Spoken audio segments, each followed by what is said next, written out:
Mansfield Park by Jane Austen. Recording by Karen Savage. Chapter 28. Her uncle and both her aunts were in the drawing-room when Fanny went down.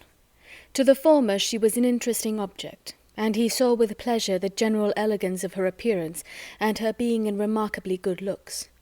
The neatness and propriety of her dress was all that he would allow himself to commend in her presence, but upon her leaving the room again soon afterwards, he spoke of her beauty with very decided praise. "Yes," said Lady Bertram, "she looks very well. I sent Chapman to her."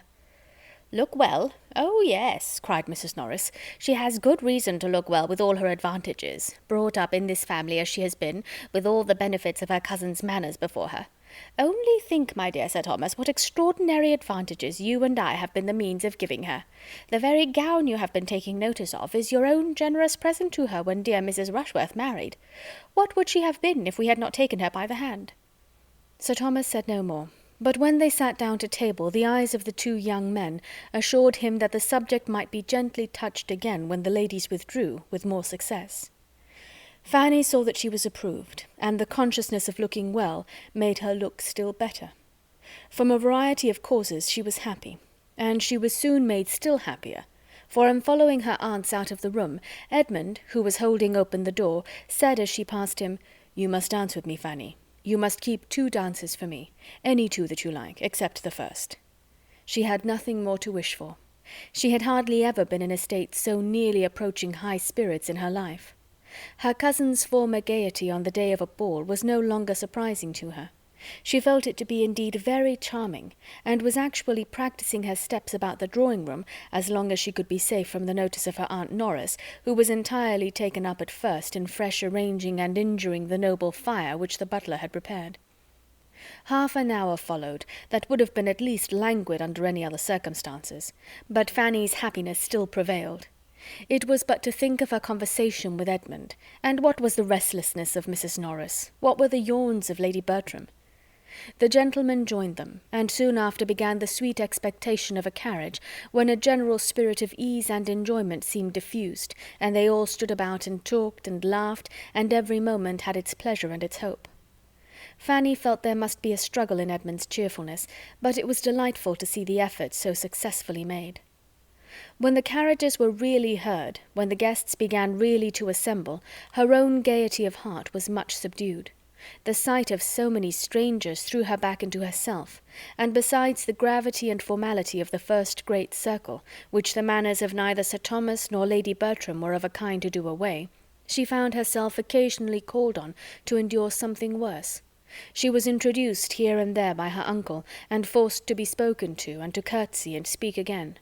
This was a hard duty, and she was never summoned to it without looking at William, as he walked about at his ease in the background of the scene, and longing to be with him.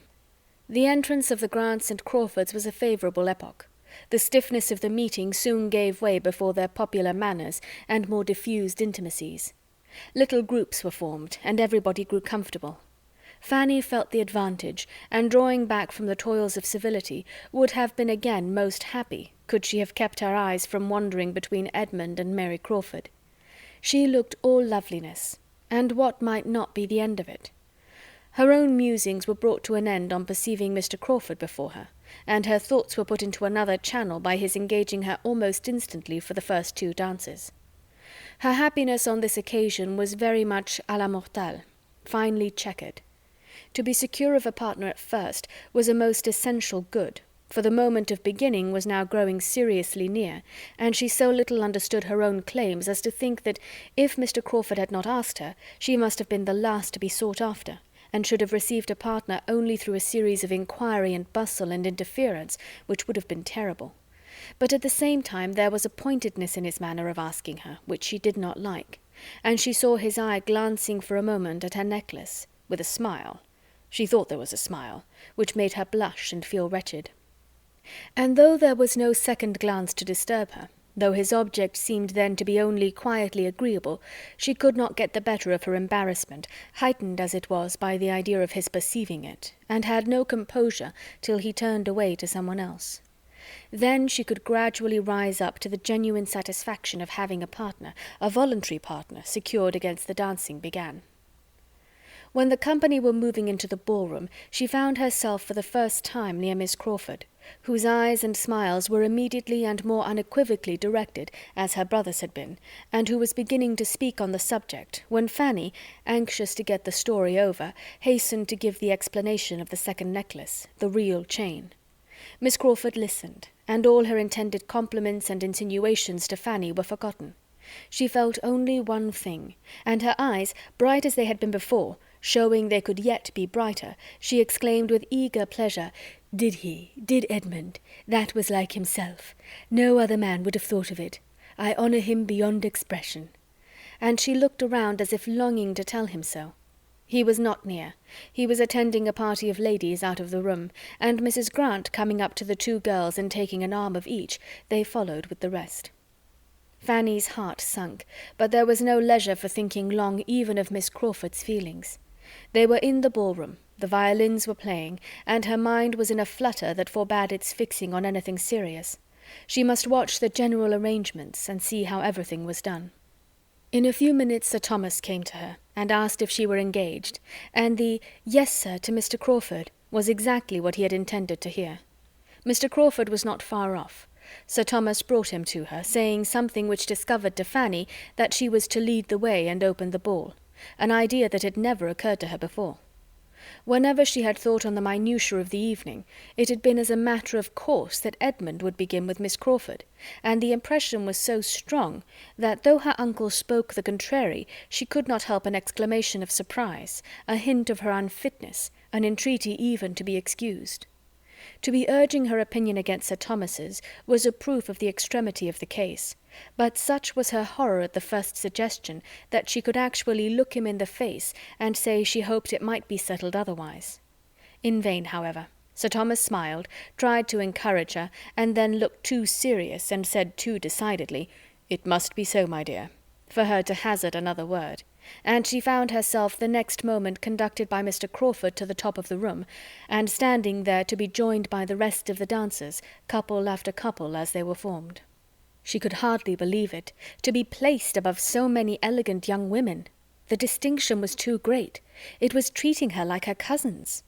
And her thoughts flew to those absent cousins with most unfeigned and truly tender regret that they were not at home to take their own place in the room and have their share of a pleasure which would have been so very delightful to them.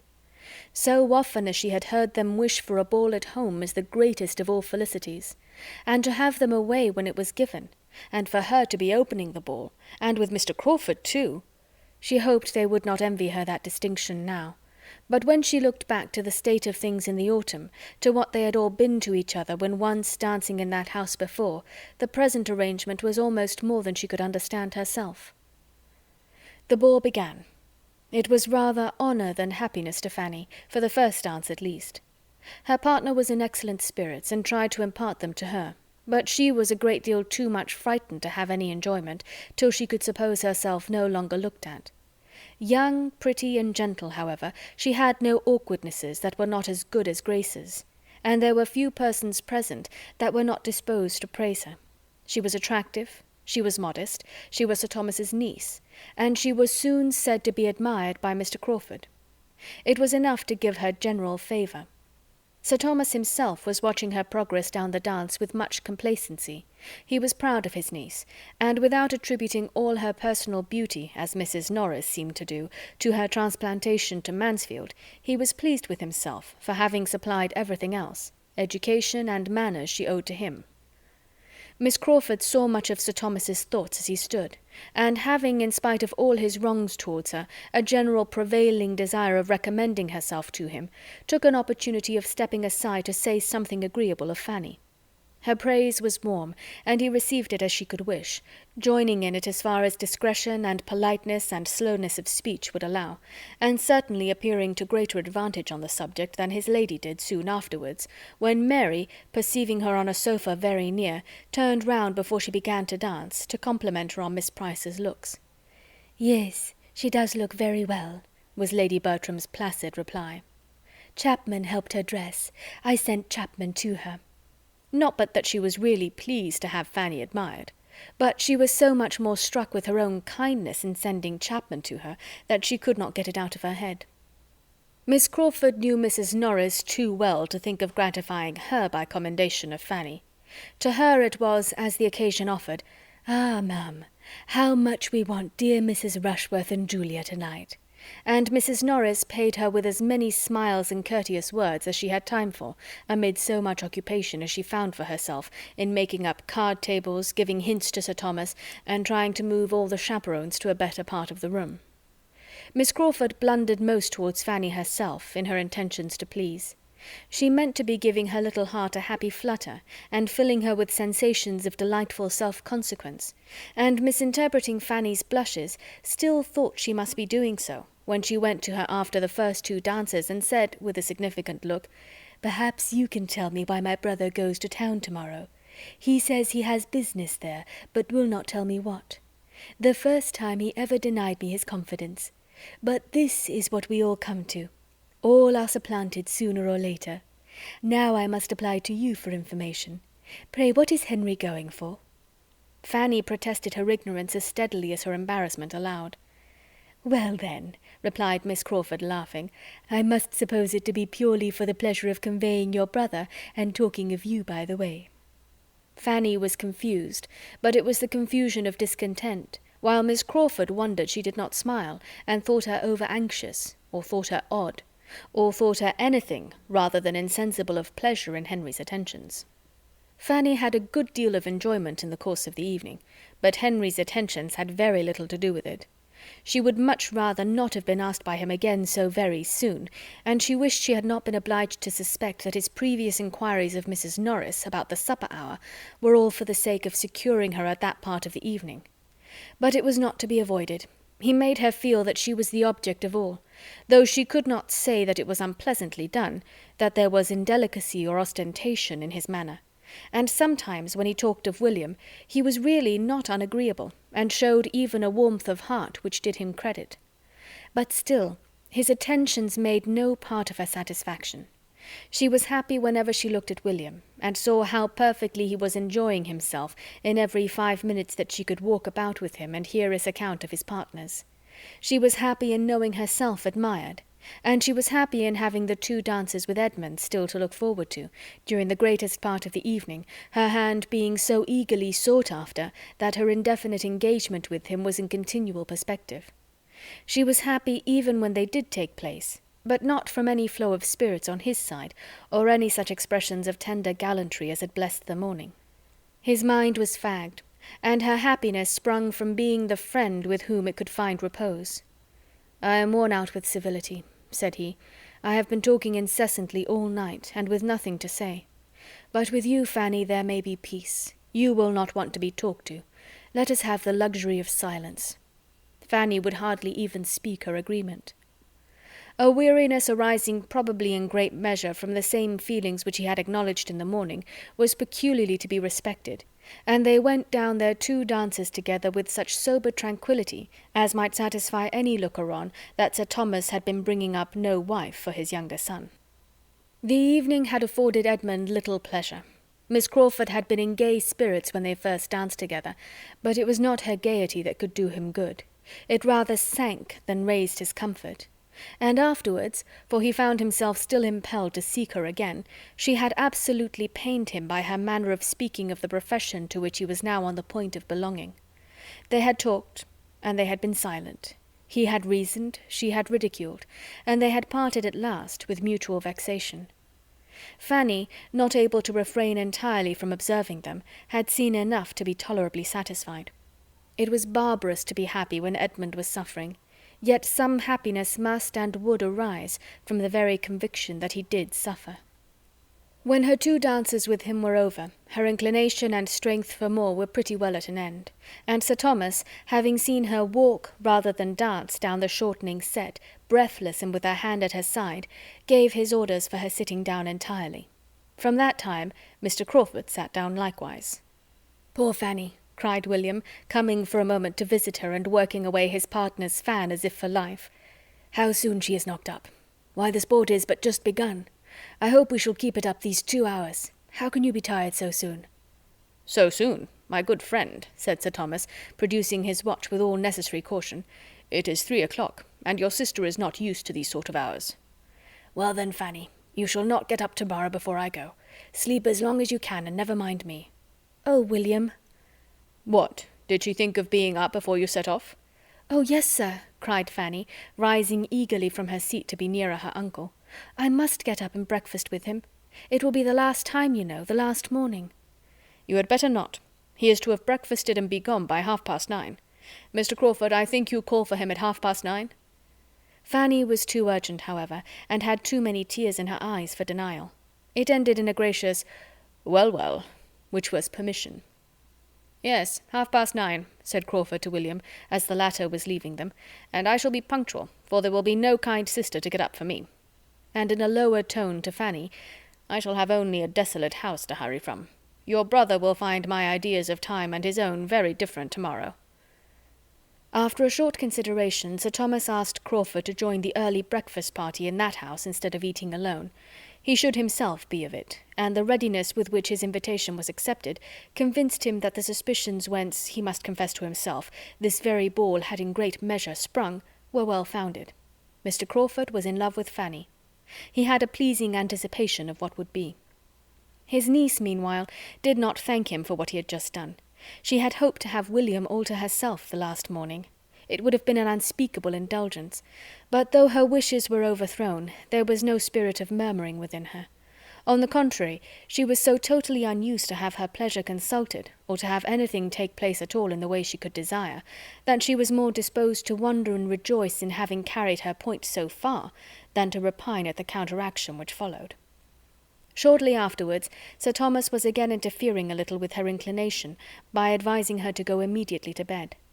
Advise was his word, but it was the advice of absolute power, and she had only to rise, and with Mr. Crawford's very cordial adieus, pass quietly away, stopping at the entrance door, like the lady of Branksome Hall, one moment and no more, to view the happy scene, and take a last look at the 5 or 6 determined couple who were still hard at work, and then, creeping slowly up the principal staircase, pursued by the ceaseless country dance, feverish with hopes and fears, soup and negus, sore-footed and fatigued, restless and agitated, yet feeling, in spite of everything, that a ball was indeed delightful.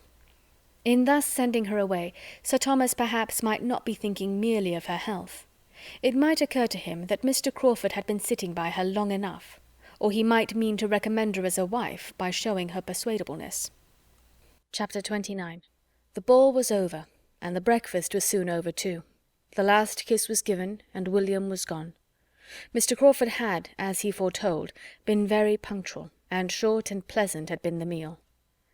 After seeing William to the last moment, Fanny walked back into the breakfast-room with a very saddened heart to grieve over the melancholy change, and there her uncle kindly left her to cry in peace, conceiving, perhaps, that the deserted chair of each young man might exercise her tender enthusiasm, and that the remaining cold pork bones and mustard in William's plate might but divide her feelings with the broken eggshells in Mr. Crawford's. She sat and cried con amore, as her uncle intended, but it was con amore fraternal and no other. William was gone, and she now felt as if she had wasted half his visit in idle cares and selfish solicitudes unconnected with him. Fanny's disposition was such that she could never even think of her Aunt Norris in the meagreness and cheerlessness of her own small house without reproaching herself for some little want of attention to her when they had been last together. Much less could her feelings acquit her of having done and said and thought everything by William that was due to him for a whole fortnight. It was a heavy melancholy day. Soon after the second breakfast, Edmund bade them good-bye for a week, and mounted his horse for Peterborough, and then all were gone.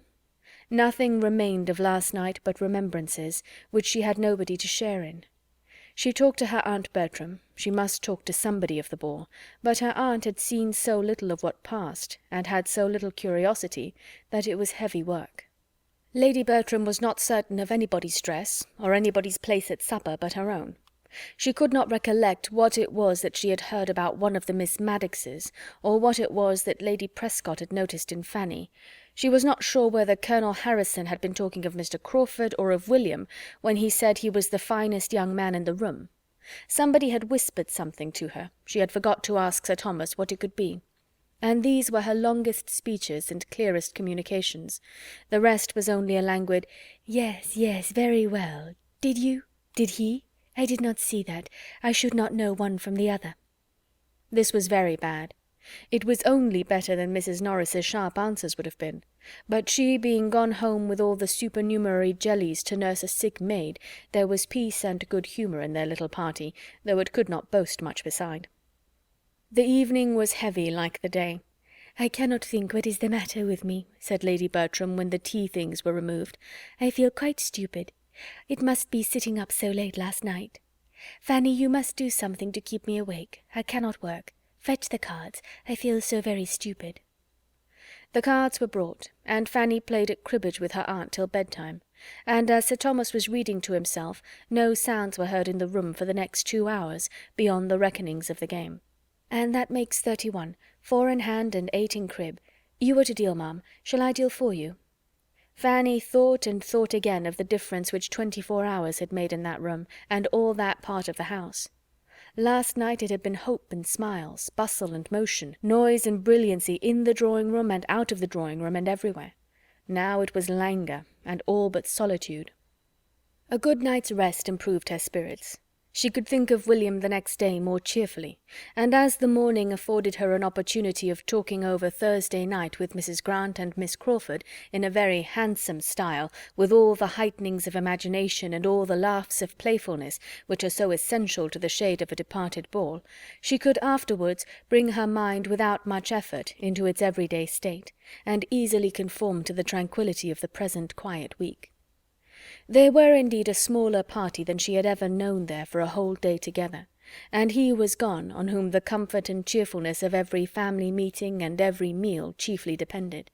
But this must be learned to be endured. He would soon always be gone, and she was thankful that she could now sit in the same room with her uncle, hear his voice, receive his questions, and even answer them without such wretched feelings as she had formerly known. "We miss our 2 young men," was Sir Thomas's observation on both the first and second day, as they formed their very reduced circle after dinner, and in consideration of Fanny's swimming eyes, nothing more was said on the first day than to drink their good health, but on the second it led to something farther. William was kindly commended, and his promotion hoped for. "And there is no reason to suppose," added Sir Thomas, "but that his visits to us may now be tolerably frequent. As to Edmund, we must learn to do without him. This will be the last winter of his belonging to us, as he has done." "Yes," said Lady Bertram, "but I wish he was not going away. They are all going away, I think. I wish they would stay at home."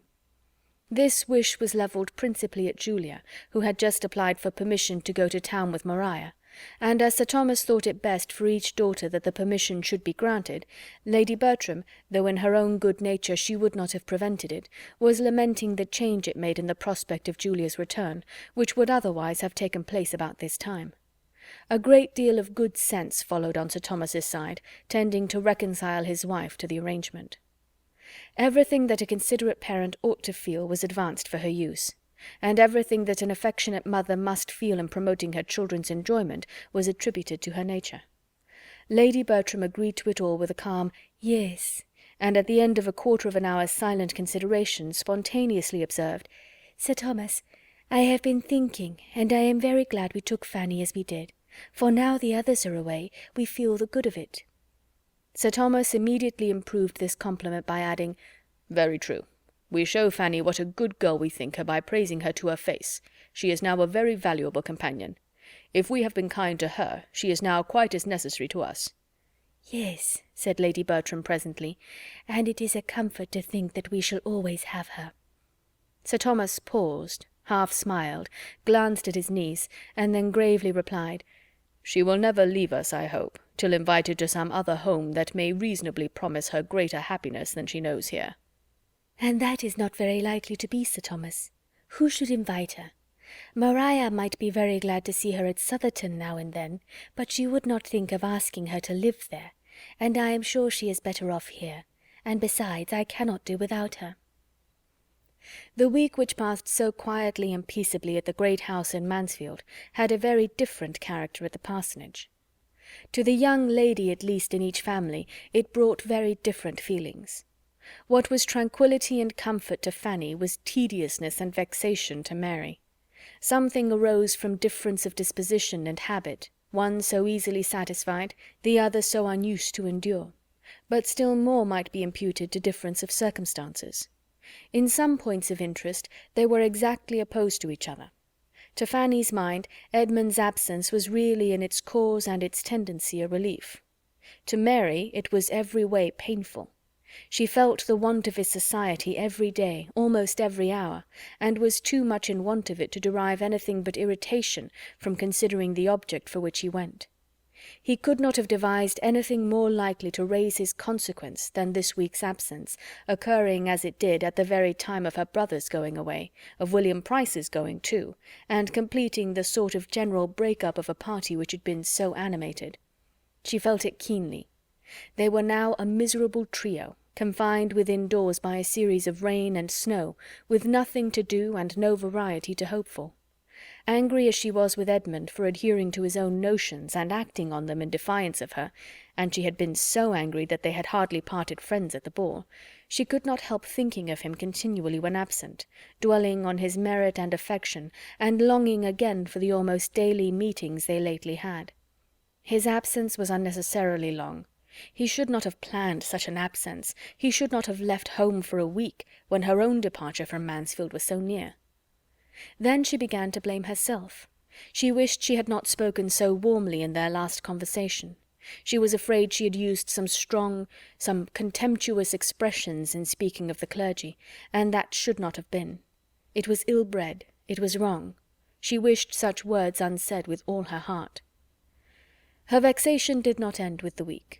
All this was bad, but she had still more to feel when Friday came round again and brought no Edmund, when Saturday came and still no Edmund, and when, through the silent communication with the other family which Sunday produced, she learned that he had actually written home to defer his return, having promised to remain some days longer with his friend. If she had felt impatience and regret before, if she had been sorry for what she said and feared its too strong effect on him, she now felt and feared it all tenfold more. She had, moreover, to contend with one disagreeable emotion entirely new to her: jealousy. His friend Mr. Owen had sisters. He might find them attractive. But at any rate his staying away at a time when, according to all preceding plans, she was to remove to London, meant something that she could not bear. Had Henry returned, as he talked of doing, at the end of 3 or 4 days, she should now have been leaving Mansfield. It became absolutely necessary for her to get to Fanny and try to learn something more. She could not live any longer in such solitary wretchedness, and she made her way to the park, through difficulties of walking which she had deemed unconquerable a week before, for the chance of hearing a little in addition, for the sake of at least hearing his name. The first half-hour was lost, for Fanny and Lady Bertram were together, and unless she had Fanny to herself she could hope for nothing. But at last Lady Bertram left the room, and then almost immediately Miss Crawford thus began, with a voice as well regulated as she could. "And how do you like your cousin Edmund staying away so long? Being the only young person at home, I consider you as the greatest sufferer. You must miss him. Does his staying longer surprise you?" "I do not know," said Fanny hesitatingly. "Yes, I had not particularly expected it." "Perhaps he will always stay longer than he talks of. It is the general way all young men do." "He did not the only time he went to see Mr. Owen before." "He finds the house more agreeable now. He is a very pleasing young man himself, and I cannot help being rather concerned at not seeing him again before I go to London, as will now undoubtedly be the case. I am looking for Henry every day, and as soon as he comes there will be nothing to detain me at Mansfield. I should like to have seen him once more, I confess. But you must give my compliments to him. Yes, I think it must be compliments. Is not there a something wanted, Miss Price, in our language, a something between compliments and love, to suit the sort of friendly acquaintance as we have had together, so many months' acquaintance? But compliments may be sufficient here. Was his letter a long one? Does he give you much account of what he is doing? Is it Christmas gaieties that he is staying for?" "I only heard a part of the letter. It was to my uncle, but I believe it was very short. Indeed, I am sure it was but a few lines. All that I heard was that his friend had pressed him to stay longer, and that he had agreed to do so. A few days longer, or some days longer, I am not quite sure which." "Oh, if he wrote to his father, but I thought it might have been to Lady Bertram or you. But if he wrote to his father, no wonder he was concise. Who could write chat to Sir Thomas? If he had written to you, there would have been more particulars. You would have heard of balls and parties. He would have sent you a description of everything and everybody. How many Miss Owens are there?" "3 grown up." "Are they musical?" "I do not at all know. I never heard." "That is the first question, you know," said Miss Crawford, trying to appear gay and unconcerned, "which every woman who plays herself is sure to ask about another. But it is very foolish to ask questions about any young ladies, about any 3 sisters just grown up. For one knows without being told exactly what they are, all very accomplished and pleasing, and one very pretty. There is a beauty in every family. It is a regular thing. 2 play on the pianoforte, and 1 on the harp, and all sing, or would sing if they were taught, or sing all the better for not being taught, or something like it." "I know nothing of the Miss Owens," said Fanny calmly. "You know nothing, and you care less, as people say. Never did tone express indifference plainer. Indeed, how can one care for those one has never seen? Well, when your cousin comes back, he will find Mansfield very quiet. All the noisy ones gone, your brother and mine and myself. I do not like the idea of leaving Mrs. Grant now the time draws near. She does not like my going." Fanny felt obliged to speak. "You cannot doubt your being missed by many," said she. "You will be very much missed." Miss Crawford turned her eye on her, as if wanting to hear or see more, and then laughingly said, "Oh yes, missed as every noisy evil is missed when it is taken away. That is, there is a great difference felt. But I am not fishing, don't compliment me. If I am missed, it will appear. I may be discovered by those who want to see me. I shall not be in any doubtful or distant or unapproachable region." Now Fanny could not bring herself to speak, and Miss Crawford was disappointed, for she had hoped to hear some pleasant assurance of her power from one who she thought must know, and her spirits were clouded again. "The Miss Owens," she said soon afterwards. "Suppose you were to have one of the Miss Owens settled at Thornton Lacey. How should you like it?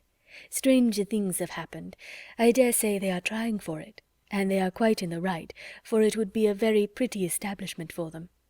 I do not at all wonder or blame them. It is everybody's duty to do as well for themselves as they can. Sir Thomas Bertram's son is somebody, and now he is in their own line. Their father is a clergyman, and their brother is a clergyman, and they are all clergymen together. He is their lawful property. He fairly belongs to them." "You don't speak, Fanny. Miss Price, you don't speak. But honestly now, do not you rather expect it than otherwise?" "No," said Fanny stoutly, "I do not expect it at all." "Not at all?" cried Miss Crawford with alacrity. "I wonder at that. But I dare say you know exactly. I always imagine you are. Perhaps you do not think him likely to marry at all, or not at present?" "No, I do not," said Fanny softly, hoping she did not err either in the belief or the acknowledgment of it. Her companion looked at her keenly, and gathering greater spirit from the blush soon produced from such a look, only said, "He is best off as he is," and turned the subject. Chapter 30. Miss Crawford's uneasiness was much lightened by this conversation, and she walked home again in spirits which might have defied almost another week of the same small party in the same bad weather, had they been put to the proof. But as that very evening brought her brother down from London again in quite, or more than quite, his usual cheerfulness, she had nothing further to try her own. His still refusing to tell her what he had gone for was but the promotion of gaiety. A day before it might have irritated, but now it was a pleasant joke, suspected only of concealing something planned as a pleasant surprise to herself. And the next day did bring a surprise to her.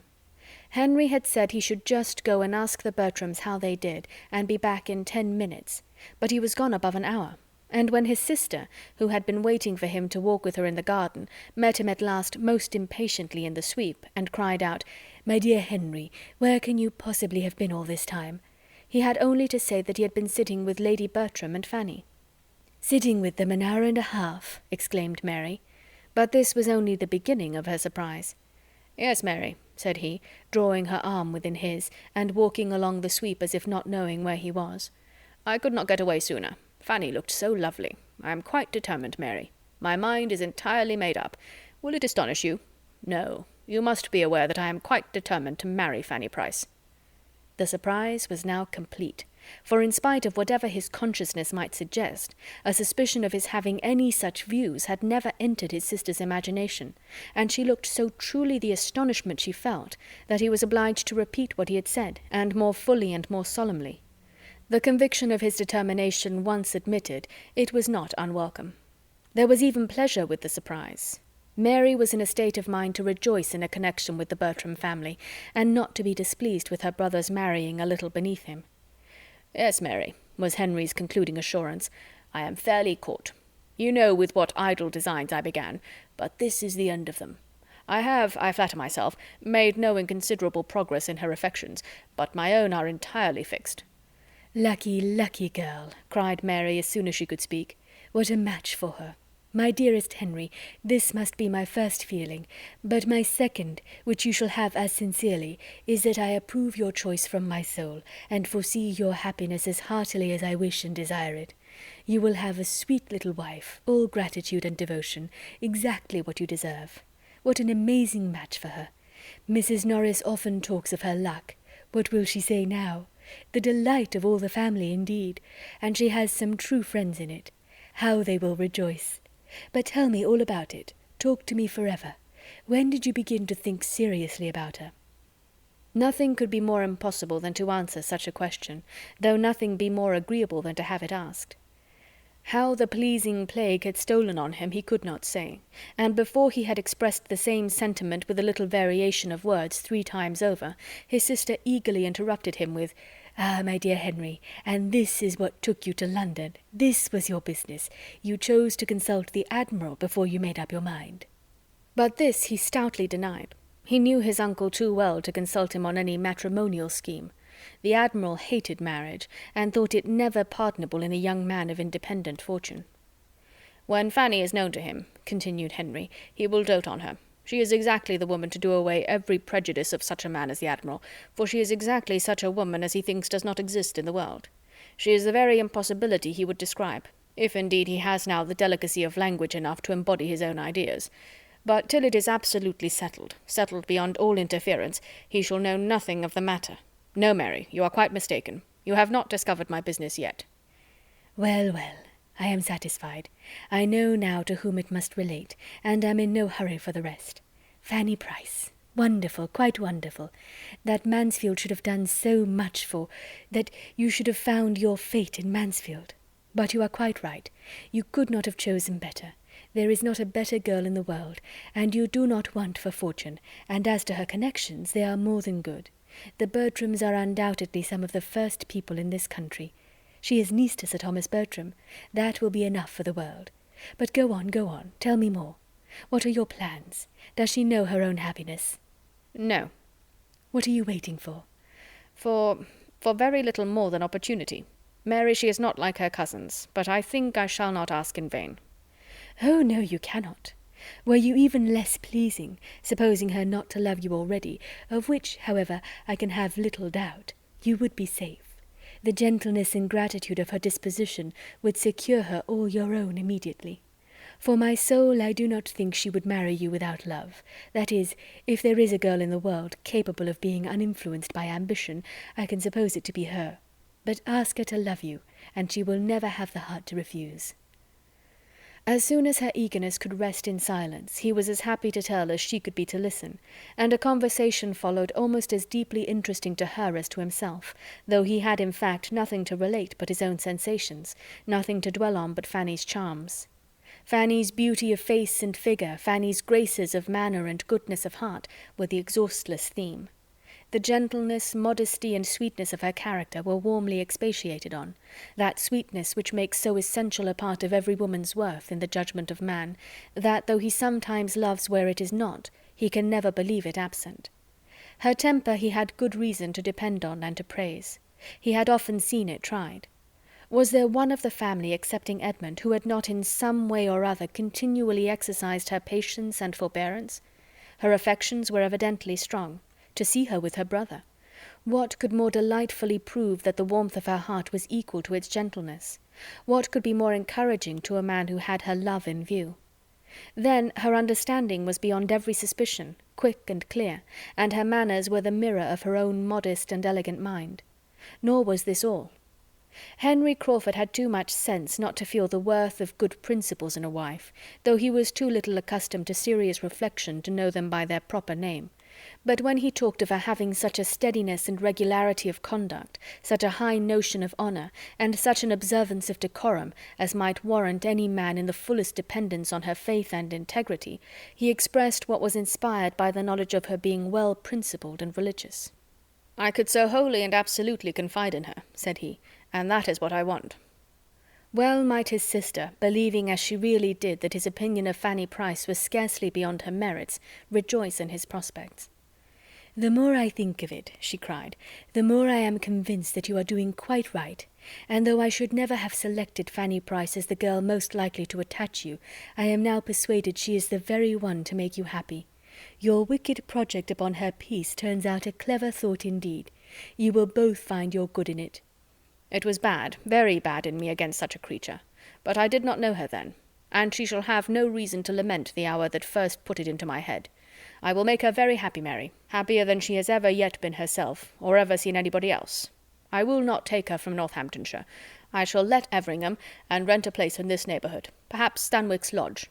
I shall let a 7 years' lease of Everingham. I am sure of an excellent tenant in half a word. I could name 3 people now who would give me my own terms and thank me." "Ha!" cried Mary, "settle in Northamptonshire, that is pleasant. Then we shall all be together." When she had spoken it, she recollected herself and wished it unsaid, but there was no need of confusion, for her brother saw her only as the supposed inmate of Mansfield Parsonage, and replied but to invite her in the kindest manner to his own house, and to claim the best right in her. "You must give us more than half your time," said he. "I cannot admit Mrs. Grant to have an equal claim with Fanny and myself, for we shall both have a right in you. Fanny will be so truly your sister." Mary had only to be grateful and give general assurances, but she was now very fully purposed to be the guest of neither brother nor sister many months longer. "You will divide your year between London and Northamptonshire?" "Yes." "That's right. And in London, of course, a house of your own, no longer with the Admiral. My dearest Henry, the advantage to you of getting away from the Admiral before your manners are hurt by the contagion of his, before you have contracted any of his foolish opinions, or learnt to sit over your dinner as if it were the best blessing of life. You are not sensible of the gain, for your regard for him has blinded you. But in my estimation, your marrying early may be the saving of you. To have seen you grow like the Admiral in word or deed, look or gesture would have broke my heart." "Well, well, we do not quite think alike here. The Admiral has his faults, but he is a very good man, and has been more than a father to me. Few fathers would have let me have my own way half so much. You must not prejudice Fanny against him. I must have them love one another." Mary refrained from saying what she felt, that there could not be 2 persons in existence whose characters and manners were less accordant. Time would discover it to him, but she could not help this reflection on the Admiral. "Henry, I think so highly of Fanny Price, that if I could suppose the next Mrs. Crawford would have half the reason which my poor ill-used aunt had to abhor the very name, I would prevent the marriage, if possible. But I know you. I know that a wife you loved would be the happiest of women, and that even when you ceased to love, she would yet find in you the liberality and good breeding of a gentleman." The impossibility of not doing everything in the world to make Fanny Price happy, or of ceasing to love Fanny Price, was of course the groundwork of his eloquent answer. "Had you seen her this morning, Mary," he continued, "attending with such ineffable sweetness and patience to all the demands of her aunt's stupidity, working with her and for her, her colour beautifully heightened as she leant over the work, then returning to her seat to finish a note which she was previously engaged in writing for that stupid woman's service, and all this with such unpretending gentleness, so much as if it were a matter of course that she was not to have a moment at her own command, her hair arranged as neatly as it always is, and one little curl falling forward as she wrote, which she now and then shook back, and in the midst of all this, still speaking at intervals to me, or listening, and as if she liked to listen to what I said. Had you seen her so, Mary, you would not have implied the possibility of her power over my heart ever ceasing." "My dearest Henry, cried Mary, stopping short and smiling in his face. "How glad I am to see you so much in love. It quite delights me. But what will Mrs. Rushworth and Julia say?" "I care neither what they say nor what they feel. They will now see what sort of woman it is that can attach me, that can attach a man of sense. I wish the discovery may do them any good. And they will now see their cousin treated as she ought to be, and I wish they may be heartily ashamed of their own abominable neglect and unkindness. They will be angry," he added after a moment's silence, and in a cooler tone. "Mrs. Rushworth will be very angry. It will be a bitter pill to her. That is, like other bitter pills, it will have 2 moments' ill flavour, and then be swallowed and forgotten. For I am not such a coxcomb as to suppose her feelings more lasting than other women's, though I was the object of them. Yes, Mary, my Fanny will feel a difference indeed, a daily, hourly difference, in the behaviour of every being who approaches her. And it will be the completion of my happiness to know that I am the doer of it, that I am the person to give the consequence so justly her due. Now she is dependent, helpless, friendless, neglected, forgotten." "Nay, Henry, not by all, not forgotten by all, not friendless or forgotten.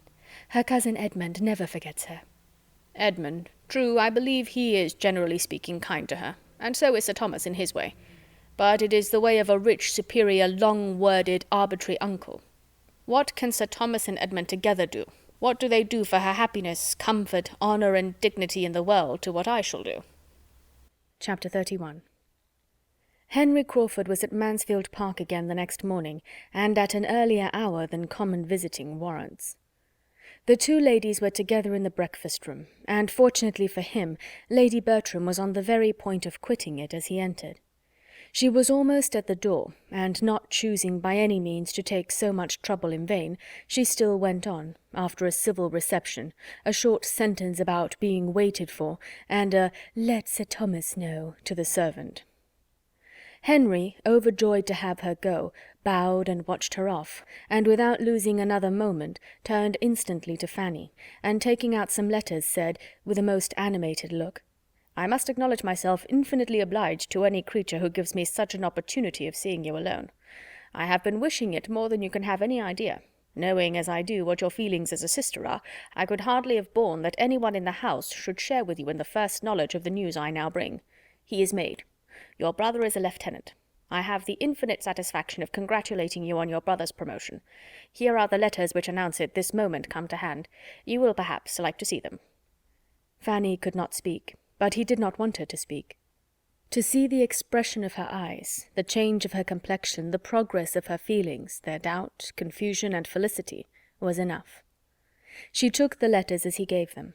The first was from the Admiral, to inform his nephew, in a few words, of his having succeeded in the object he had undertaken, the promotion of young Price, and enclosing 2 more, one from the secretary of the First Lord to a friend, whom the Admiral had set to work in the business, the other from that friend to himself, by which it appeared that his lordship had the very great happiness of attending to the recommendation of Sir Charles, that Sir Charles was much delighted in having such an opportunity of proving his regard for Admiral Crawford, and that the circumstances of Mr. William Price's commission as second lieutenant of Her Majesty's sloop Thrush being made out, was spreading general joy through a wide circle of great people. While her hand was trembling under these letters, her eye running from one to the other, and her heart swelling with emotion, Crawford thus continued, with unfeigned eagerness, to express his interest in the event. "I will not talk of my own happiness," said he, "great as it is, for I think only of yours. Compared with you, who has a right to be happy? I have almost grudged myself my own prior knowledge of what you ought to have known before all the world. I have not lost a moment, however. The post was late this morning, but there has not been since a moment's delay. How impatient, how anxious, how wild I have been on the subject, I will not attempt to describe. How severely mortified, how cruelly disappointed in not having it finished while I was in London. I was kept there from day to day in the hope of it, for nothing less dear to me than such an object would have detained me half the time from Mansfield. But though my uncle entered into my wishes with all the warmth I could desire, and exerted himself immediately, there were difficulties from the absence of one friend and the engagements of another, which at last I could no longer bear to stay the end of, and knowing in what good hands I left the cause, I came away on Monday, trusting that many posts would not pass before I should be followed by such very letters as these. My uncle, who is the very best man in the world, has exerted himself, as I knew he would after seeing your brother. He was delighted with him. I would not allow myself yesterday to say how delighted, or to repeat half that the Admiral said in his praise. I deferred it all till his praise should be proved the praise of a friend, as this day does prove it. Now I may say that even I could not require William Price to excite a greater interest, or be followed by warmer wishes and higher commendation, than were most voluntarily bestowed by my uncle, after the evening they passed together." "Has this been all your doing, then?" cried Fanny. "Good heaven! How very, very kind! Have you really— Was it by your desire? I beg your pardon, but I am bewildered. Did Admiral Crawford apply? How was it? I am stupefied." Henry was most happy to make it more intelligible, by beginning at an earlier stage and explaining very particularly what he had done. His last journey to London had been undertaken with no other view than that of introducing her brother in Hill Street, and prevailing on the Admiral to exert whatever interest he might have for getting him on. This had been his business. He had communicated it to no creature. He had not breathed a syllable of it even to Mary. While uncertain of the issue, he could not have borne any participation of his feelings. But this had been his business, and he spoke with such a glow of what his solicitude had been, and used such strong expressions, was so abounding in the deepest interest, in twofold motives, in views and wishes more than could be told, that Fanny could not have remained insensible of his drift had she been able to attend. But her heart was so full, and her senses still so astonished, that she could listen but imperfectly, even to what he told her of William, and saying only when he paused, "How kind, how very kind! Oh, Mr. Crawford, we are infinitely obliged to you, dearest, dearest William!" She jumped up and moved in haste towards the door, crying out, "I will go to my uncle. My uncle ought to know it as soon as possible." But this could not be suffered. The opportunity was too fair, and his feelings too impatient. He was after her immediately. She must not go. She must allow him 5 minutes longer.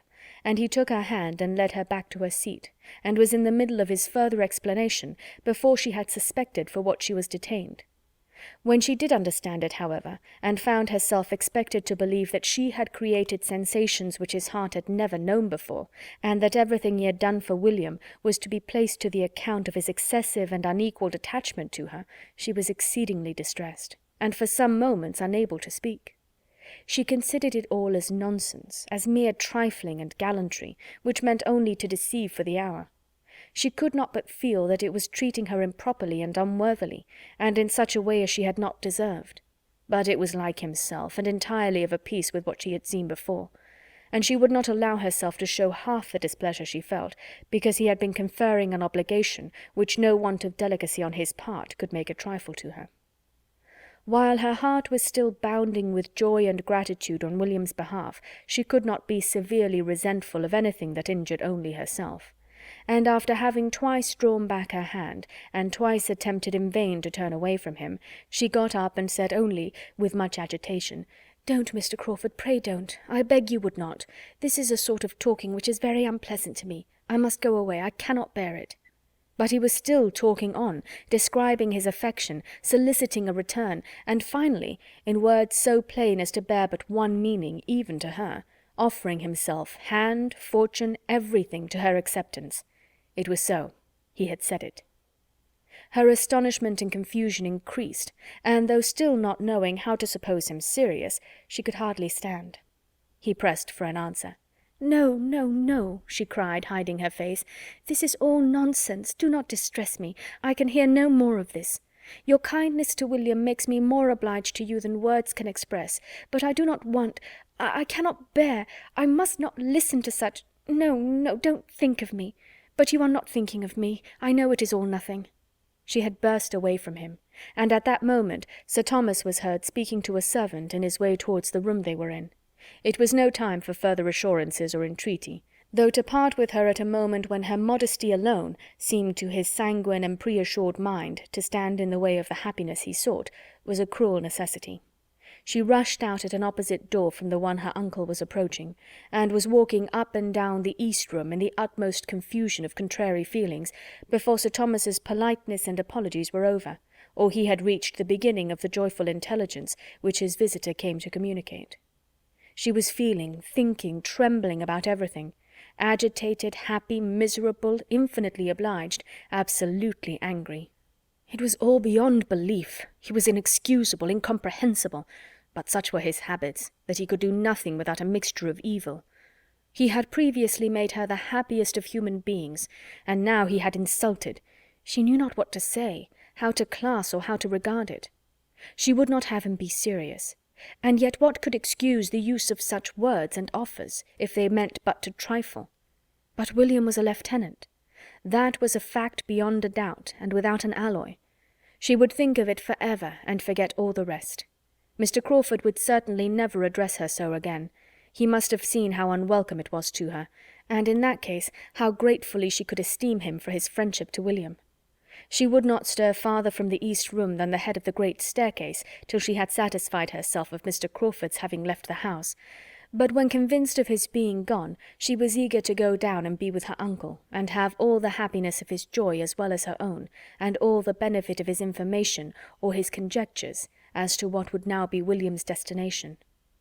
Sir Thomas was as joyful as she could desire, and very kind and communicative, and she had so comfortable a talk with him about William as to make her feel as if nothing had occurred to vex her, till she found towards the close that Mr. Crawford was engaged to return and dine there that very day. This was a most unwelcome hearing, for though he might think nothing of what had passed, it would be quite distressing to her to see him again so soon. She tried to get the better of it, tried very hard as the dinner hour approached, to feel and appear as usual, but it was quite impossible for her not to look most shy and uncomfortable when their visitor entered the room.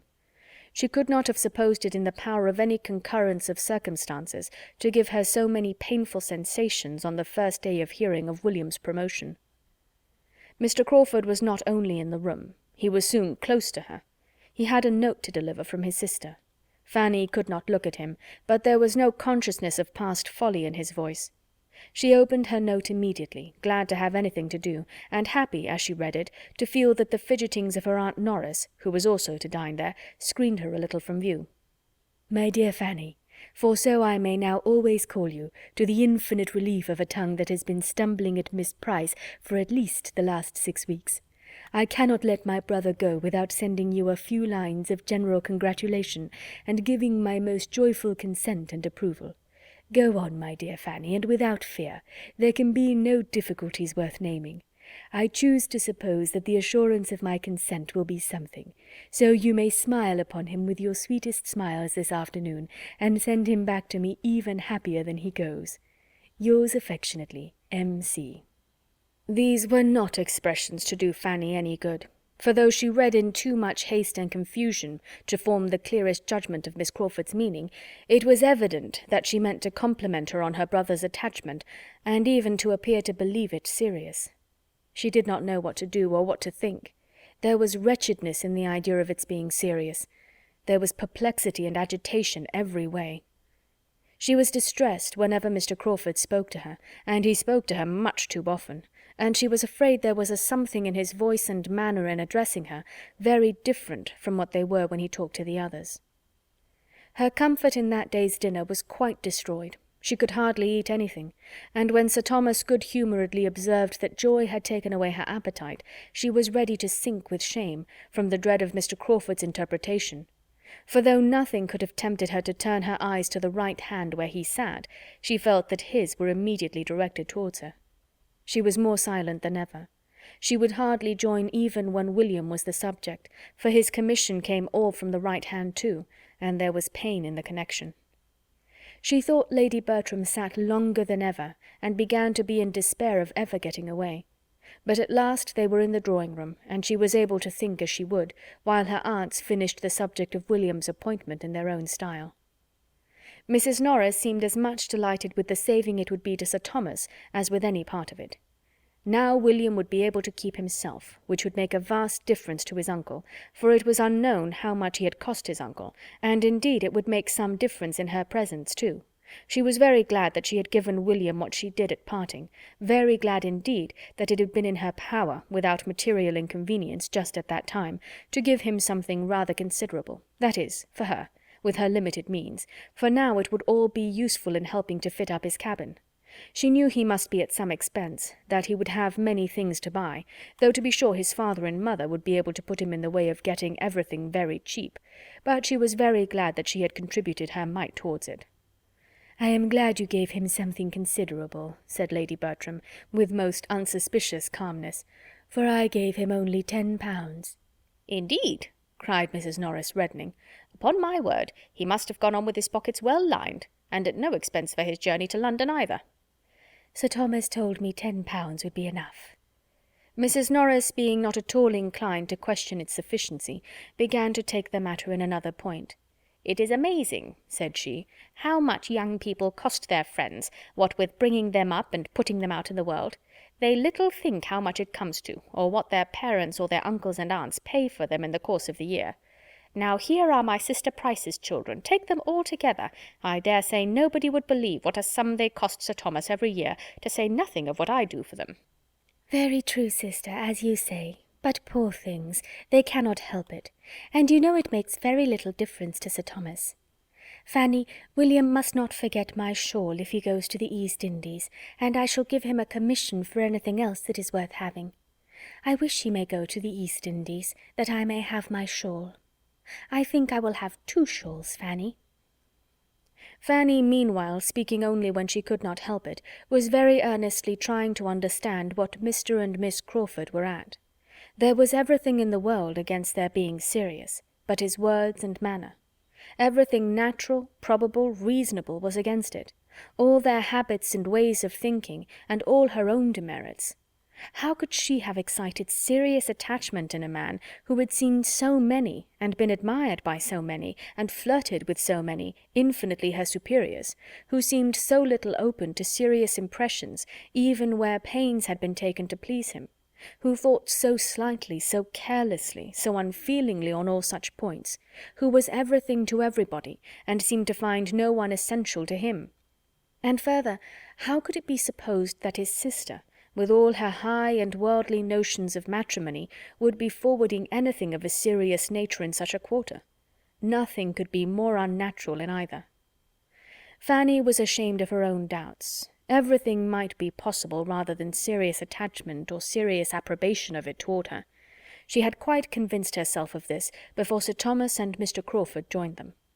The difficulty was in maintaining the conviction quite so absolutely after Mr. Crawford was in the room. For once or twice a look seemed forced on her, which she did not know how to class among the common meaning. In any other man, at least, she would have said that it meant something very earnest, very pointed. But she still tried to believe it no more than what he might often have expressed towards her cousins and 50 other women. She thought he was wishing to speak to her unheard by the rest. She fancied he was trying for it the whole evening at intervals, whenever Sir Thomas was out of the room, or at all engaged with Mrs. Norris, and she carefully refused him at every opportunity. At last, it seemed an at last to Fanny's nervousness, though not remarkably late, he began to talk of going away. But the comfort of the sound was impaired by his turning to her the next moment and saying, "You have nothing to send to Mary? No answer to her note? She will be disappointed if she receives nothing from you. Pray write to her, if it be only a line." "Oh, yes, certainly," cried Fanny, rising in haste, the haste of embarrassment and of wanting to get away. "I will write directly." She went accordingly to the table where she was in the habit of writing for her aunt, and prepared her materials without knowing what in the world to say. She had read Miss Crawford's note only once, and how to reply to anything so imperfectly understood was most distressing. Quite unpractised in such sort of note-writing, had there been time for scruples and fears as to style, she would have felt them in abundance. But something must be instantly written, and with only one decided feeling, that of wishing not to appear to think anything really intended, she wrote thus, in great trembling both of spirits and hand. "I am very much obliged to you, my dear Miss Crawford, for your kind congratulations, as far as they relate to my dearest William. The rest of your note I know means nothing, but I am so unequal to anything of the sort, that I hope you will excuse my begging you to take no further notice. I have seen too much of Mr. Crawford not to understand his manners. If he understood me as well, he would, I dare say, behave differently. I do not know what I write, but it would be a great favour of you never to mention the subject again. With thanks for the honour of your note, I remain, dear Miss Crawford, etc., etc." The conclusion was scarcely intelligible from increasing fright, for she found that Mr. Crawford, under pretence of receiving the note, was coming towards her. "You cannot think I mean to hurry you," said he in an under voice, perceiving the amazing trepidation with which she made up the note. "You cannot think I have any such object. Do not hurry yourself, I entreat." "Oh, I thank you. I have quite done, just done. It will be ready in a moment. I am very much obliged to you, if you will be so good as to give that to Miss Crawford." The note was held out and must be taken, and as she instantly and with averted eyes walked towards the fireplace where sat the others, he had nothing to do but to go in good earnest. Fanny thought she had never known a day of greater agitation, both of pain and pleasure. But happily the pleasure was not of a sort to die with the day, for every day would restore the knowledge of William's advancement, whereas the pain, she hoped, would return no more. She had no doubt that her note must appear excessively ill-written, that the language would disgrace a child, for her distress had allowed no arrangement, but at least it would assure them both of her being neither imposed on nor gratified by Mr. Crawford's attentions. Chapter 32. Fanny had by no means forgotten Mr. Crawford when she awoke the next morning, but she remembered the purport of her note, and was not less sanguine as to its effect than she had been the night before. If Mr. Crawford would but go away! That was what she most earnestly desired. Go and take his sister with him, as he was to do, and why it was not done already she could not devise, for Miss Crawford certainly wanted no delay. Fanny had hoped, in the course of his yesterday's visit, to hear the day named, but he had only spoken of their journey as what would take place ere long. Having so satisfactorily settled the conviction her note would convey, she could not but be astonished to see Mr. Crawford, as she accidentally did, coming up to the house again, and at an hour as early as the day before. His coming might have nothing to do with her, but she must avoid seeing him if possible, and being there in her way upstairs, she resolved there to remain during the whole of his visit, unless actually sent for. And as Mrs. Norris was still in the house, there seemed little danger of her being wanted. She sat some time in a good deal of agitation, listening, trembling, and fearing to be sent for every moment, but as no footsteps approached the east room, she grew gradually composed, could sit down and be able to employ herself, and able to hope that Mr. Crawford had come and would go without her being obliged to know anything of the matter. Nearly half an hour had passed, and she was growing very comfortable, when suddenly the sound of a step in regular approach was heard. A heavy step, an unusual step in that part of the house. It was her uncle's. She knew it as well as his voice. She had trembled at it as often, and began to tremble again, at the idea of his coming up to speak to her, whatever might be the subject. It was indeed Sir Thomas who opened the door, and asked if she were there, and if he might come in. The terror of his former occasional visits to that room seemed all renewed, and she felt as if he were going to examine her again in French and English. She was all attention, however, in placing a chair for him, and trying to appear honoured, and in her agitation had quite overlooked the deficiencies of her apartment, till he, stopping short as he entered, said with much surprise, "Why have you no fire to-day?" There was snow on the ground, and she was sitting in a shawl. She hesitated. "I am not cold, sir. I never sit here long at this time of year." "But you have a fire in general?" "No, sir." "How comes this about? Here must be some mistake. I understood that you had the use of this room by way of making you perfectly comfortable. In your bedchamber I know you cannot have a fire. Here is some great misapprehension which must be rectified. It is highly unfit for you to sit, be it only half an hour a day, without a fire. You are not strong. You are chilly. Your aunt cannot be aware of this."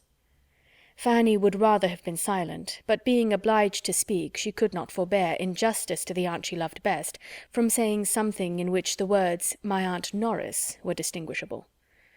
"I understand," cried her uncle, recollecting himself, and not wanting to hear more. "I understand. Your Aunt Norris has always been an advocate, and very judiciously, for young people's being brought up without unnecessary indulgences. But there should be moderation in everything. She is also very hardy herself, which of course will influence her in her opinion of the wants of others. And on another account, too, I can perfectly comprehend. I know what her sentiments have always been. The principle was good in itself, but it may have been, and I believe has been carried too far in your case.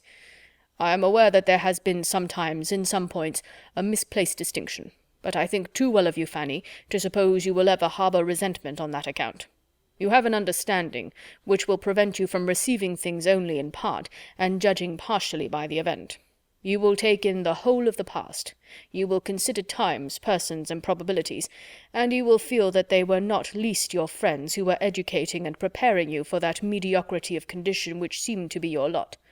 Though their caution may prove eventually unnecessary, it was kindly meant, and of this you may be assured, that every advantage of affluence will be doubled by the little privations and restrictions that may have been imposed.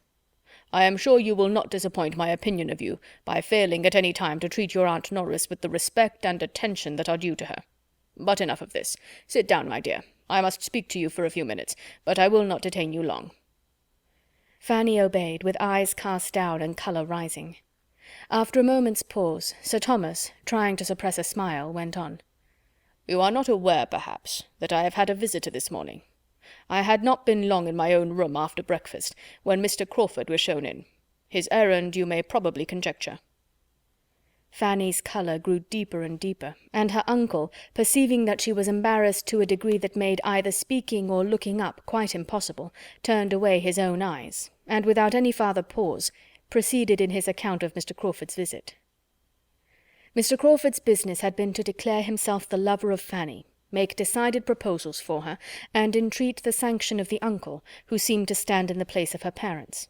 And he had done it all so well, so openly, so liberally, so properly, that Sir Thomas, feeling moreover his own replies and his own remarks to have been very much to the purpose, was exceedingly happy to give the particulars of their conversation, and, little aware of what was happening in his niece's mind, conceived that by such details he must be gratifying her far more than himself.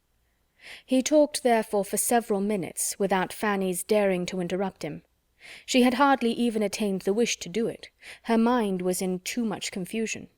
She had changed her position, and with her eyes fixed intently on one of the windows, was listening to her uncle, in the utmost perturbation and dismay.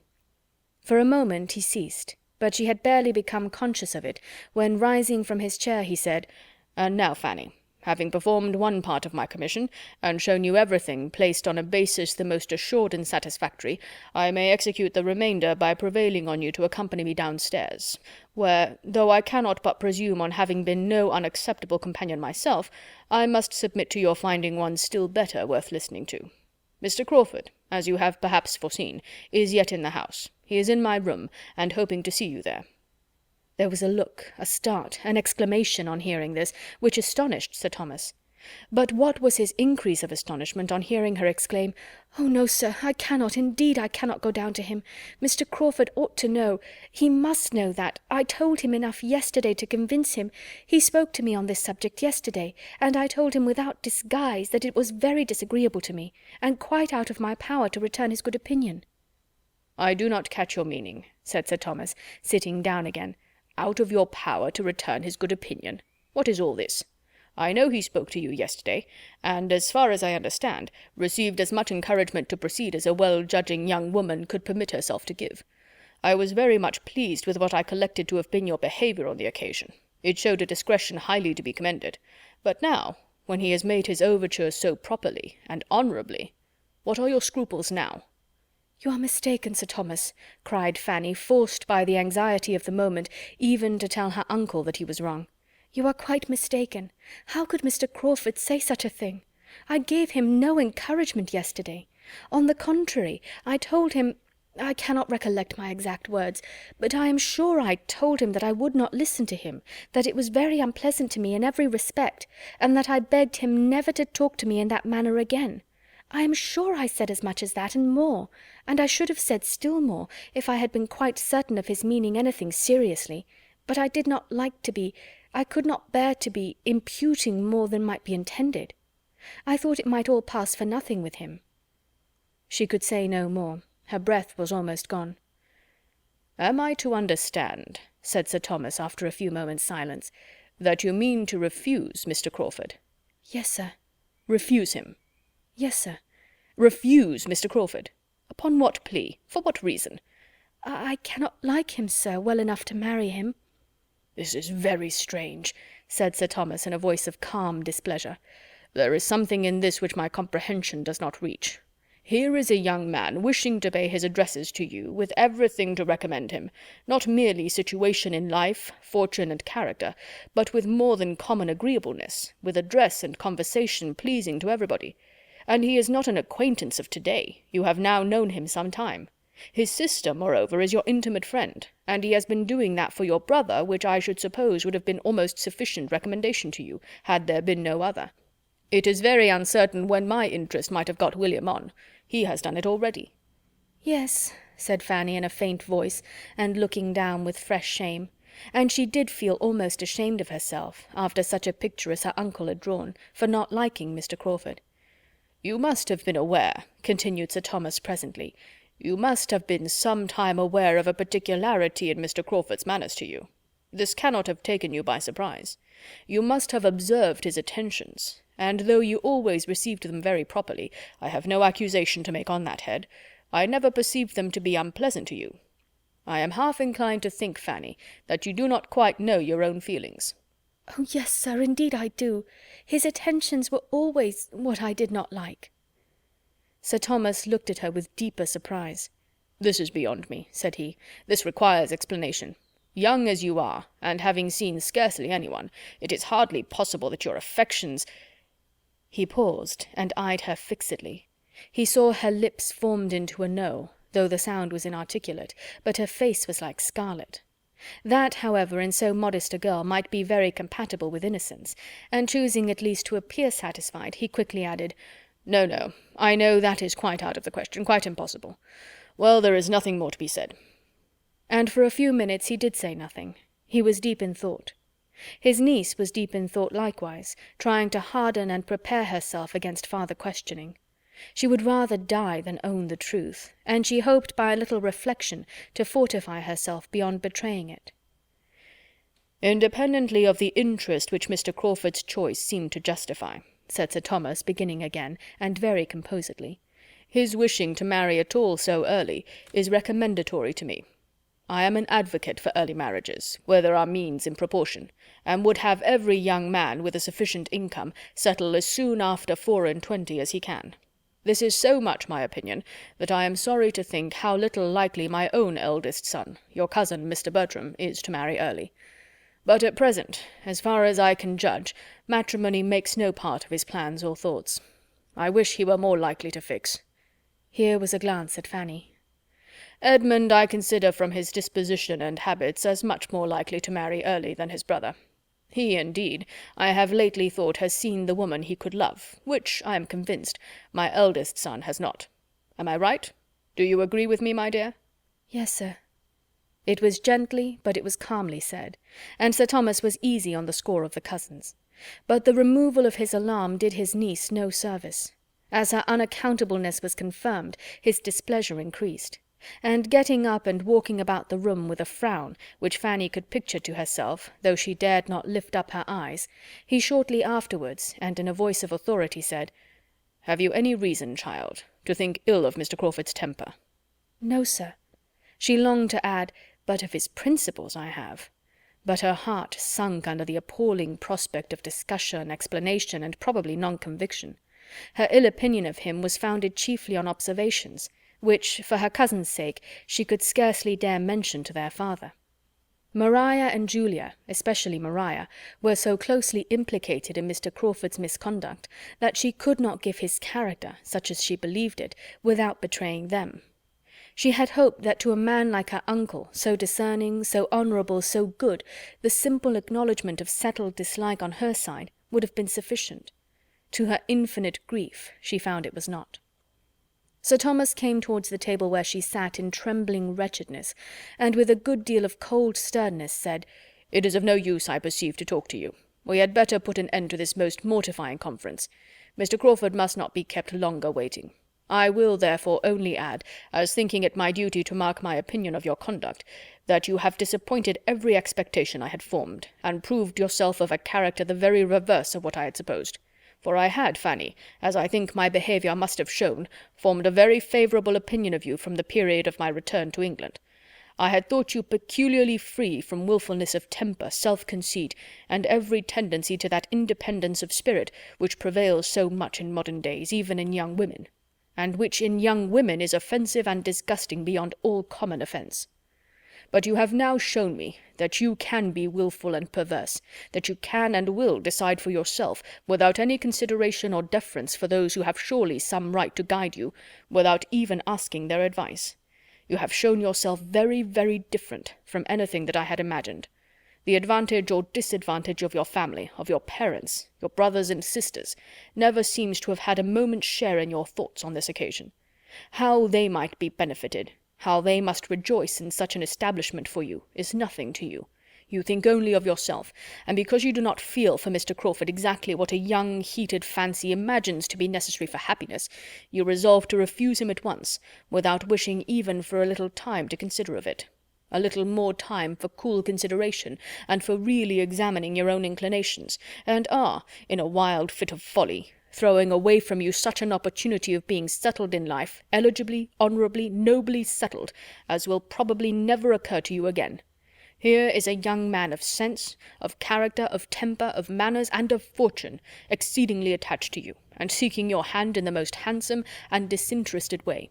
And let me tell you, Fanny, that you may live 18 years longer in the world, without being addressed by a man of half Mr. Crawford's estate, or a 10th part of his merits.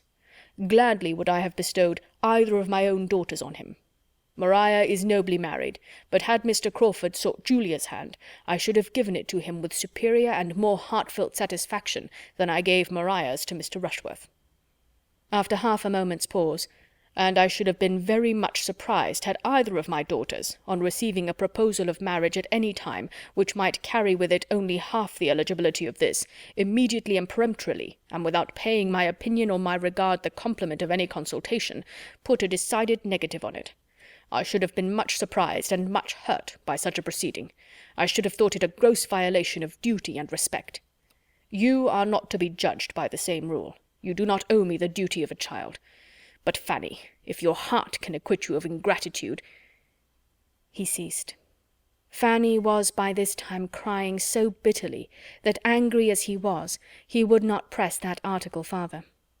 Her heart was almost broke by such a picture of what she appeared to him, by such accusations, so heavy, so multiplied, so rising in dreadful gradation, self-willed, obstinate, selfish, and ungrateful.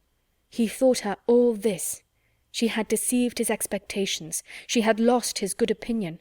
What was to become of her? "I am very sorry," she said inarticulately through her tears. "I am very sorry indeed." "Sorry? Yes, I hope you are sorry. And you will probably have reason to be long sorry for this day's transactions." "If it were possible for me to do otherwise," said she with another strong effort, "but I am so perfectly convinced that I could never make him happy, and that I should be miserable myself." Another burst of tears. But in spite of that burst, and in spite of that great black word miserable, which served to introduce it, Sir Thomas began to think a little relenting, a little change of inclination, might have something to do with it, and to augur favourably from the personal entreaty of the young man himself. He knew her to be very timid and exceedingly nervous, and thought it not improbable that her mind might be in such a state as a little time, a little pressing, a little patience, and a little impatience, a judicious mixture of all on the lover's side, might work their usual effect on. If the gentleman would but persevere, if he had but love enough to persevere, Sir Thomas began to have hopes, and these reflections having passed across his mind and cheered it, "Well," said he, in a tone of becoming gravity, but of less anger, "well, child, dry up your tears. There is no use in these tears. They can do no good. You must now come downstairs with me. Mr. Crawford has been kept waiting too long already. You must give him your own answer. We cannot expect him to be satisfied with less. And you can only explain to him the grounds of that misconception of your sentiments which, unfortunately for himself, he certainly has imbibed. I am totally unequal to it." But Fanny showed such reluctance, such misery at the idea of going down to him, that Sir Thomas, after a little consideration, judged it better to indulge her. His hopes from both gentleman and lady suffered a small depression in consequence, but when he looked at his niece, and saw a state of feature and complexion which her crying had brought her into, he thought there might be as much lost as gained by an immediate interview. With a few words, therefore, of no particular meaning, he walked off by himself, leaving his poor niece to sit and cry over what had passed, with very wretched feelings. Her mind was all disorder. The past, present, future, everything was terrible, but her uncle's anger gave her the severest pain of all. Selfish and ungrateful! To have appeared so to him! She was miserable forever. She had no one to take her part, to counsel or speak for her. Her only friend was absent. He might have softened his father, but all, perhaps all, would think her selfish and ungrateful. She might have to endure the reproach again and again. She might hear it, or see it, or know it to exist forever in every connection about her. She could not but feel some resentment against Mr. Crawford.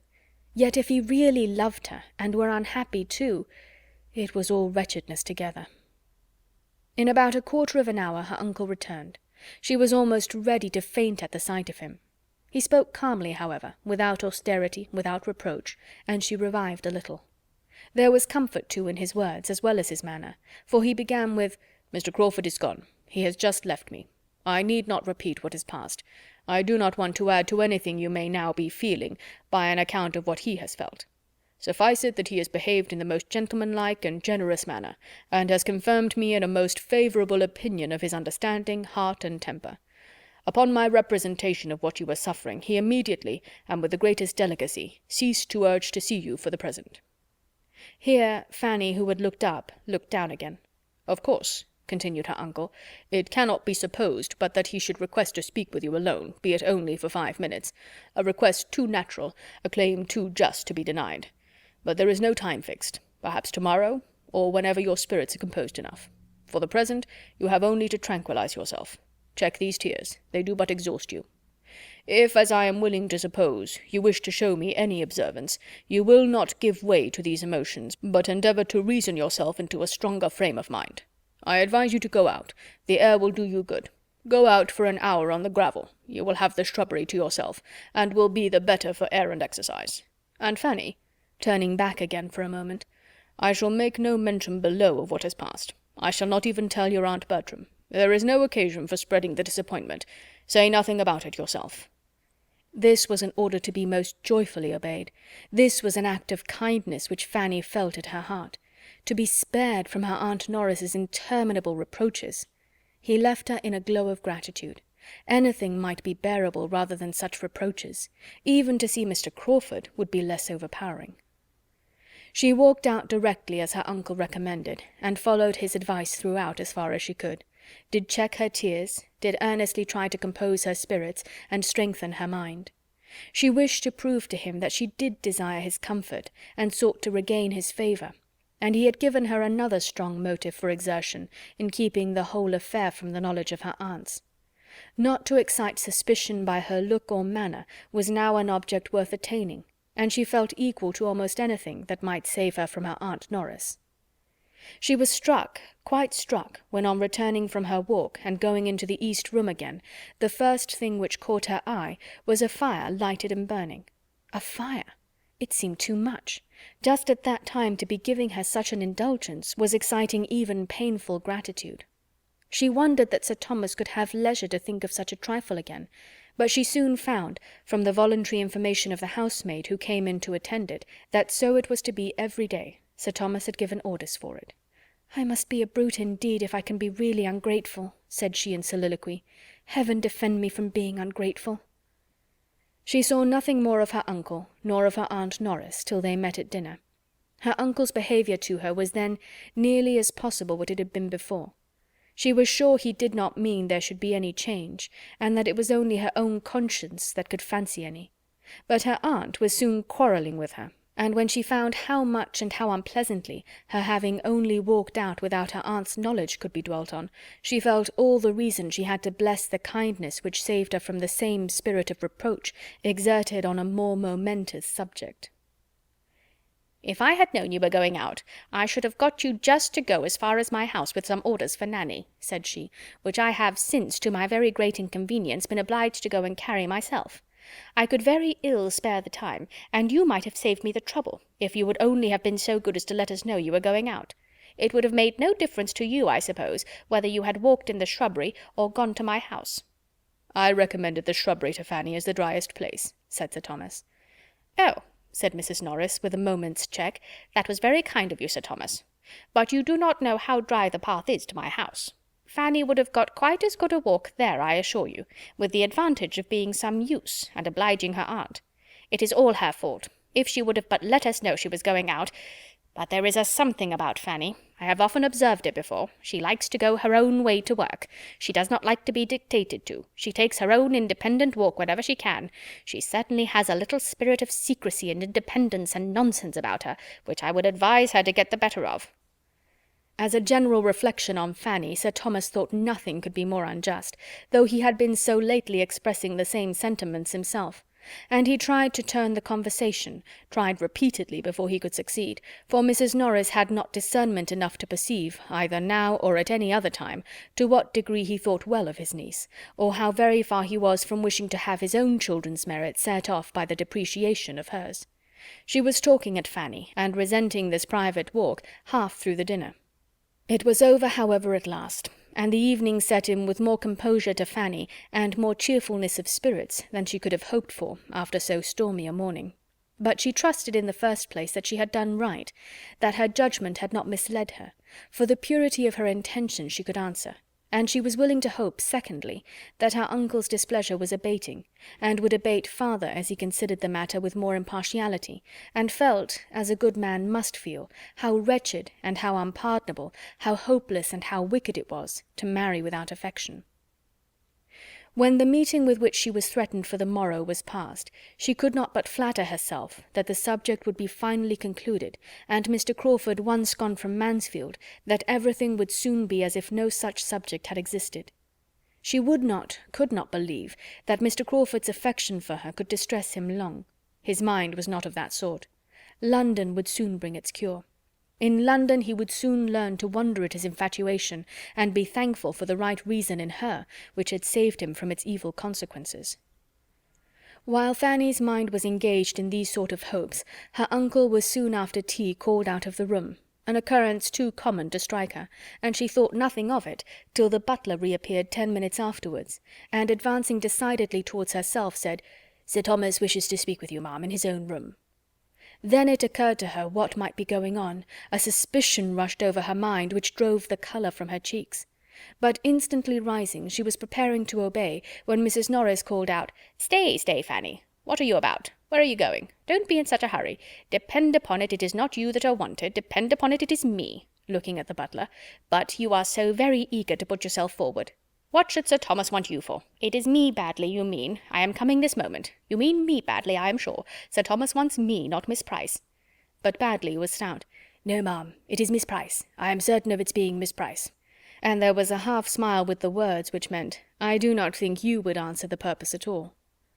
Mrs. Norris, much discontented, was obliged to compose herself to work again, and Fanny, walking off in agitating consciousness, found herself, as she anticipated, in another minute alone with Mr. Crawford. Chapter 33. The conference was neither so short nor so conclusive as the lady had designed.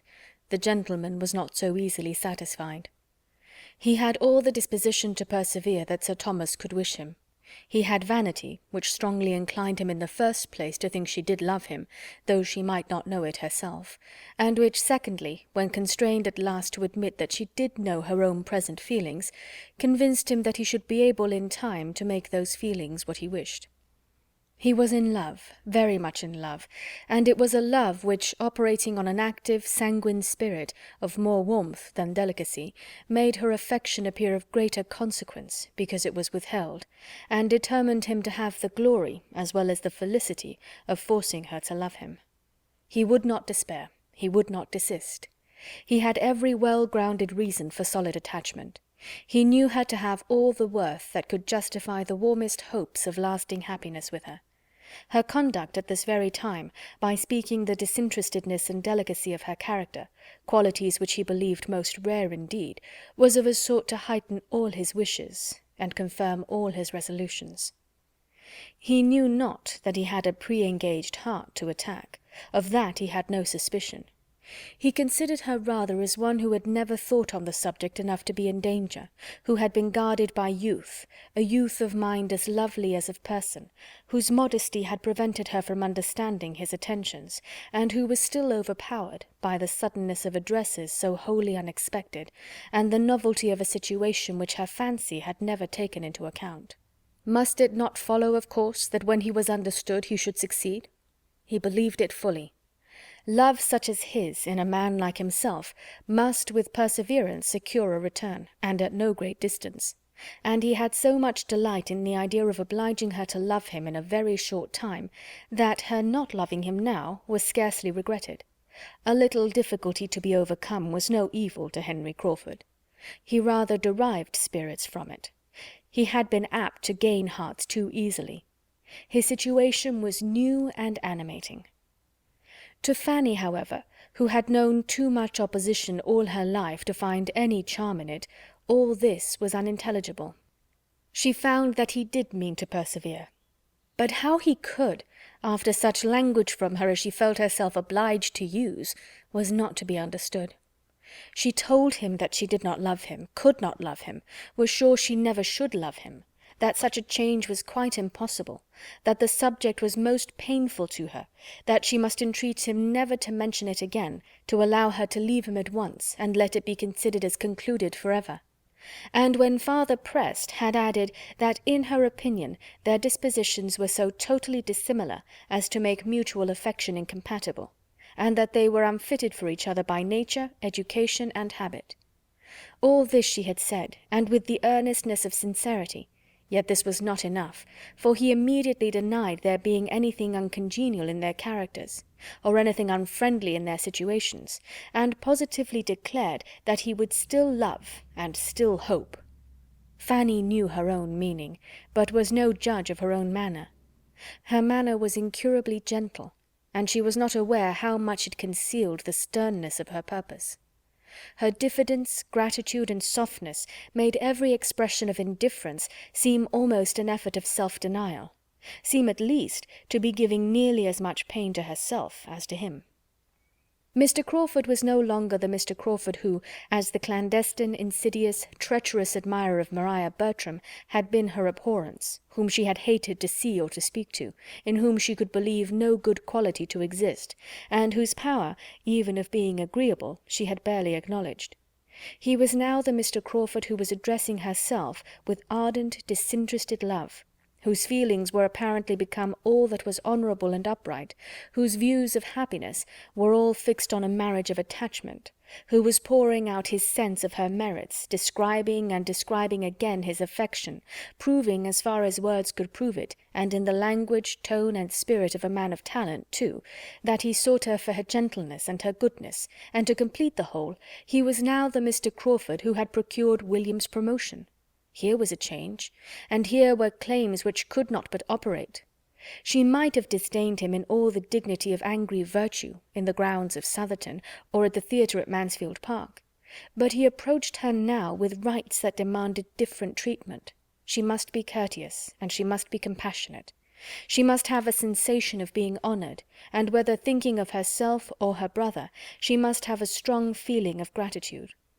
The effect of the whole was a manner so pitying and agitated, and words intermingled with her refusal so expressive of obligation and concern, that to a temper of vanity and hope like Crawford's, the truth, or at least the strength of her indifference, might well be questionable. And he was not so irrational as Fanny considered him, in the professions of persevering, assiduous, and not desponding attachment which closed the interview. It was with reluctance that he suffered her to go, but there was no look of despair in parting to belie his words, or give her hopes of his being less unreasonable than he professed himself. Now she was angry. Some resentment did arise at a perseverance so selfish and ungenerous. Here was again a want of delicacy and regard for others, which had formerly so struck and disgusted her. Here was again a something of the same Mr. Crawford whom she had so reprobated before. How evidently was there a gross want of feeling and humanity where his own pleasure was concerned, and alas, how always no known principle to supply as a duty what the heart was deficient in. Had her own affections been as free as perhaps they ought to have been, he never could have engaged them. So thought Fanny in good truth and sober sadness, as she sat musing over that too great indulgence and luxury of a fire upstairs, wondering at the past and present, wondering at what was yet to come, and in a nervous agitation which made nothing clear to her but the persuasion of her being never under any circumstances able to love Mr. Crawford, and the felicity of having a fire to sit over and think of it.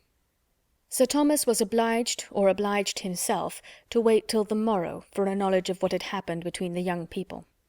He then saw Mr. Crawford and received his account. The first feeling was disappointment.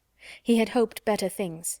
He had hoped that an hour's entreaty from a young man like Crawford could not have worked so little change on a gentle-tempered girl like Fanny.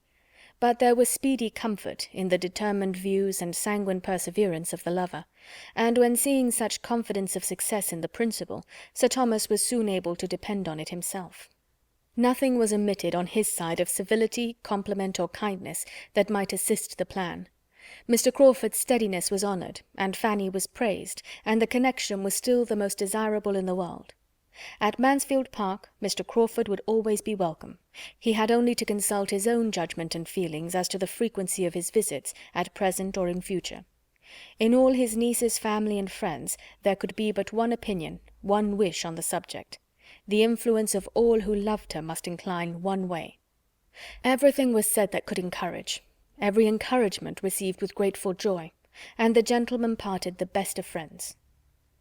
Satisfied that the cause was now on a footing the most proper and hopeful, Sir Thomas resolved to abstain from all farther importunity with his niece, and to show no open interference. Upon her disposition he believed kindness might be the best way of working. Entreaty should be from one quarter only. The forbearance of her family on a point, respecting which she could be in no doubt of their wishes, might be their surest means of forwarding it. Accordingly, on this principle, Sir Thomas took the first opportunity of saying to her, with a mild gravity, intending to be overcoming, "Well, Fanny, I have seen Mr. Crawford again, and learned from him exactly how matters stand between you. He is a most extraordinary young man, and whatever be the event, you must feel that you have created an attachment of no common character. Though young as you are, and little acquainted with the transient, varying, unsteady nature of love, as it generally exists, you cannot be struck as I am, with all that is wonderful in a perseverance of this sort, against discouragement. With him it is entirely a matter of feeling. He claims no merit in it, perhaps is entitled to none. Yet having chosen so well, his constancy has a respectable stamp. Had his choice been less unexceptionable, I should have condemned his persevering." "Indeed, sir," said Fanny, "I am very sorry that Mr. Crawford should continue to... I know that it is paying me a very great compliment, and I feel most undeservedly honoured, but I am so perfectly convinced, and I have told him so, that it will never be in my power—" "My dear," interrupted Sir Thomas, "there is no occasion for this. Your feelings are as well known to me as my wishes and regrets must be to you. There is nothing more to be said or done. From this hour the subject is never to be revived between us. You will have nothing to fear or to be agitated about. You cannot suppose me capable of trying to persuade you to marry against your inclinations. Your happiness and advantage are all that I have in view, and nothing is required of you but to bear with Mr. Crawford's endeavours to convince you that they may not be incompatible with his. He proceeds at his own risk. You are on safe ground. I have engaged for your seeing him whenever he calls, as you might have done, had nothing of this sort occurred. You will see him with the rest of us in the same manner, and as much as you can, dismissing the recollection of everything unpleasant. He leaves Northamptonshire so soon, that even this slight sacrifice cannot be often demanded. The future must be very uncertain. And now, my dear Fanny, this subject is closed between us." The promised departure was all that Fanny could think of with much satisfaction. Her uncle's kind expressions, however, and forbearing manner were sensibly felt, and when she considered how much of the truth was unknown to him, she believed she had no right to wonder at the line of conduct he pursued. He who had married a daughter to Mr. Rushworth. Romantic delicacy was certainly not to be expected from him. She must do her duty, and trust that time might make her duty easier than it now was. She could not, though only 18, suppose Mr. Crawford's attachment would hold out for ever. She could not but imagine that steady, unceasing discouragement from herself would put an end to it in time. How much time she might, in her own fancy, allot for its dominion, is another concern. It would not be fair to inquire into a young lady's exact estimate of her own perfections. In spite of his intended silence, Sir Thomas found himself once more obliged to mention the subject to his niece, to prepare her briefly for its being imparted to her aunts, a measure which he would still have avoided if possible, but which became necessary from the totally opposite feelings of Mr. Crawford as to any secrecy of proceeding. He had no idea of concealment. It was all known at the parsonage, where he loved to talk over the future with both his sisters, and it would be rather gratifying to him to have enlightened witnesses of the progress of his success. When Sir Thomas understood this, he felt the necessity of making his own wife and sister-in-law acquainted with the business without delay. Though on Fanny's account he almost dreaded the effect of the communication to Mrs. Norris as much as Fanny herself. He deprecated her mistaken but well-meaning zeal. Sir Thomas, indeed, was by this time not very far from classing Mrs. Norris as one of those well-meaning people who are always doing mistaken and very disagreeable things. Mrs. Norris, however, relieved him. He pressed for the strictest forbearance and silence towards their niece. She not only promised, but did observe it. She only looked her increased ill will. Angry she was, bitterly angry, but she was more angry with Fanny for having received such an offer than for refusing it. It was an injury and affront to Julia, who ought to have been Mr. Crawford's choice, and independently of that she disliked Fanny because she had neglected her, and she would have grudged such an elevation to one whom she had always been trying to depress. Sir Thomas gave her more credit for discretion on the occasion than she deserved, and Fanny could have blessed her for allowing her only to see her displeasure, and not to hear it. Lady Bertram took it differently. She had been a beauty, and a prosperous beauty, all her life, and beauty and wealth were all that excited her respect. To know Fanny to be sought in marriage by a man of fortune raised her, therefore, very much in her opinion. By convincing her that Fanny was very pretty, which she had been doubting about before, and that she would be advantageously married, it made her feel a sort of credit in calling her niece. "Well, Fanny," said she, as soon as they were alone together afterwards, and she really had known something like impatience to be alone with her, and her countenance, as she spoke, had extraordinary animation. "Well, Fanny, I have had a very agreeable surprise this morning. I must just speak of it once. I told Sir Thomas I must once, and then I shall have done. I give you joy, my dear niece," and looking at her complacently, she added, "we certainly are a handsome family." Fanny coloured, and doubted at first what to say. When hoping to assail her on her vulnerable side, she presently answered, "My dear aunt, you cannot wish me to do differently from what I have done, I am sure. You cannot wish me to marry, for you would miss me, should not you? Yes, I am sure you would miss me too much for that." "No, my dear, I should not think of missing you when such an offer as this comes in your way. I could do very well without you, if you were married to a man of such good estate as Mr. Crawford, and you must be aware, Fanny, that it is every young woman's duty to accept such a very unexceptionable offer as this." This was almost the only rule of conduct, the only piece of advice, which Fanny had ever received from her aunt in the course of 8 years and a half. It silenced her. She felt how unprofitable contention would be. If her aunt's feelings were against her, nothing could be hoped from attacking her understanding. Lady Bertram was quite talkative. "I will tell you what, Fanny," said she, "I am sure he fell in love with you at the ball. I am sure the mischief was done that evening. You did look remarkably well. Everybody said so. Sir Thomas said so. And you know you had Chapman to help you dress. I am very glad I sent Chapman to you. I shall tell Sir Thomas that I am sure it was done that evening." And still pursuing the same cheerful thoughts, she soon afterwards added, "And I will tell you what, Fanny, which is more than I did for Maria. The next time Pug has a litter, you shall have a puppy." Chapter 34. Edmund had great things to hear on his return. Many surprises were awaiting him. The first that occurred was not least in interest, the appearance of Henry Crawford and his sister walking together through the village as he rode into it. He had concluded he had meant them to be far distant.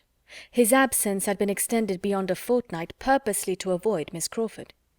He was returning to Mansfield with spirits ready to feed on melancholy remembrances and tender associations, when her own fair self was before him, leaning on her brother's arm, and he found himself receiving a welcome unquestionably friendly from the woman who 2 moments before he had been thinking of as 70 miles off, and as farther, much farther from him in inclination than any distance could express. Her reception of him was of a sort which he could not have hoped for, had he expected to see her. Coming as he did from such a purport fulfilled as had taken him away, he would have expected anything rather than a look of satisfaction and words of simple, pleasant meaning. It was enough to set his heart in a glow, and to bring him home in the properest state for feeling the full value of the other joyful surprises at hand. William's promotion, with all its particulars, he was soon master of, and with such a secret provision of comfort within his own breast to help the joy, he found in it a source of most gratifying sensation and unvarying cheerfulness all dinner-time. After dinner, when he and his father were alone, he had Fanny's history, and then all the great events of the last fortnight, and the present situation of matters at Mansfield were known to him. Fanny suspected what was going on. They sat so much longer than usual in the dining-parlour that she was sure they must be talking of her, and when tea at last brought them away, and she was to be seen by Edmund again, she felt dreadfully guilty. He came to her, sat down by her, took her hand, and pressed it kindly, and at that moment she thought that, but for the occupation and the scene which the tea-things afforded, she must have betrayed her emotion in some unpardonable excess. He was not intending, however, by such action, to be conveying to her that unqualified approbation and encouragement which her hopes drew from it. It was designed only to express his participation in all that interested her, and to tell her that he had been hearing what quickened every feeling of affection. He was, in fact, entirely on his father's side of the question. His surprise was not so great as his father's at her refusing Crawford, because, so far from supposing her to consider him anything like a preference, he had always believed it to be rather the reverse, and could imagine her to be taken perfectly unprepared. But Sir Thomas could not regard the connection as more desirable than he did. It had every recommendation to him, and while honouring her for what she had done under the influence of her present indifference, honouring her in rather stronger terms than Sir Thomas could quite echo, he was most earnest in hoping, and sanguine in believing, that it would be a match at last, and that, united by mutual affection, it would appear that their dispositions were as exactly fitted to make them blessed in each other, as he was now beginning seriously to consider them. Crawford had been too precipitate. He had not given her time to attach herself. He had begun at the wrong end. With such powers as his, however, and such a disposition as hers, Edmund trusted that everything would work out a happy conclusion. Meanwhile, he saw enough of Fanny's embarrassment to make him scrupulously guard against exciting it a second time by any word, look, or movement. Crawford called the next day, and on the score of Edmund's return, Sir Thomas felt himself more than licensed to ask him to stay to dinner. It was really a necessary compliment. He stayed, of course, and Edmund had then ample opportunity for observing how he sped with Fanny, and what degree of immediate encouragement for him might be extracted from her manners. And it was so little, so very, very little, every chance, every possibility of it resting upon her embarrassment only, if there was not hope in her confusion, there was hope in nothing else, that he was almost ready to wonder at his friend's perseverance. Fanny was worth it all. He held her to be worth every effort of patience, every exertion of mind, but he did not think he could have gone on himself with any woman breathing, without something more to warm his courage than his eyes could discern in hers. He was very willing to hope that Crawford saw clearer, and this was the most comfortable conclusion for his friend that he could come to from all that he observed to pass before and at and after dinner. In the evening a few circumstances occurred which he thought more promising. When he and Crawford walked into the drawing-room, his mother and Fanny were sitting as intently and silently at work as if there were nothing else to care for. Edmund could not help noticing their apparently deep tranquillity. "We have not been so silent all the time," replied his mother. "Fanny has been reading to me, and only put the book down upon hearing you coming." And sure enough, there was a book on the table which had the air of being very recently closed, a volume of Shakespeare. She often reads to me out of these books, and she was in the middle of a very fine speech of that man's, what's his name, Fanny, when we heard your footsteps." Crawford took the volume. "Let me have the pleasure of finishing that speech to your ladyship," said he. "I shall find it immediately." And by carefully giving way to the inclination of the leaves, he did find it, or within a page or two, quite near enough to satisfy Lady Bertram, who assured him, as soon as he mentioned the name of Cardinal Wolsey, that he had got the very speech. Not a look or an offer of help had Fanny given, not a syllable for or against. All her attention was for her work. She seemed determined to be interested by nothing else. But taste was too strong in her. She could not abstract her mind 5 minutes. She was forced to listen. His reading was capital, and her pleasure in good reading extreme. To good reading, however, she had been long used. Her uncle read well, her cousins all, Edmund very well. But in Mr. Crawford's reading there was a variety of excellence beyond what she had ever met with.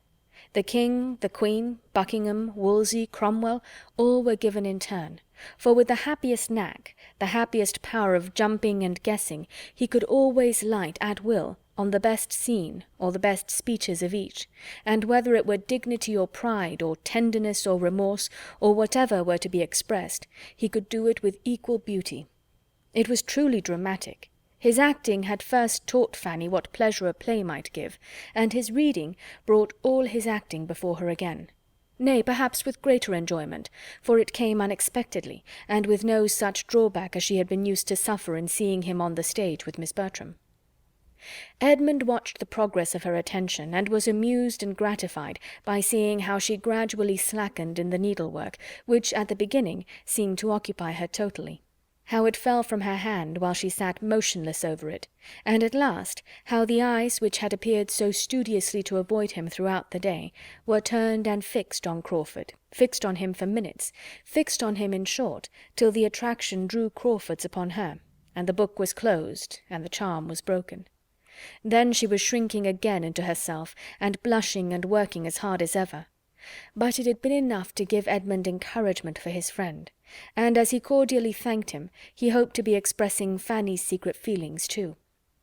"That play must be a favourite with you," said he. "You read as if you knew it well." "It will be a favourite, I believe, from this hour," replied Crawford. "But I do not think I have had a volume of Shakespeare in my hand before since I was 15. I once saw Henry VIII acted, or I have heard of it from somebody who did, I am not certain which. But Shakespeare one gets acquainted with without knowing how.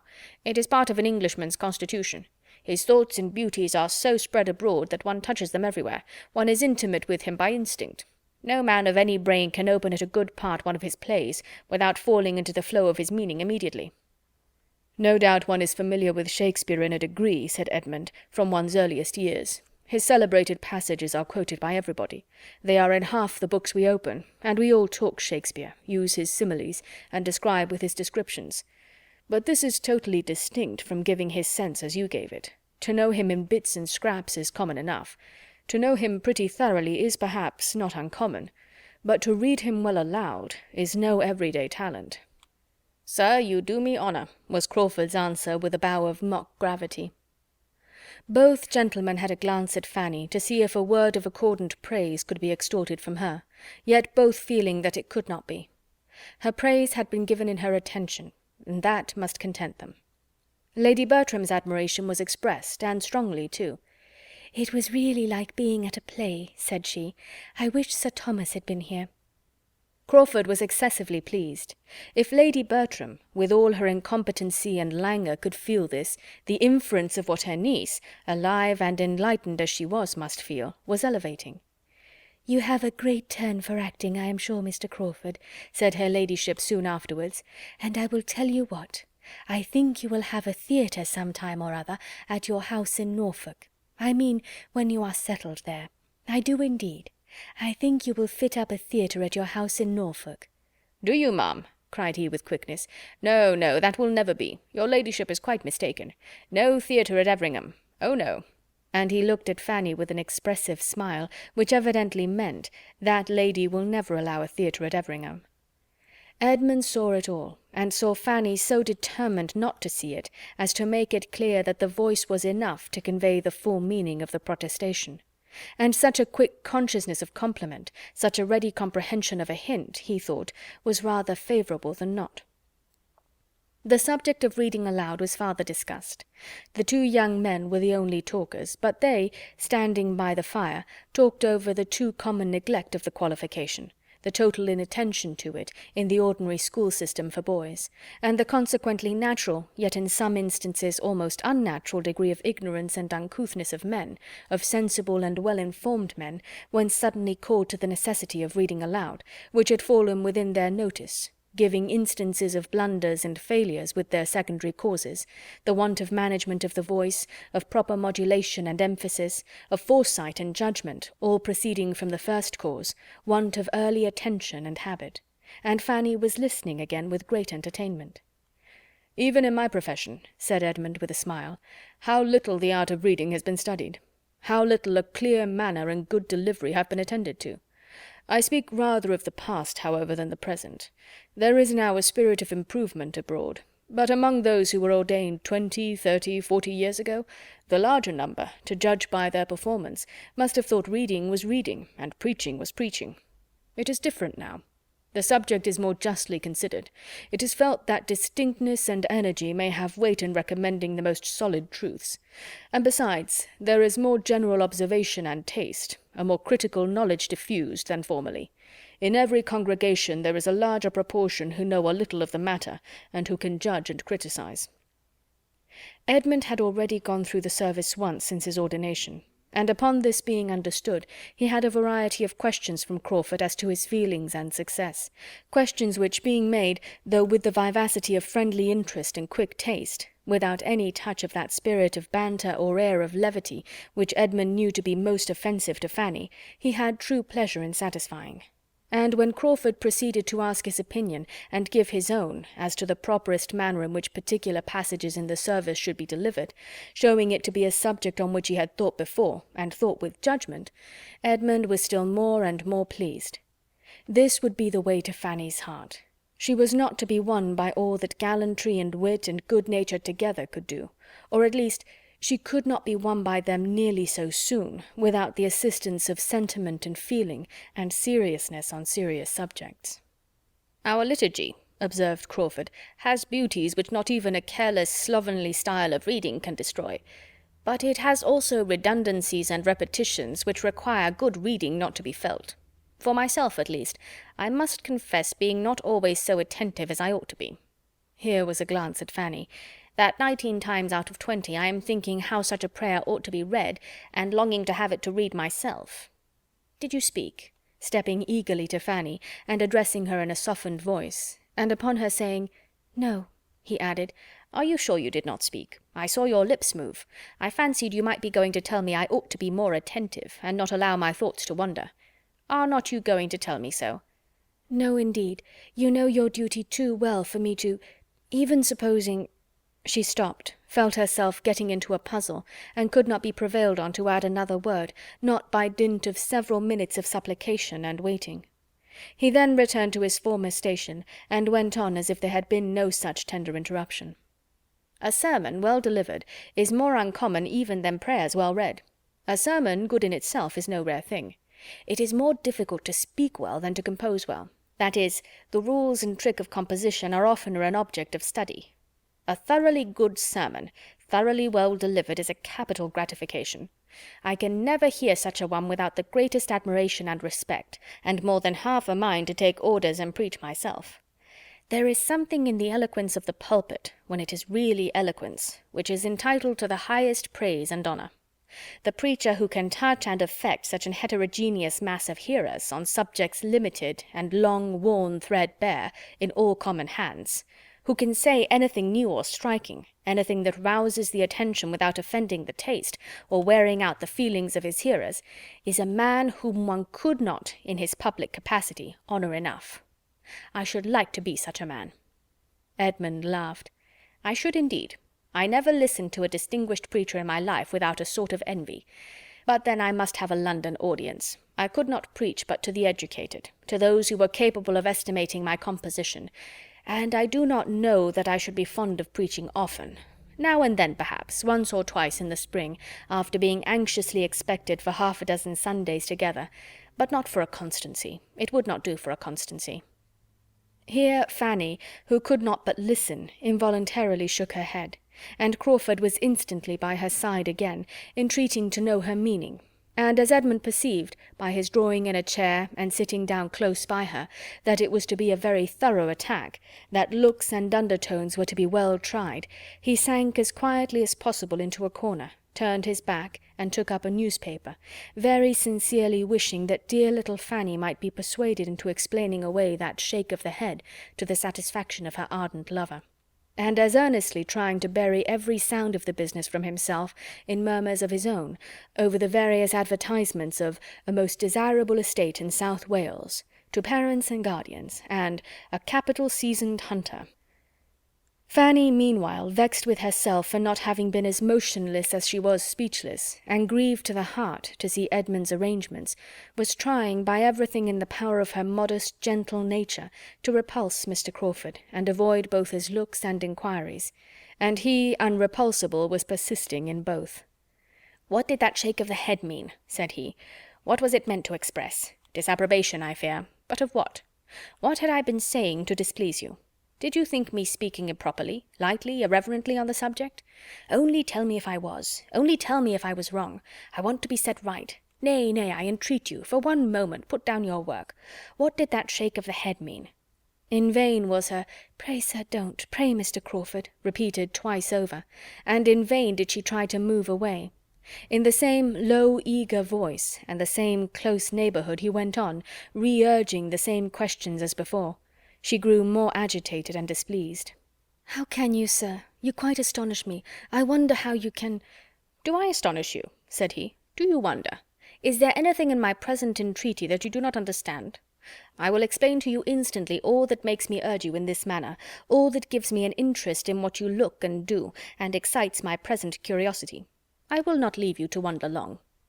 In spite of herself, she could not help half a smile, but she said nothing. "You shook your head at my acknowledging that I should not like to engage in the duties of a clergyman always, for a constancy. Yes, that was the word, constancy. I am not afraid of the word. I would spell it, read it, write it with anybody. I see nothing alarming in the word. Did you think I ought?" "Perhaps, sir," said Fanny, wearied at last into speaking, "perhaps, sir, I thought it was a pity you did not always know yourself as well as you seemed to do at that moment." Crawford, delighted to get her to speak at any rate, was determined to keep it up, and poor Fanny, who had hoped to silence him by such an extremity of reproof, found herself sadly mistaken, and that it was only a change from one object of curiosity and one set of words to another. He had always something to entreat the explanation of. The opportunity was too fair. None such had occurred since his seeing her in her uncle's room, and none such might occur again before his leaving Mansfield. Lady Bertram's being just on the other side of the table was a trifle, for she might always be considered as only half awake, and Edmund's advertisements were still of the first utility. "Well," said Crawford after a course of rapid questions and reluctant answers, "I am happier than I was, because I now understand more clearly your opinion of me. You think me unsteady, easily swayed by the whim of the moment, easily tempted, easily put aside. With such an opinion, no wonder that— But we shall see. It is not by protestations that I shall endeavour to convince you I am wronged. It is not by telling you that my affections are steady. My conduct shall speak for me. Absence, distance, time shall speak for me. They shall prove that as far as you can be deserved by anybody, I do deserve you. You are infinitely my superior in merit, all that I know. You have qualities which I had not before supposed to exist in such a degree in any human creature.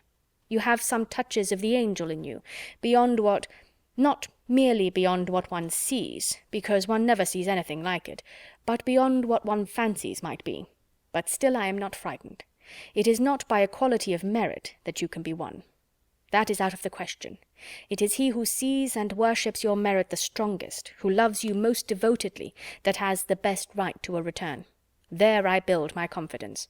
By that right I do and will deserve you. And when once convinced that my attachment is what I declare it, I know you too well not to entertain the warmest hopes. Yes, dearest, sweetest Fanny. Nay," seeing her draw back displeased, "forgive me. Perhaps I have as yet no right. But by what other name can I call you? Do you suppose you are ever present to my imagination under any other? No, it is Fanny that I think of all day, and dream of all night. You have given the name such reality of sweetness, that nothing else can now be descriptive of you." Fanny could hardly have kept her seat any longer, or have refrained from at least trying to get away, in spite of all the too public opposition she foresaw to it, had it not been for the sound of approaching relief, the very sound which she had been long watching for, and long thinking strangely delayed. The solemn procession, headed by Badley, of tea-board, urn, and cake-bearers, made its appearance, and delivered her from a grievous imprisonment of body and mind. Mr. Crawford was obliged to move. She was at liberty, she was busy, she was protected. Edmund was not sorry to be admitted again among the number of those who might speak and hear. But though the conference had seemed full long to him, and though on looking at Fanny he saw rather a flush of vexation, he inclined to hope that so much could not have been said and listened to without some profit to the speaker. Chapter 35. Edmund had determined that it belonged entirely to Fanny to choose whether her situation with regard to Crawford should be mentioned between them or not, and that if she did not lead the way, it should never be touched on by him. But after a day or two of mutual reserve, he was induced by his father to change his mind, and try what his influence might do for his friend. A day, and a very early day, was actually fixed for the Crawfords' departure, and Sir Thomas thought it might be as well to make one more effort for the young man before he left Mansfield, that all his professions and vows of unshaken attachment might have as much hope to sustain them as possible. Sir Thomas was most cordially anxious for the perfection of Mr. Crawford's character in that point. He wished him to be a model of constancy, and fancied the best means of effecting it would be by not trying him too long. Edmund was not unwilling to be persuaded to engage in the business. He wanted to know Fanny's feelings. She had been used to consult him in every difficulty, and he loved her too well to bear to be denied her confidence now. He hoped to be of service of her. He thought he must be of service of her. Whom else had she to open her heart to? If she did not need counsel, she must need the comfort of communication. Fanny, estranged from him, silent and reserved, was an unnatural state of things, a state which he must break through, and which he could easily learn to think she was wanting him to break through. "I will speak to her, sir. I will take the first opportunity of speaking to her alone," was the result of such thoughts as these, and upon Sir Thomas's information of her being at that very time walking alone in the shrubbery, he instantly joined her. "I am come to walk with you, Fanny," said he. "Shall I?" drawing her arm within his. "It is a long while since we have had a comfortable walk together." She assented to it all rather by look than word. Her spirits were low. "But, Fanny," he presently added, "in order to have a comfortable walk, something more is necessary than merely pacing this gravel together. You must talk to me. I know you have something on your mind. I know what you are thinking of. You cannot suppose me uninformed. Am I to hear of it from everybody but Fanny herself?" Fanny, at once agitated and dejected, replied, "If you hear it from everybody, cousin, there can be nothing for me to tell." "Not of facts, perhaps, but of feelings, Fanny. No one but you can tell me them. I do not mean to press you, however. If it is not what you wish yourself, I have done. I had thought it might be a relief." "I am afraid we think too differently for me to find any relief in talking of what I feel." "Do you suppose that we think differently? I have no idea of it. I dare say that, on a comparison of our opinions, they would be found as much alike as they have been used to be. To the point. I consider Crawford's proposals as most advantageous and desirable, if you could return his affection. I consider it as most natural that all your family should wish you could return it, but that as you cannot, you have done exactly as you ought in refusing him. Can there be any disagreement between us there?" "Oh, no. But I thought you blamed me. I thought you were against me. This is such a comfort." "This comfort you might have had sooner, Fanny, had you sought it. But how could you possibly suppose me against you? How could you imagine me an advocate for marriage without love? Were I even careless in general on such matters, how could you imagine me so where your happiness was at stake?" "My uncle thought me wrong, and I knew he had been talking to you." "As far as you have gone, Fanny, I think you perfectly right. I may be sorry, I may be surprised, though hardly that, for you had not had time to attach yourself, but I think you perfectly right. Can it admit of a question? It is disgraceful to us if it does. You did not love him. Nothing could have justified your accepting him." Fanny had not felt so comfortable for days and days. "So far your conduct has been faultless, and they were quite mistaken who wished you to do otherwise. But the matter does not end here. Crawford's is no common attachment. He perseveres, with the hope of creating that regard which had not been created before. This, we know, must be a work of time. But," with an affectionate smile, "let him succeed at last, Fanny, let him succeed at last. You have proved yourself upright and disinterested. Prove yourself grateful and tender-hearted, and then you will be the perfect model of a woman, which I have always believed you born for." "Oh, never, never, never! He will never succeed with me." And she spoke with a warmth which quite astonished Edmund, and which she blushed at the recollection of herself, when she saw his look, and heard him reply, "Never, Fanny, so very determined and positive. This is not like yourself, your rational self." "I mean," she cried sorrowfully, correcting herself, "that I think I never shall, as far as the future can be answered for. I think I never shall return his regard." "I must hope better things. I am aware, more aware than Crawford can be, that the man who means to make you love him, you having due notice of his intentions, must have very uphill work, for there are all your early attachments and habits in battle array, and before he can get your heart for his own use, he has to unfasten it from all the holds upon things animate and inanimate, which so many years' growth have confirmed, and which are considerably tightened for the moment by the very idea of separation. I know that the apprehension of being forced to quit Mansfield will for a time be arming you against him. I wish he had not been obliged to tell you what he was trying for. I wish he had known you as well as I do, Fanny. Between us, I think we should have won you.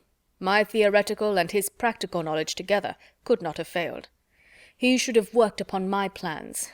I must hope, however, that time proving him, as I firmly believe it will, to deserve you by his steady affection, will give him his reward.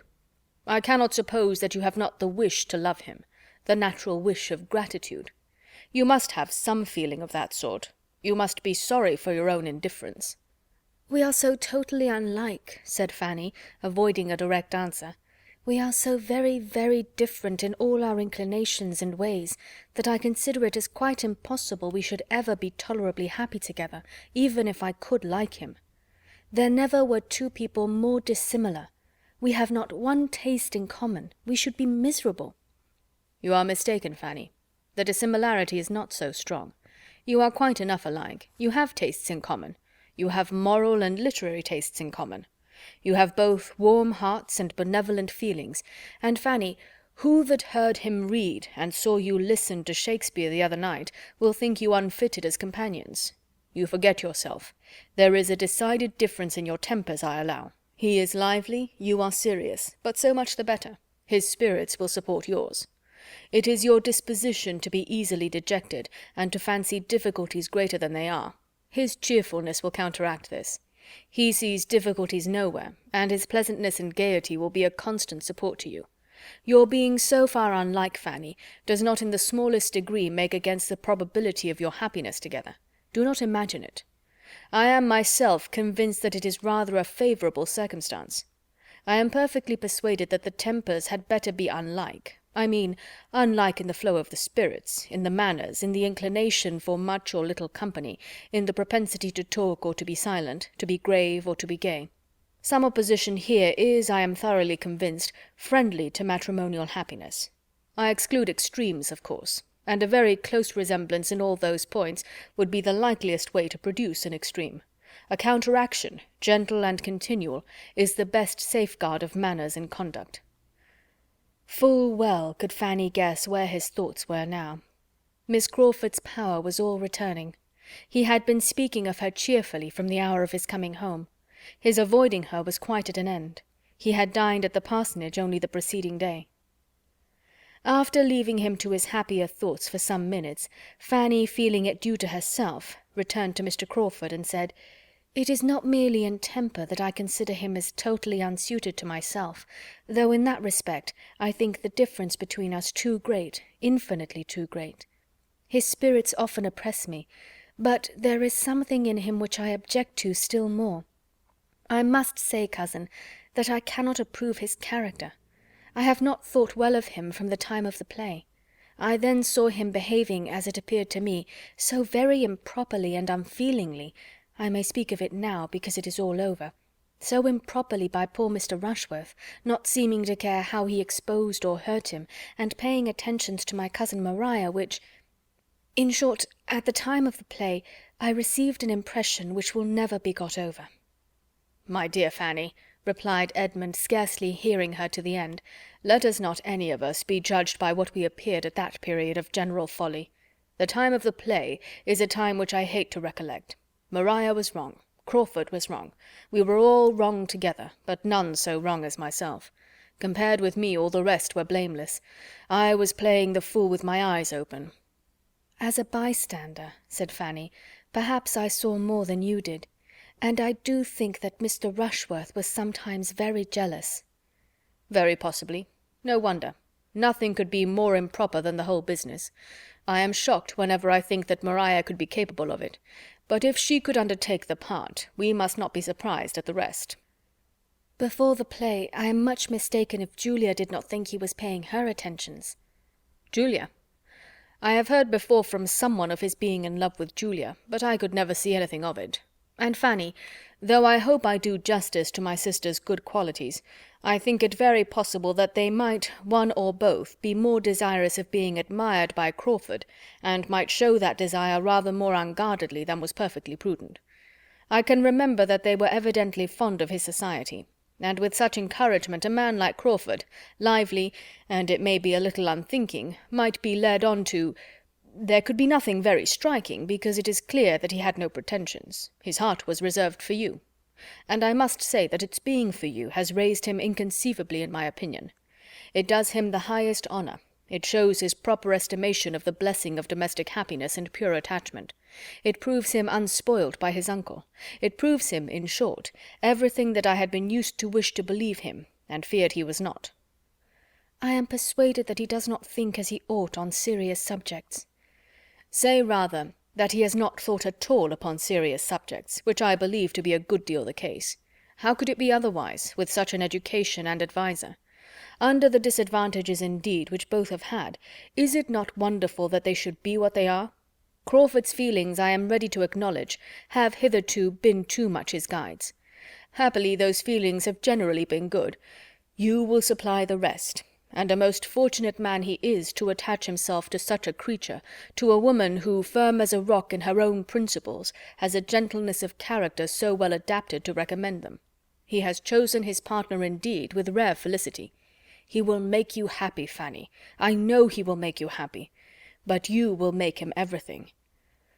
I would not engage in such a charge, cried Fanny in a shrinking accent, in such an office of high responsibility. As usual, believing yourself unequal to anything, fancying everything too much for you. Well, though I may not be able to persuade you into different feelings, you will be persuaded into them, I trust. I confess myself sincerely anxious that you may. I have no common interest in Crawford's well-doing. Next to your happiness, Fanny, his has the first claim on me. You are aware of my having no common interest in Crawford. Fanny was too well aware of it to have anything to say, and they walked on together some 50 yards in mutual silence and abstraction. Edmund first began again. I was very much pleased by her manner of speaking of it yesterday, particularly pleased, because I had not depended upon her seeing everything in so just a light. I knew she was very fond of you, but yet I was afraid of her not estimating your worth to her brother quite as it deserved, and of her regretting that he had not rather fixed on some woman of distinction or fortune. I was afraid of the bias of those worldly maxims which she has been too much used to hear. But it was very different. She spoke of you, Fanny, just as she ought. She desires the connection as warmly as your uncle or myself. We had a long talk about it. I should not have mentioned the subject, though very anxious to know her sentiments, but I had not been in the room 5 minutes before she began, introducing it with all that openness of heart and sweet peculiarity of manner, that spirit and ingenuousness which are so much a part of herself. Mrs. Grant laughed at her for her rapidity. Was Mrs. Grant in the room then? Yes, when I reached the house I found the two sisters together by themselves, and when once we had begun, we had not done with you, Fanny, till Crawford and Dr. Grant came in. It is above a week since I saw Miss Crawford. Yes, she laments it, yet owns it may have been best. You will see her, however, before she goes. She is very angry with you, Fanny. You must be prepared for that. She calls herself very angry, but you can imagine her anger. It is the regret and disappointment of a sister, who thinks her brother has a right to everything he may wish for, at the first moment. She is hurt, as you would be for William, but she loves and esteems you with all her heart. I knew she would be angry with me. My dearest Fanny, cried Edmund, pressing her arm closer to him, do not let the idea of her anger distress you. It is anger to be talked of rather than felt. Her heart is made for love and kindness, not for resentment. I wish you could have overheard her tribute of praise. I wish you could have seen her countenance when she said that you should be Henry's wife. And I observed that she always spoke of you as Fanny, which she was never used to do, and it had a sound of most sisterly cordiality. And Mrs. Grant, did she speak, was she there all the time? Yes, she was agreeing exactly with her sister. The surprise of your refusal, Fanny, seems to have been unbounded. That you could refuse such a man as Henry Crawford seems more than they can understand. I said what I could for you, but in good truth, as they stated the case, you must prove yourself to be in your senses as soon as you can by a different conduct. Nothing else will satisfy them. But this is teasing you. I have done. Do not turn away from me. I should have thought, said Fanny, after a pause of recollection and exertion, that every woman must have felt the possibility of a man's not being approved, not being loved by someone of her sex at least, let him be ever so generally agreeable, let him have all the perfections in the world. I think it ought not to be set down as certain that a man must be acceptable to every woman he may happen to like himself. But even supposing it is so, allowing Mr. Crawford to have all the claims which his sisters think he has, how was I to be prepared to meet him with any feeling answerable to his own? He took me wholly by surprise. I had not an idea that his behaviour to me before had any meaning, and surely I was not to be teaching myself to like him only because he was taking what seemed very idle notice of me. In my situation it would have been the extreme of vanity to be forming expectations on Mr. Crawford. I am sure his sisters, rating him as they do, must have thought it so, supposing he had meant nothing. How then was I to be in love with him the moment he said he was with me? How was I to have an attachment at his service as soon as it was asked for? His sisters should consider me as well as him. The higher his deserts, the more improper for me ever to have thought of him. And we think very differently of the nature of women, if they can imagine a woman so very soon capable of returning an affection as this seems to imply. My dear, dear Fanny, now I have the truth. I know this to be the truth, and most worthy of you are such feelings. I had attributed them to you before. I thought I could understand you. You have now given exactly the explanation which I ventured to make for you to your friend and Mrs. Grant, and they were both better satisfied, though your warm-hearted friend was still run away with a little by the enthusiasm of her fondness for Henry. I told them that you were of all human creatures the one over whom habit had most power, and novelty least, and that the very circumstance of the novelty of Crawford's addresses was against him. Their being so new and so recent was all in their disfavour, that you could tolerate nothing that you were not used to, and a great deal more to the same purpose to give them a knowledge of your character. Miss Crawford made us laugh by her plans of encouragement for her brother.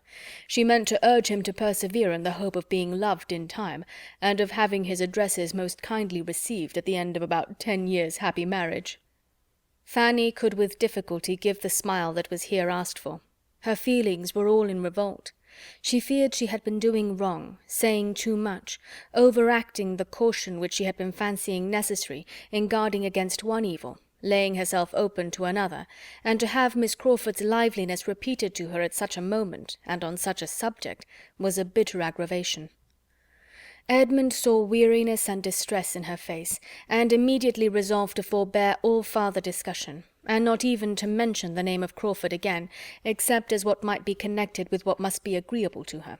On this principle he soon afterwards observed, "They go on Monday. You are sure, therefore, of seeing your friend either to-morrow or Sunday.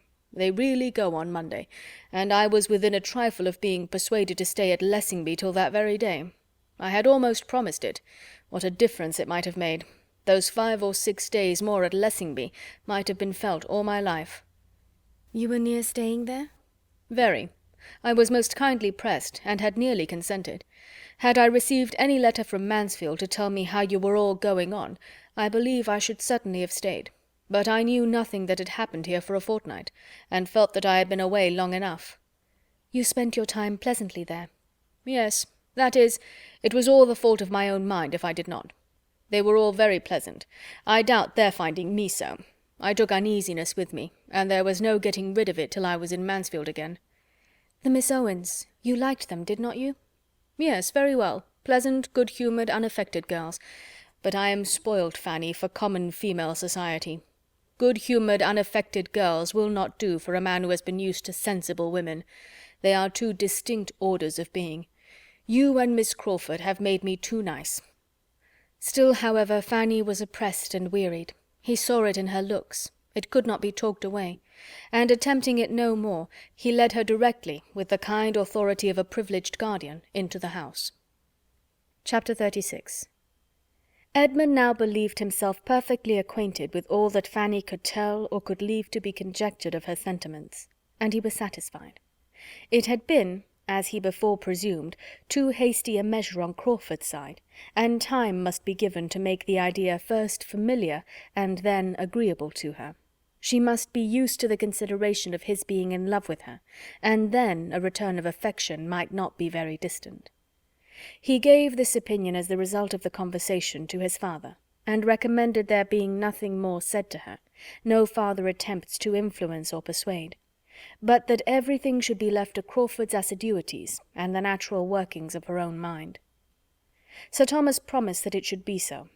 Edmund's account of Fanny's disposition he could believe to be just. He supposed she had all those feelings, but he must consider it as very unfortunate that she had. For, less willing than his son to trust to the future, he could not help fearing that if such very long allowances of time and habit were necessary for her, she might not have persuaded herself into receiving his addresses properly before the young man's inclination for paying them were over. There was nothing to be done, however, but to submit quietly and hope the best. The promised visit from her friend, as Edmund called Miss Crawford, was a formidable threat to Fanny, and she lived in continual terror of it. As a sister so partial and so angry, and so little scrupulous of what she said, and in another light so triumphant and secure, she was in every way an object of painful alarm. Her displeasure, her penetration, and her happiness were all fearful to encounter, and the dependence of having others present when they met was Fanny's only support in looking forward to it. She absented herself as little as possible from Lady Bertram, kept away from the east room, and took no solitary walk in the shrubbery, in her caution to avoid any sudden attack. She succeeded. She was safe in the breakfast-room with her aunt when Miss Crawford did come, and the first misery over, and Miss Crawford looking and speaking with much less particularity of expression than she had anticipated, Fanny began to hope there would be nothing worse to be endured than an half-hour of moderate agitation. But here she hoped too much. Miss Crawford was not the slave of opportunity. She was determined to see Fanny alone, and therefore said to her tolerably soon in a low voice, "I must speak to you for a few minutes somewhere." Words that Fanny felt all over her, in all her pulses and all her nerves. Denial was impossible. Her habits of ready submission, on the contrary, made her almost instantly rise and lead the way out of the room.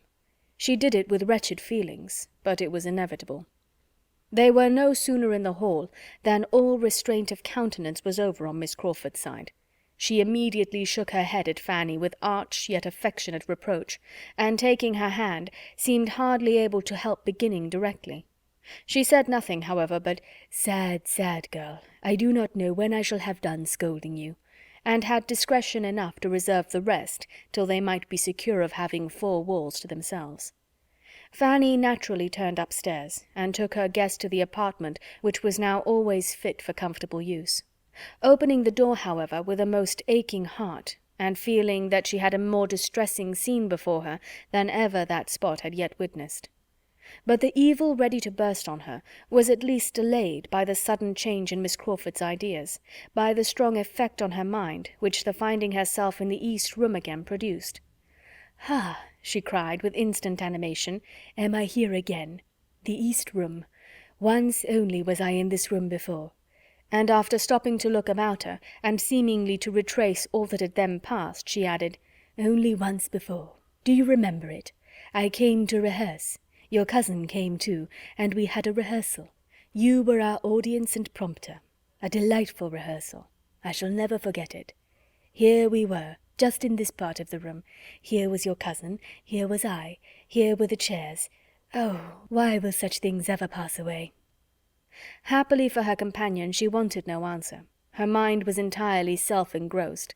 She was in a reverie of sweet remembrances. "The scene we were rehearsing was so very remarkable, the subject of it so very, what shall I say?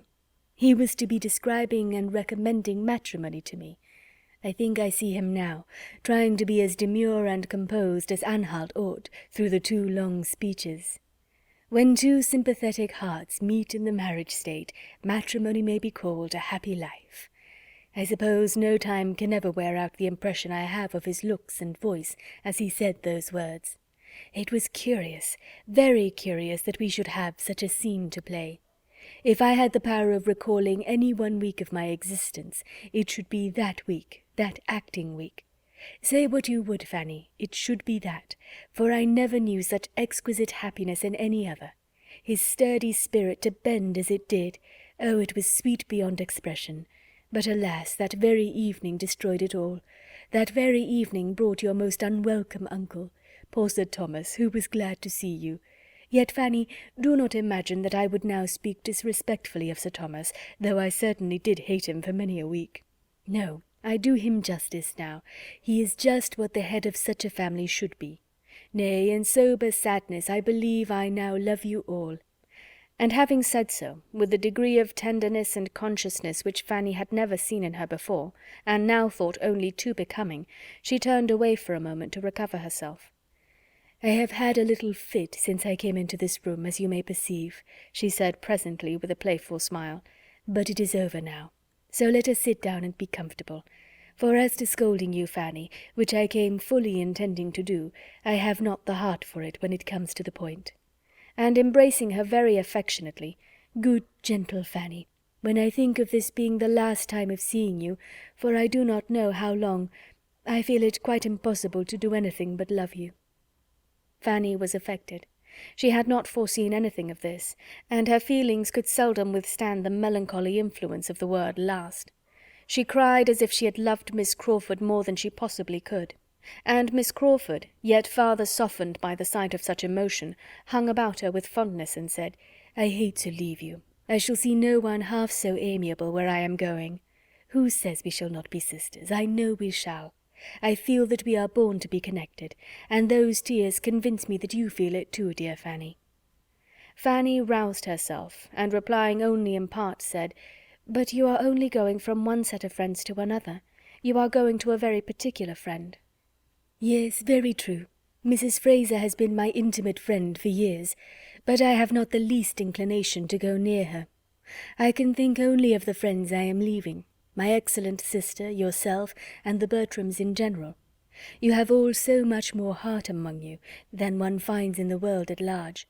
You all give me a feeling of being able to trust and confide in you, which in common intercourse one knows nothing of. I wish I had settled with Mrs. Fraser not to go to her till after Easter, a much better time for the visit, but now I cannot put her off.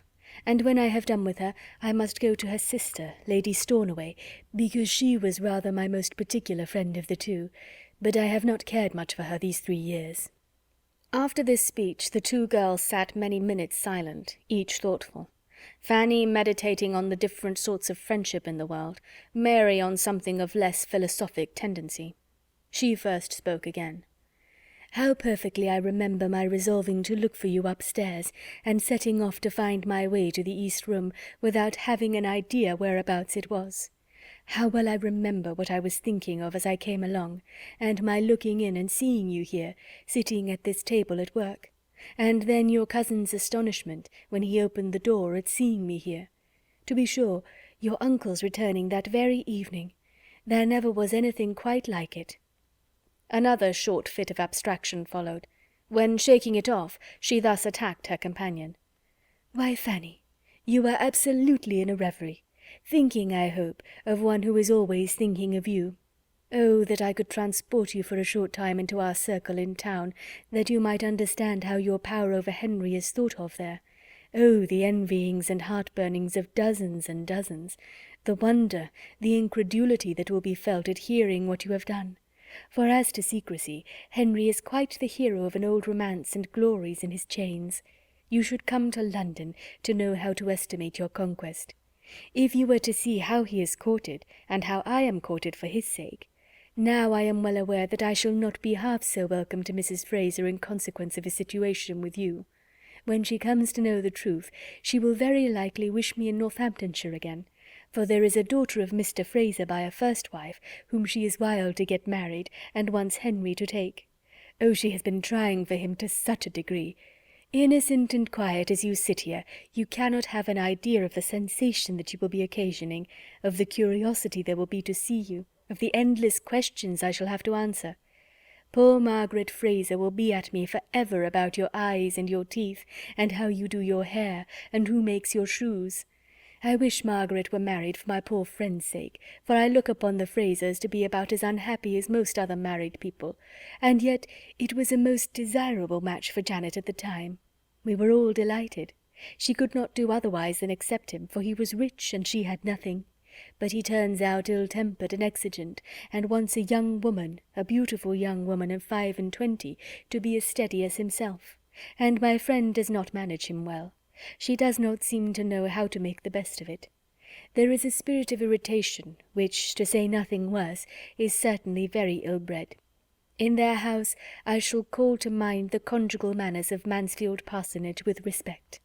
Even Dr. Grant does show a thorough confidence in my sister, and a certain consideration for her judgment, which makes one feel there is attachment. But of that I shall see nothing with the Frasers. I shall be at Mansfield forever, Fanny. My own sister as a wife, Sir Thomas Bertram as a husband, are my standards of perfection. Poor Janet has been sadly taken in, and yet there was nothing improper on her side. She did not run into the match inconsiderately. There was no want of foresight. She took 3 days to consider of his proposals, and during those 3 days asked the advice of everybody connected with her, whose opinion was worth having, and especially applied to my late dear aunt, whose knowledge of the world made her judgment very generally and deservedly looked up to by all the young people of her acquaintance, and she was decidedly in favour of Mr. Fraser. This seems as if nothing were a security for matrimonial comfort. I have not so much to say for my friend Flora, who jilted a very nice young man in the Blues for the sake of that horrid Lord Stornoway, who has about as much sense, Fanny, as Mr. Rushworth, but much worse looking, and with a blackguard character. I had my doubts at the time about her being right, for he has not even the air of a gentleman, and now I am sure she was wrong. By the by, Flora Ross was dying for Henry the first winter she came out, but were I to attempt to tell you of all the women whom I have known to be in love with him, I should never have done. It is you only, you insensible Fanny, who can think of him with anything like indifference. But are you so insensible as you profess yourself? No, no, I see you are not. There was indeed so deep a blush over Fanny's face at that moment as might warrant strong suspicion in a predisposed mind. Excellent creature, I will not tease you. Everything shall take its course. But, dear Fanny, you must allow that you were not so absolutely unprepared to have the question asked as your cousin fancies. It is not possible but that you must have had some thoughts on the subject, some surmises as to what might be. You must have seen that he was trying to please you by every attention in his power. Was not he devoted to you at the ball, and then before the ball the necklace? Oh, you received it just as it was meant. You were as conscious as heart could desire. I remember it perfectly." "Do you mean, then, that your brother knew of the necklace beforehand? Oh, Miss Crawford, that was not fair." "Knew of it! It was his own doing entirely, his own thought. I am ashamed to say that it had never entered my head, but I was delighted to act on his proposal for both your sakes." "I will not say," replied Fanny, "that I was not half afraid at the time of its being so, for there was something in your look that frightened me, but not at first. I was as unsuspicious of it at first, indeed I was. It is as true as that I sit here.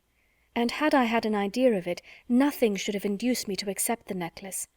As to your brother's behaviour, certainly I was sensible of a particularity. I had been sensible of it some little time, perhaps 2 or 3 weeks, but then I considered it as meaning nothing.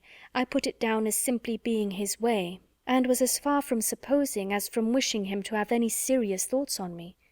I had not, Miss Crawford, been an inattentive observer of what was passing between him and some part of this family in the summer and autumn. I was quiet, but I was not blind. I could not but see that Mr. Crawford allowed in himself gallantries which did mean nothing. Ah, I cannot deny it.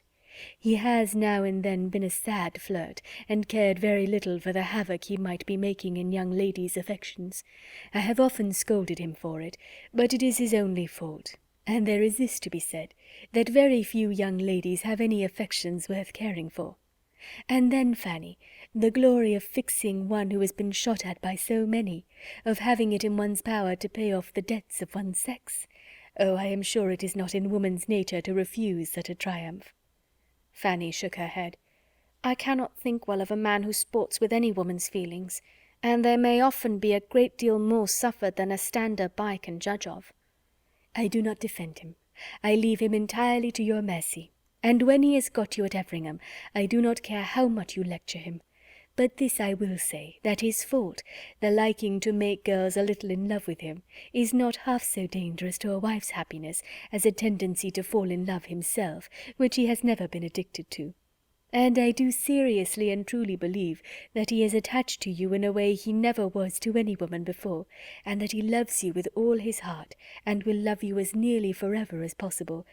If any man ever loved a woman forever, I think Henry will do as much for you." Fanny could not avoid a faint smile, but had nothing to say.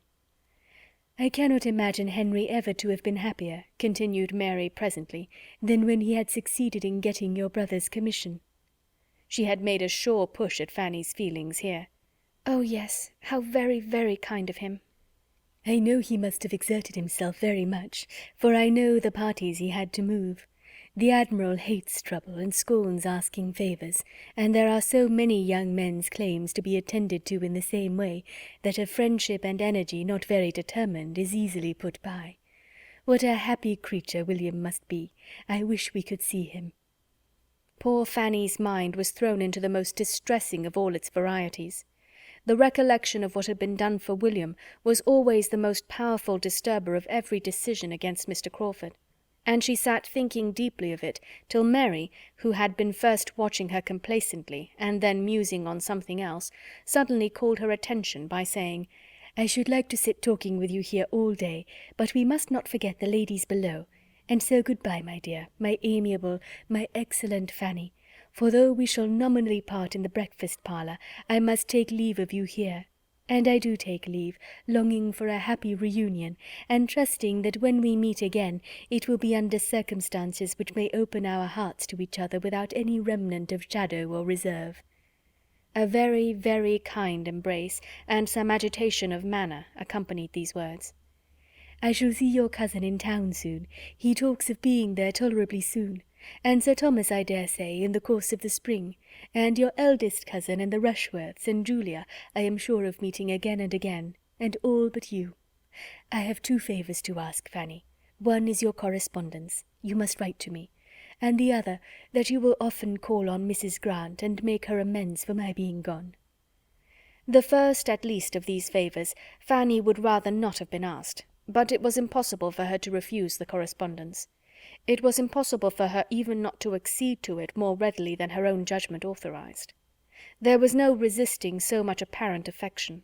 her disposition was peculiarly calculated to value a fond treatment, and from having hitherto known so little of it, she was the more overcome by Miss Crawford's. Besides, there was gratitude towards her for having made their tete-a-tete so much less painful than her fears had predicted. It was over, and she had escaped without reproaches and without detection. Her secret was still her own, and while that was the case, she thought she could resign herself to almost everything. In the evening there was another parting. Henry Crawford came and sat some time with them, and her spirits not being previously in the strongest state, her heart was softened for a while towards him, because he really seemed to feel. Quite unlike his usual self, he scarcely said anything. He was evidently oppressed, and Fanny must grieve for him, though hoping she might never see him again till he were the husband of some other woman. When it came to the moment of parting, he would take her hand, he would not be denied it. He said nothing, however, or nothing that she heard, and when he had left the room, she was better pleased that such a token of friendship had passed. On the morrow the Crawfords were gone. Chapter 37. Mr. Crawford gone, Sir Thomas's next object was that he should be missed, and he entertained great hope that his niece would find a blank in the loss of those attentions which at the time she had felt or fancied an evil.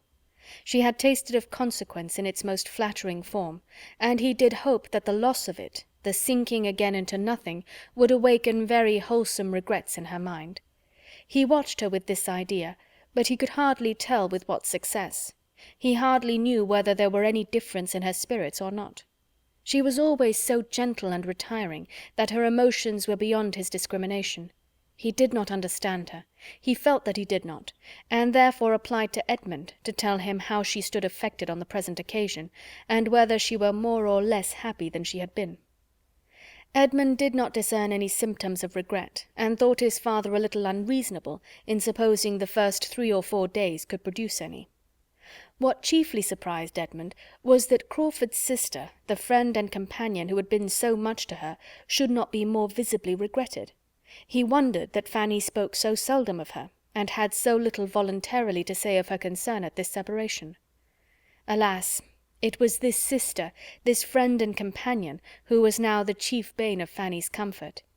If she could have believed Mary's future fate as unconnected with Mansfield as she was determined the brothers should be, if she could have hoped her return thither to be as distant as she was much inclined to think his, she would have been light of heart indeed. But the more she recollected and observed, the more deeply she was convinced that everything was now in a fairer train for Miss Crawford's marrying Edmund than it had ever been before. On his side the inclination was stronger, on hers less equivocal. His objections, the scruples of his integrity, seemed all done away, nobody could tell how, and the doubts and hesitations of her ambition were equally got over, and equally without apparent reason. It could only be imputed to increasing attachment. His good and her bad feelings yielded to love, and such love must unite them. He was to go to town as soon as some business relative to Thornton Lacey were completed.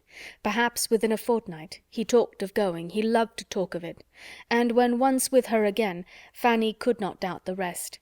Her acceptance must be as certain as his offer. And yet there were bad feelings still remaining, which made the prospect of it most sorrowful to her, independently, she believed independently of self.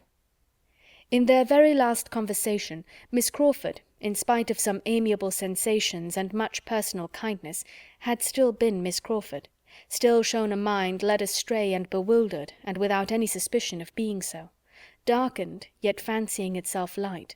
She might love, but she did not deserve Edmund by any other sentiment.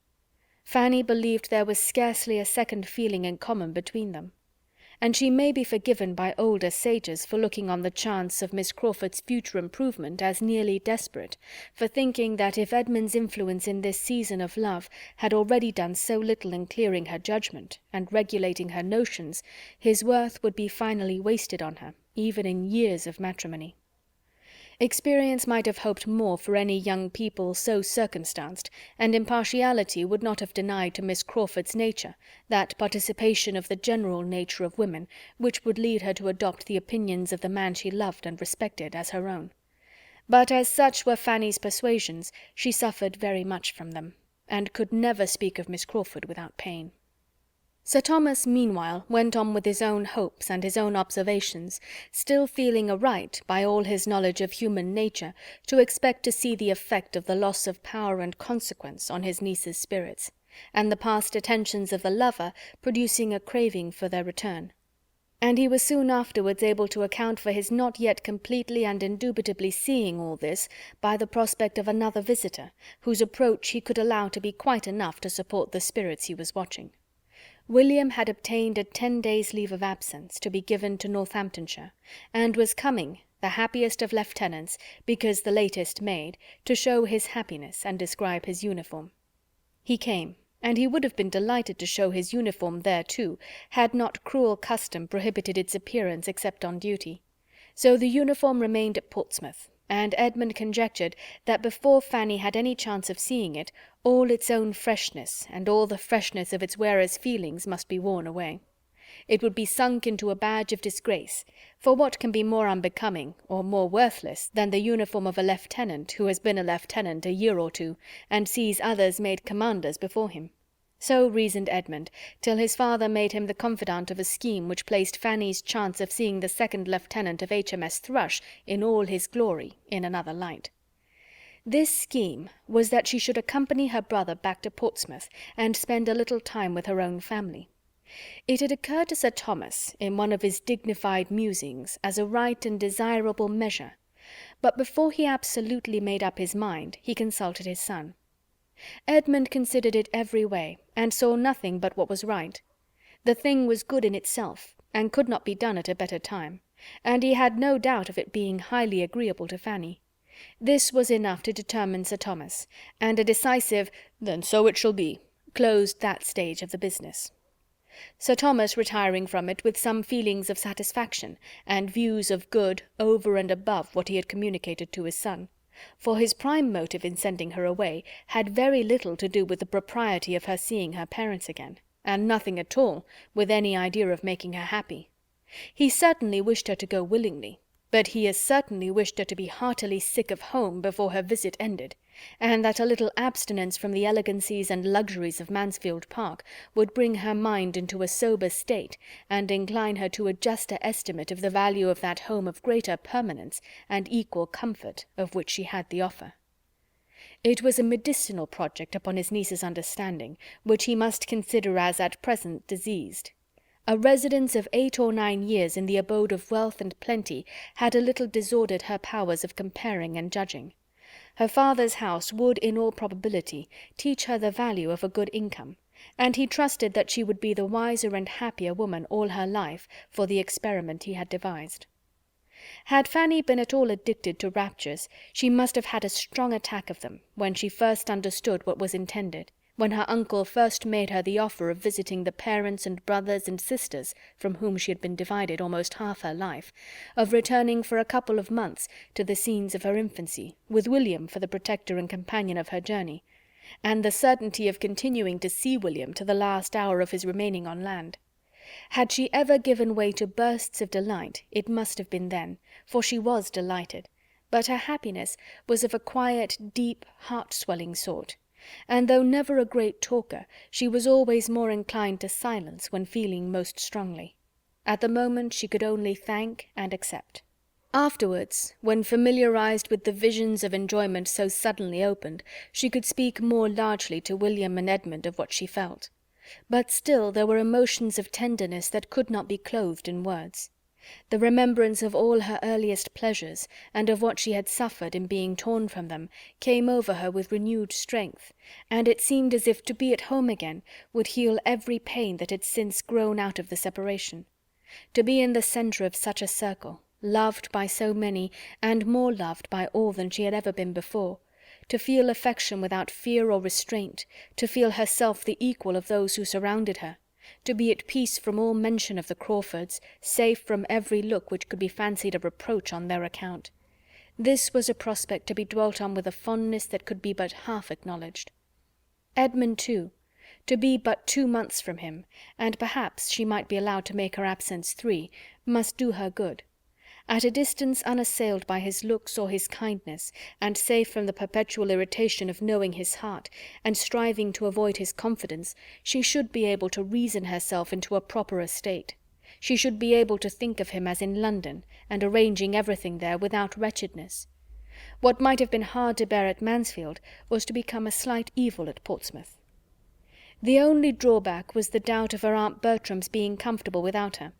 She was of use to no one else, but there she might be missed to a degree that she did not like to think of, and that part of the arrangement was, indeed, the hardest for Sir Thomas to accomplish, and what only he could have accomplished at all. But he was master at Mansfield Park. When he had really resolved on any measure, he could always carry it through. And now, by dint of long talking on the subject, explaining and dwelling on the duty of Fanny's sometimes seeing her family, he did induce his wife to let her go, obtaining it rather from submission, however, than conviction, for Lady Bertram was convinced of very little more than that Sir Thomas thought Fanny ought to go, and therefore that she must. In the calmness of her own dressing-room, in the impartial flow of her own meditations, unbiassed by his bewildering statements, she could not acknowledge any necessity for Fanny's ever going near a father and mother who had done without her so long, while she was so useful to herself. And as to the not missing her, which under Mrs. Norris's discussion was the point attempted to be proved, she set herself very steadily against admitting any such thing. Sir Thomas had appealed to her reason, conscience, and dignity. He called it a sacrifice, and demanded it of her goodness and self-command as such. But Mrs. Norris wanted to persuade her that Fanny could be very well spared, she being ready to give up all her own time to her as requested, and in short could not really be wanted or missed. "That may be, sister," was all Lady Bertram's reply. "I dare say you are very right, but I am sure I shall miss her very much." The next step was to communicate with Portsmouth. Fanny wrote to offer herself, and her mother's answer, though short, was so kind, a few simple lines expressed so natural and motherly a joy in the prospect of seeing her child again, as to confirm all the daughter's views of happiness in being with her, convincing her that she should now find a warm and affectionate friend in the mamma who had certainly shown no remarkable fondness for her formerly. But this she could easily suppose to have been her own fault, or her own fancy. She had probably alienated love by the helplessness and fretfulness of a fearful temper, or been unreasonable in wanting a larger share than any one among so many could deserve. Now, when she knew better how to be useful and how to forbear, and when her mother could no longer be occupied by the incessant demands of a house full of little children, there would be leisure and inclination for every comfort, and they should soon be what mother and daughter ought to be to each other. William was almost as happy in the plan as his sister. It would be the greatest pleasure to him to have her there to the last moment before he sailed, and perhaps find her there still when he came in from his first cruise. And besides, he wanted her so very much to see the Thrush before she went out of harbour. The Thrush was certainly the finest sloop in the service, and there were several improvements in the dockyard too, which he quite longed to show her. He did not scruple to add that her being at home for a while would be a great advantage to everybody. "I do not know how it is," said he, "but we seem to want some of your nice ways and orderliness at my father's. The house is always in confusion. You will set things going in a better way, I am sure. You will tell my mother how it all ought to be, and you will be so useful to Susan, and you will teach Betsy, and make the boys love and mind you. How right and comfortable it will all be." By the time Mrs. Price's answer arrived, there remained but a very few days more to be spent at Mansfield, and for part of one of those days the young travellers were in a good deal of alarm on the subject of their journey, for when the mode of it came to be talked of, and Mrs. Norris found that all her anxiety to save her brother-in-law's money was vain, and that in spite of her wishes and hints for a less expensive conveyance of Fanny they were to travel post, when she saw Sir Thomas actually give William notes for the purpose, she was struck with the idea of there being room for a third in the carriage, and suddenly seized with a strong inclination to go with them, to go and see her poor dear sister Price.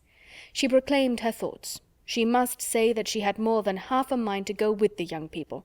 It would be such an indulgence to her. She had not seen her poor dear sister Price for more than 20 years, and it would be a help to the young people in their journey to have her older head to manage for them, and she could not help thinking her poor dear sister Price would feel it very unkind of her not to come by such an opportunity.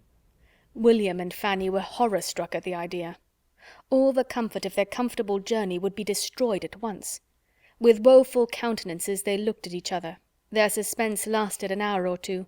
No one interfered to encourage or dissuade. Mrs. Norris was left to settle the matter by herself, and it ended, to the infinite joy of her nephew and niece, in the recollection that she could not possibly be spared from Mansfield Park at present, that she was a great deal too necessary to Sir Thomas and Lady Bertram for her to be able to answer it to herself to leave them even for a week, and therefore must certainly sacrifice every other pleasure to that of being useful to them. It had in fact occurred to her that, though taken to Portsmouth for nothing, it would hardly be possible for her to avoid paying her own expenses back again, so her poor dear sister Price was left to all the disappointment of her missing such an opportunity, and another 20 years' absence perhaps begun. Edmund's plans were affected by this Portsmouth journey, this absence of Fanny's. He too had a sacrifice to make to Mansfield Park, as well as his aunt. He had intended, about this time, to be going to London, but he could not leave his father and mother just when everybody else of most importance to their comfort was leaving them, and with an effort, felt but not boasted of, he delayed for a week or two longer a journey which he was looking forward to, with the hope of its fixing his happiness for ever. He told Fanny of it. She knew so much already that she must know everything. It made the substance of one other confidential discourse about Miss Crawford, and Fanny was the more affected from feeling it to be the last time in which Miss Crawford's name would ever be mentioned between them, with any remains of liberty. Once afterwards she was alluded to by him. Lady Bertram had been telling her niece in the evening to write to her soon and often, and promising to be a good correspondent herself; and Edmund, at a convenient moment, then added in a whisper, "And I shall write to you, Fanny, when I have anything worth writing about, anything to say that I think you will like to hear, and that you will not hear so soon from any other quarter." Had she doubted his meaning while she listened, the glow in his face when she looked up at him would have been decisive. For this letter she must try to arm herself. That a letter from Edmund should be a subject of terror!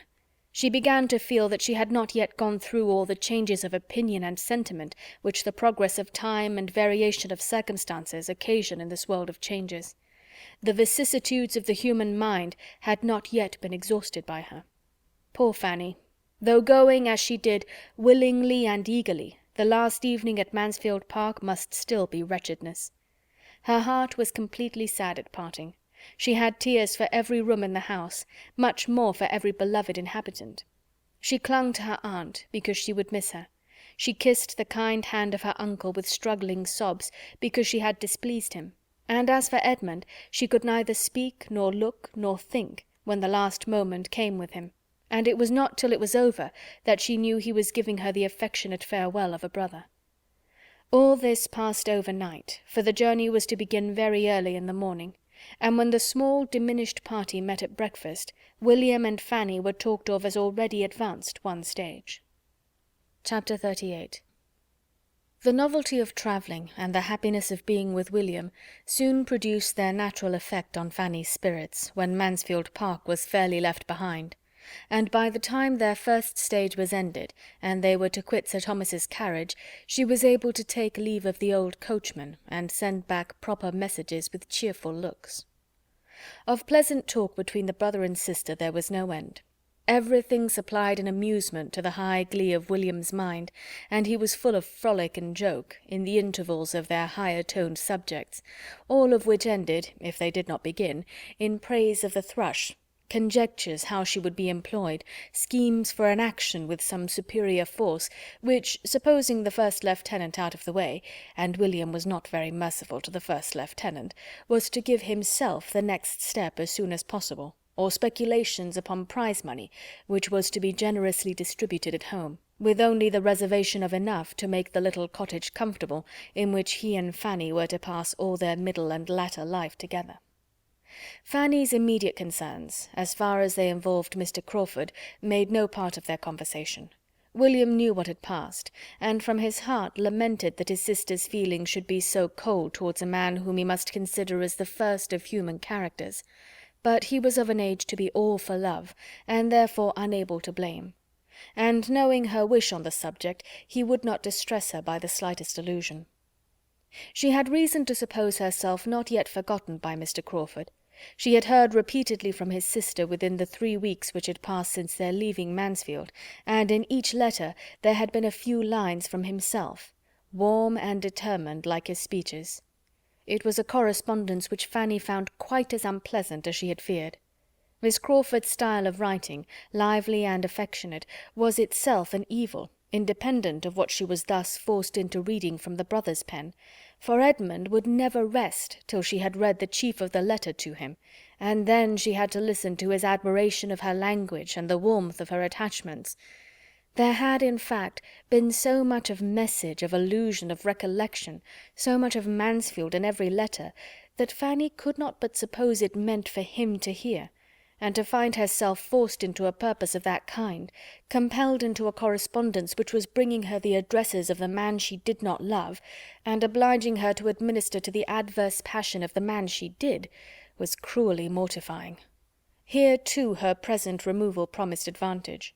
When no longer under the same roof with Edmund, she trusted that Miss Crawford would have no motive for writing, strong enough to overcome the trouble, and that at Portsmouth their correspondence would dwindle into nothing. With such thoughts as these among 100 others, Fanny proceeded in her journey, safely and cheerfully, and as expeditiously as could rationally be hoped, in the dirty month of February. They entered Oxford, but she could take only a hasty glimpse of Edmund's College as they passed along, and made no stop anywhere till they reached Newbury, where a comfortable meal, uniting dinner and supper, wound up the enjoyments and fatigues of the day. The next morning saw them off again at an early hour, and with no events and no delays they regularly advanced, and were in the environs of Portsmouth while there was yet daylight for Fanny to look around her, and wonder at the new buildings. They passed the drawbridge and entered the town, and the light was only beginning to fail, as, guided by William's powerful voice, they were rattled into a narrow street, leading from the High Street, and drawn up before the door of a small house now inhabited by Mr. Price. Fanny was all agitation and flutter, all hope and apprehension. The moment they stopped, a trollopy-looking maidservant, seemingly in waiting for them at the door, stepped forward, and, more intent on telling the news than giving them any help, immediately began with, "The Thrush is gone out of harbour, please, sir, and one of the officers has been up here to—" She was interrupted by a fine tall boy of 11 years old, who, rushing out of the house, pushed the maid aside, and while William was opening the chaise door himself, called out, "You are just in time. We've been looking for you this half hour. The Thrush went out of harbour this morning. I saw her. It was a beautiful sight, and they think she will have her orders in a day or two, and Mr. Campbell was here at 4 o'clock to ask for you. He has got one of the Thrush's boats, and is going off to her at 6, and hoped you would be here in time to go with him." A stare or two at Fanny as William helped her out of the carriage was all the voluntary notice which this brother bestowed, but he made no objection to her kissing him, though still entirely engaged in detailing farther particulars of the Thrush's going out of harbour, in which he had a strong right of interest, being to commence his career of seamanship in her at this very time. Another moment, and Fanny was in the narrow entrance passage of the house, and in her mother's arms, who met her there with looks of true kindness, and with features which Fanny loved the more because they brought her Aunt Bertram's before her. And there were her 2 sisters, Susan, a well-grown fine girl of 14, and Betsy, the youngest of the family, about 5, both glad to see her in their way, though with no advantage of manner in receiving her. But manner Fanny did not want. Would they but love her, she should be satisfied. She was then taken into a parlour, so small that her first conviction was of its being only a passage-room to something better, and she stood for a moment expecting to be invited on, but when she saw there was no other door, and that there were signs of habitation before her, she called back her thoughts, reproved herself, and grieved lest they should have been suspected. Her mother, however, could not stay long enough to suspect anything. She was gone again to the street door to welcome William. "Oh, my dear William, how glad I am to see you! But have you heard about the Thrush? She has gone out of harbour already, 3 days before we had any thought of it, and I do not know what I am to do about Sam's things. They will never be ready in time, for she may have her orders to-morrow, perhaps. It takes me quite unawares. And now you must be off for Spithead too. Campbell has been here quite in a worry about you, and now what shall we do? I thought to have had such a comfortable evening with you, and here everything comes upon me at once." Her son answered cheerfully, telling her that everything was always for the best, and making light of his own inconvenience in being obliged to hurry away so soon. "To be sure, I had much rather she had stayed in harbour, that I might have sat a few hours with you in comfort, but as there is a boat ashore, I had better go off at once, and there is no help for it. Whereabouts does the Thrush lay at Spithead? Near the Canopus? But no matter, here's Fanny in the parlour, and why should we stay in the passage? Come, mother, you have hardly looked at your own dear Fanny yet." In they both came, and Mrs. Price, having kindly kissed her daughter again, and commented a little on her growth, began with very natural solicitude to feel for their fatigues and wants as travellers. "Poor dears, how tired you must both be! And now what will you have? I began to think you would never come. Betsy and I have been watching for you this half-hour. And when did you get anything to eat? And what would you like to have now? I could not tell whether you would be for some meat, or only a dish of tea after your journey, or else I would have got something ready. And now I am afraid Campbell will be here before there is time to dress a steak, and we have no butcher at hand. It is very inconvenient to have no butcher in the street. We were better off in our last house. Perhaps you would like some tea as soon as it can be got." They both declared they should prefer it to anything. "Then, Betsy, my dear, run into the kitchen and see if Rebecca has put the water on, and tell her to bring in the tea things as soon as she can. I wish we could get the bell mended, but Betsy is a very handy little messenger." Betsy went with alacrity, proud to show her abilities before her fine new sister. "Dear me," continued the anxious mother, "what a sad fire we have got, and I dare say you are both starved with cold. Draw your chair nearer, my dear. I cannot think what Rebecca has been about. I am sure I told her to bring some coals half an hour ago. Susan, you should have taken care of the fire." "I was upstairs, mamma, moving my things," said Susan in a fearless, self-defending tone which startled Fanny. "You know you had but just settled that my sister Fanny and I should have the other room, and I could not get Rebecca to give me any help." Farther discussion was prevented by various bustles. First the driver came to be paid. Then there was a squabble between Sam and Rebecca about the manner of carrying up his sister's trunk, which he would manage all his own way, and lastly in walked Mr. Price himself, his own loud voice preceding him, as with something of the oath kind he kicked away his son's portmanteau and his daughter's bandbox in the passage, and called out for a candle. No candle was brought, however, and he walked into the room. Fanny, with doubting feelings, had risen to meet him, but sank down again on finding herself undistinguished in the dusk, and unthought of. With a friendly shake of his son's hand, and an eager voice, he instantly began, "Ha! Welcome back, my boy. Glad to see you. Have you heard the news? The Thrush went out of harbour this morning. Sharp is the word, you see. By God, you are just in time. The doctor has been here inquiring for you. He has got one of the boats, and is to be off for Spithead by 6, so you'd better go with him. I have been to Turner's about your mess. It is all in a way to be done. I should not wonder if you had your orders tomorrow, but you cannot sail with this wind, if you are to cruise to the westward, and Captain Walsh thinks you will certainly have a cruise to the westward with the Elephant. By God, I wish you may. But old Scoley was saying just now that he thought you would be sent first to the Texel. Well, well, we are ready whatever happens, but by God, you lost a fine sight by not being here in the morning to see the Thrush go out of harbour. I would not have been out of the way for £1,000. Old Scoley ran in at breakfast time to say she had slipped her moorings and was coming out. I jumped up and made but 2 steps to the platform. If ever there was a perfect beauty afloat, she is one, and there she lays at Spithead, and anybody in England would take her for an 8 and 20. I was upon the platform 2 hours this afternoon looking at her. She lays close to the Endymion, between her and the Cleopatra, just to the eastward of the sheer hulk." "Ha!" cried William, "that's just where I should have put her myself. It's the best berth at Spithead. But here is my sister, sir. Here is Fanny," turning and leading her forward. "It is so dark you do not see her." With an acknowledgment that he had quite forgot her, Mr. Price now received his daughter, and having given her a cordial hug, and observed that she was grown into a woman, and he supposed would be wanting a husband soon, seemed very much inclined to forget her again.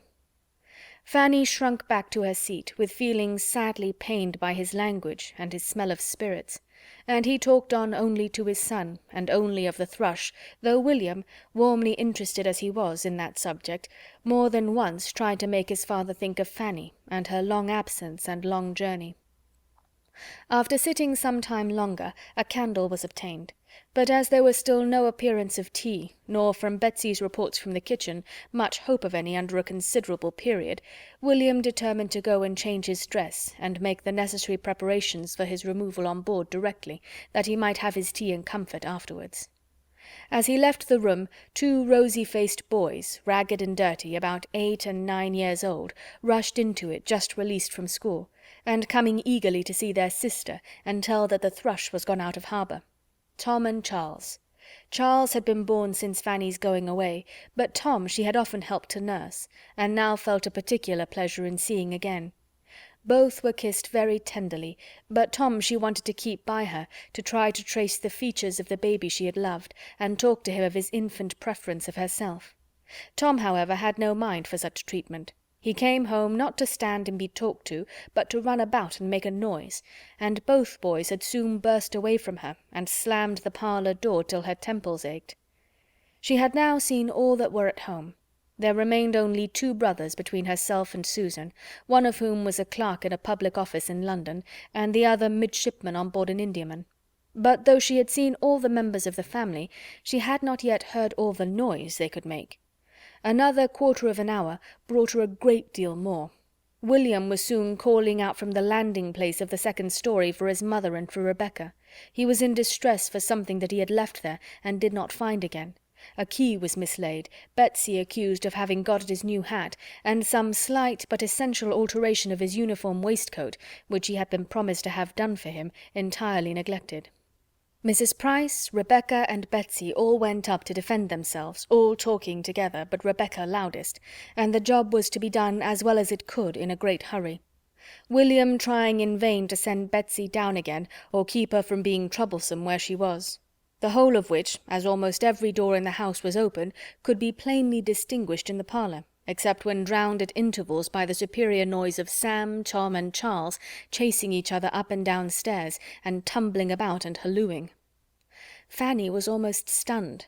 The smallness of the house and thinness of the walls brought everything so close to her that, added to the fatigue of her journey and all her recent agitation, she hardly knew how to bear it. Within the room all was tranquil enough, for Susan having disappeared with the others, there were soon only her father and herself remaining, and he, taking out a newspaper, the customary loan of a neighbour, applied himself to studying it without seeming to recollect her existence. The solitary candle was held between himself and the paper, without any reference to her possible convenience, but she had nothing to do, and was glad to have the light screened from her aching head as she sat in bewildered, broken, sorrowful contemplation. She was at home, but alas! it was not such a home, she had not such a welcome as— She checked herself. She was unreasonable. What right had she to be of importance to her family? She could have none, so long lost sight of. William's concerns must be dearest. They had always been, and he had every right.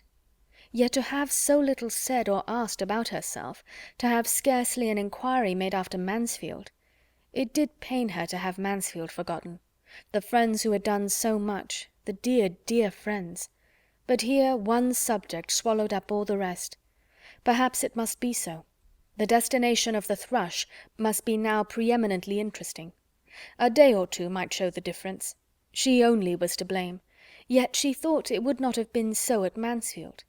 No, in her uncle's house there would have been a consideration of times and seasons, a regulation of subject, a propriety, an attention towards everybody, which there was not here.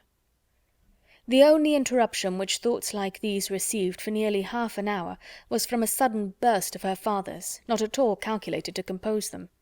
At a more than ordinary pitch of thumping and hallooing in the passage, he exclaimed, "Devil take those young dogs! How they are singing out!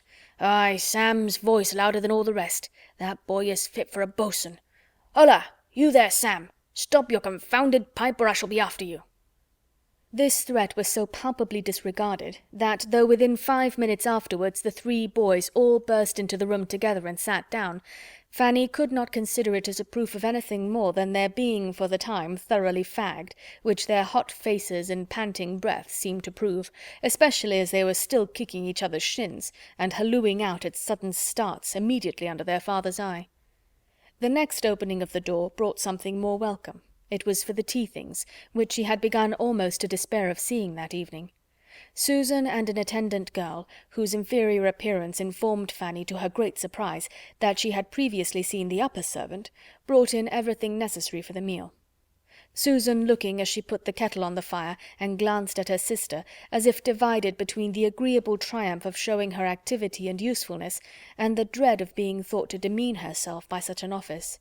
She had been into the kitchen, she said, to hurry Sally and help make the toast, and spread the bread and butter, or she did not know when they should have got tea, and she was sure her sister must want something after her journey.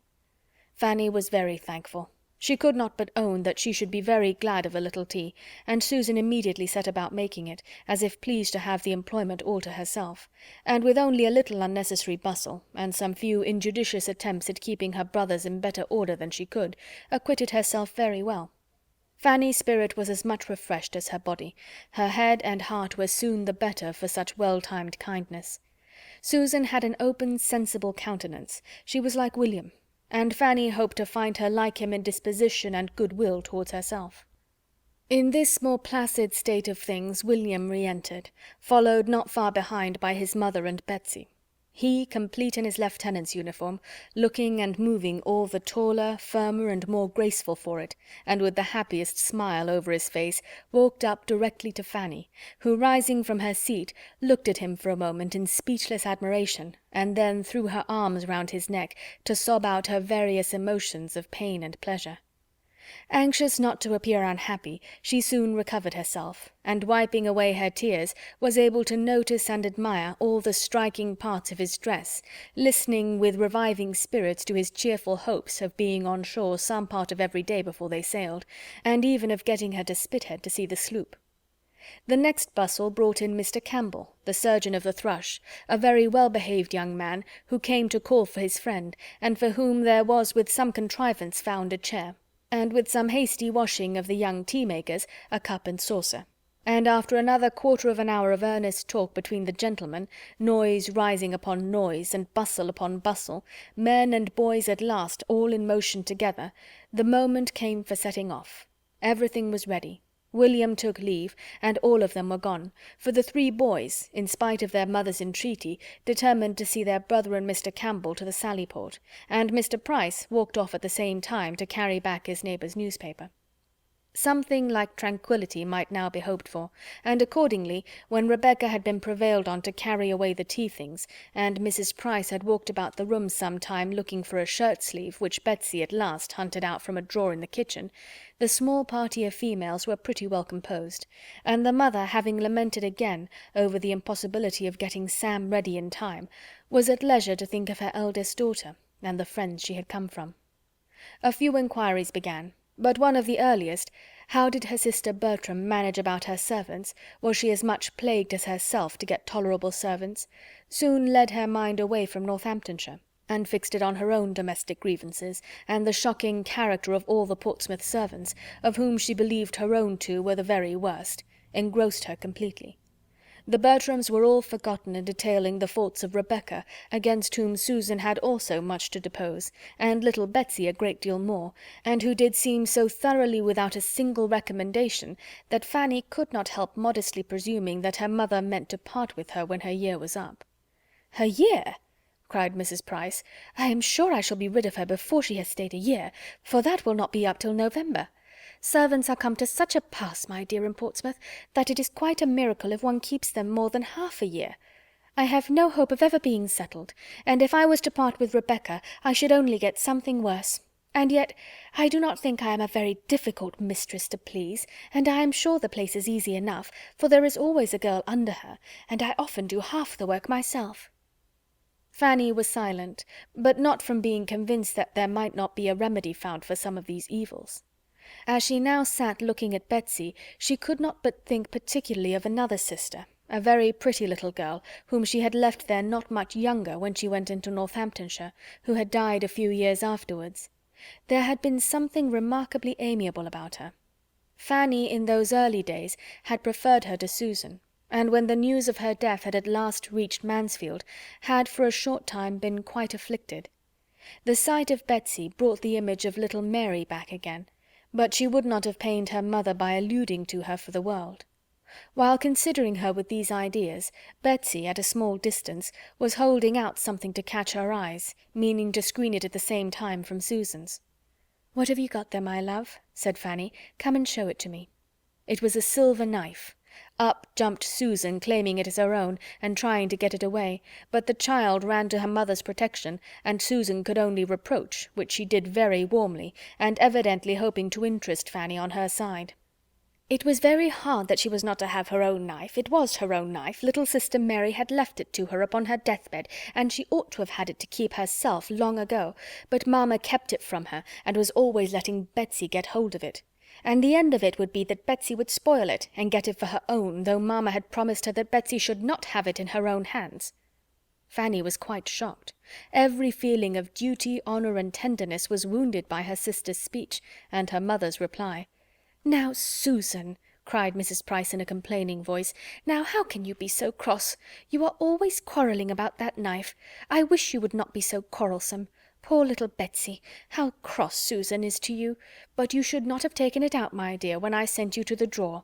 You know I told you not to touch it, because Susan is so cross about it. I must hide it another time, Betsy. Poor Mary little thought it would be such a bone of contention when she gave it me to keep, only 2 hours before she died. Poor little soul! She could but just speak to be heard, and she said so prettily, 'Let sister Susan have my knife, mamma, when I am dead and buried.' Poor little dear! She was so fond of it, Fanny, that she would have it lay by her in bed all through her illness. It was the gift of her good godmother, old Mrs. Admiral Maxwell, only 6 weeks before she was taken for death. Poor little sweet creature! Well, she has been taken away from evil to come. My own Betsy," fondling her, "you have not the luck of such a good godmother. Aunt Norris lives too far off to think of such little people as you." Fanny had indeed nothing to convey from Aunt Norris but a message to say she hoped her goddaughter was a good girl and learnt her book. There had been at one moment a slight murmur in the drawing-room at Mansfield Park about sending her a prayer book, but no second sound had been heard of such a purpose. Mrs. Norris, however, had gone home and taken down 2 old prayer books of her husband with that idea, but upon examination the ardour of generosity went off. One was found to have too small a print for a child's eyes, and the other to be too cumbersome for her to carry about. Fanny, fatigued and fatigued again, was thankful to accept the first invitation of going to bed, and before Betsy had finished her cry at being allowed to sit up only 1 hour extraordinary in honour of sister, she was off, leaving all below in confusion and noise again, the boys begging for toasted cheese, her father calling out for his rum and water, and Rebecca never where she ought to be. There was nothing to raise her spirits in the confined and scantily furnished chamber that she was to share with Susan. The smallness of the rooms above and below, indeed, and the narrowness of the passage and staircase, struck her beyond her imagination. She soon learnt to think with respect of her own little attic at Mansfield Park, in that house reckoned too small for anybody's comfort. Chapter 39. Could Sir Thomas have seen all his niece's feelings when she wrote her first letter to her aunt, he would not have despaired. For though a good night's rest, a pleasant morning, the hope of soon seeing William again, and the comparatively quiet state of the house, from Tom and Charles being gone to school, Sam on some project of his own, and her father on his usual lounges, enabled her to express herself cheerfully on the subject of home, there were still to her own perfect consciousness many drawbacks suppressed. Could he have seen only half that she felt before the end of a week, he would have thought Mr. Crawford sure of her, and been delighted with his own sagacity. Before the week ended, it was all disappointment. In the first place, William was gone. The Thrush had had her orders, the wind had changed, and he was sailed within 4 days from their reaching Portsmouth, and during those days she had seen him only twice, in a short and hurried way, when he had come ashore on duty. There had been no free conversation, no walk on the ramparts, no visit to the dockyard, no acquaintance with the Thrush, nothing of all that they had planned and depended on. Everything in that quarter failed her, except William's affection. His last thought on leaving home was for her. He stepped back again to the door to say, "Take care of Fanny, mother. She is tender, and not used to rough it like the rest of us. I charge you, take care of Fanny." William was gone, and the home he had left her in was— Fanny could not conceal it from herself. in almost every respect, the very reverse of what she could have wished. It was the abode of noise, disorder, and impropriety. Nobody was in their right place, nothing was done as it ought to be. She could not respect her parents as she had hoped. On her father her confidence had not been sanguine, but he was more negligent of his family, his habits were worse, and his manners coarser than she had been prepared for. He did not want abilities, but he had no curiosity, and no information beyond his profession. He read only the newspaper and the Navy List. He talked only of the dockyard, the harbour, Spithead, and the Mother Bank. He swore and he drank. He was dirty and gross. She had never been able to recall anything approaching to tenderness in his former treatment of herself. There had remained only a general impression of roughness and loudness, and now he scarcely ever noticed her but to make her the object of a coarse joke. Her disappointment in her mother was greater. There she had hoped much, and found almost nothing. Every flattering scheme of being of consequence to her soon fell to the ground. Mrs. Price was not unkind, but instead of gaining on her affection and confidence, and becoming more and more dear, her daughter never met with greater kindness from her than on the first day of her arrival. The instinct of nature was soon satisfied, and Mrs. Price's attachment had no other source. Her heart and her time were already quite full. She had neither leisure nor affection to bestow on Fanny. Her daughters never had been much to her. She was fond of her sons, especially of William, but Betsy was the first of her girls whom she had ever much regarded. To her she was most injudiciously indulgent. William was her pride, Betsy her darling, and John, Richard, Sam, Tom, and Charles occupied all the rest of her maternal solicitude, alternately her worries and her comforts. These shared her heart. Her time was given chiefly to her house and her servants. Her days were spent in a kind of slow bustle, always busy without getting on, always behindhand and lamenting it, without altering her ways, wishing to be an economist without contrivance or regularity, dissatisfied with her servants without skill to make them better, and whether helping or reprimanding or indulging them without any power of engaging their respect. Of her two sisters, Mrs. Price very much more resembled Lady Bertram than Mrs. Norris. She was a manager by necessity, without any of Mrs. Norris's inclination for it, or any of her activity. Her disposition was naturally easy and indolent, like Lady Bertram's, and a situation of similar affluence and do-nothingness would have been much more suited to her capacity than the exertions and self-denials of the one which her imprudent marriage had placed her in. She might have made just as good a woman of consequence as Lady Bertram, but Mrs. Norris would have been a more respectable mother of 9 children on a small income. Much of all this Fanny could not but be sensible of. She might scruple to make use of the words, but she must and did feel that her mother was a partial, ill-judging parent, a dawdle, a slattern, who neither taught nor restrained her children, whose house was the scene of mismanagement and discomfort from beginning to end, and who had no talent, no conversation, no affection towards herself, no curiosity to know her better, no desire of her friendship, and no inclination for her company that could lessen her sense of such feelings. Fanny was very anxious to be useful, and not to appear above her home, or in any way disqualified or disinclined by her foreign education from contributing her help to its comforts, and therefore set about working for Sam immediately, and by working early and late, with perseverance and great dispatch, did so much that the boy was shipped off at last with more than half his linen ready. She had great pleasure in feeling her usefulness, but could not conceive how they would have managed without her.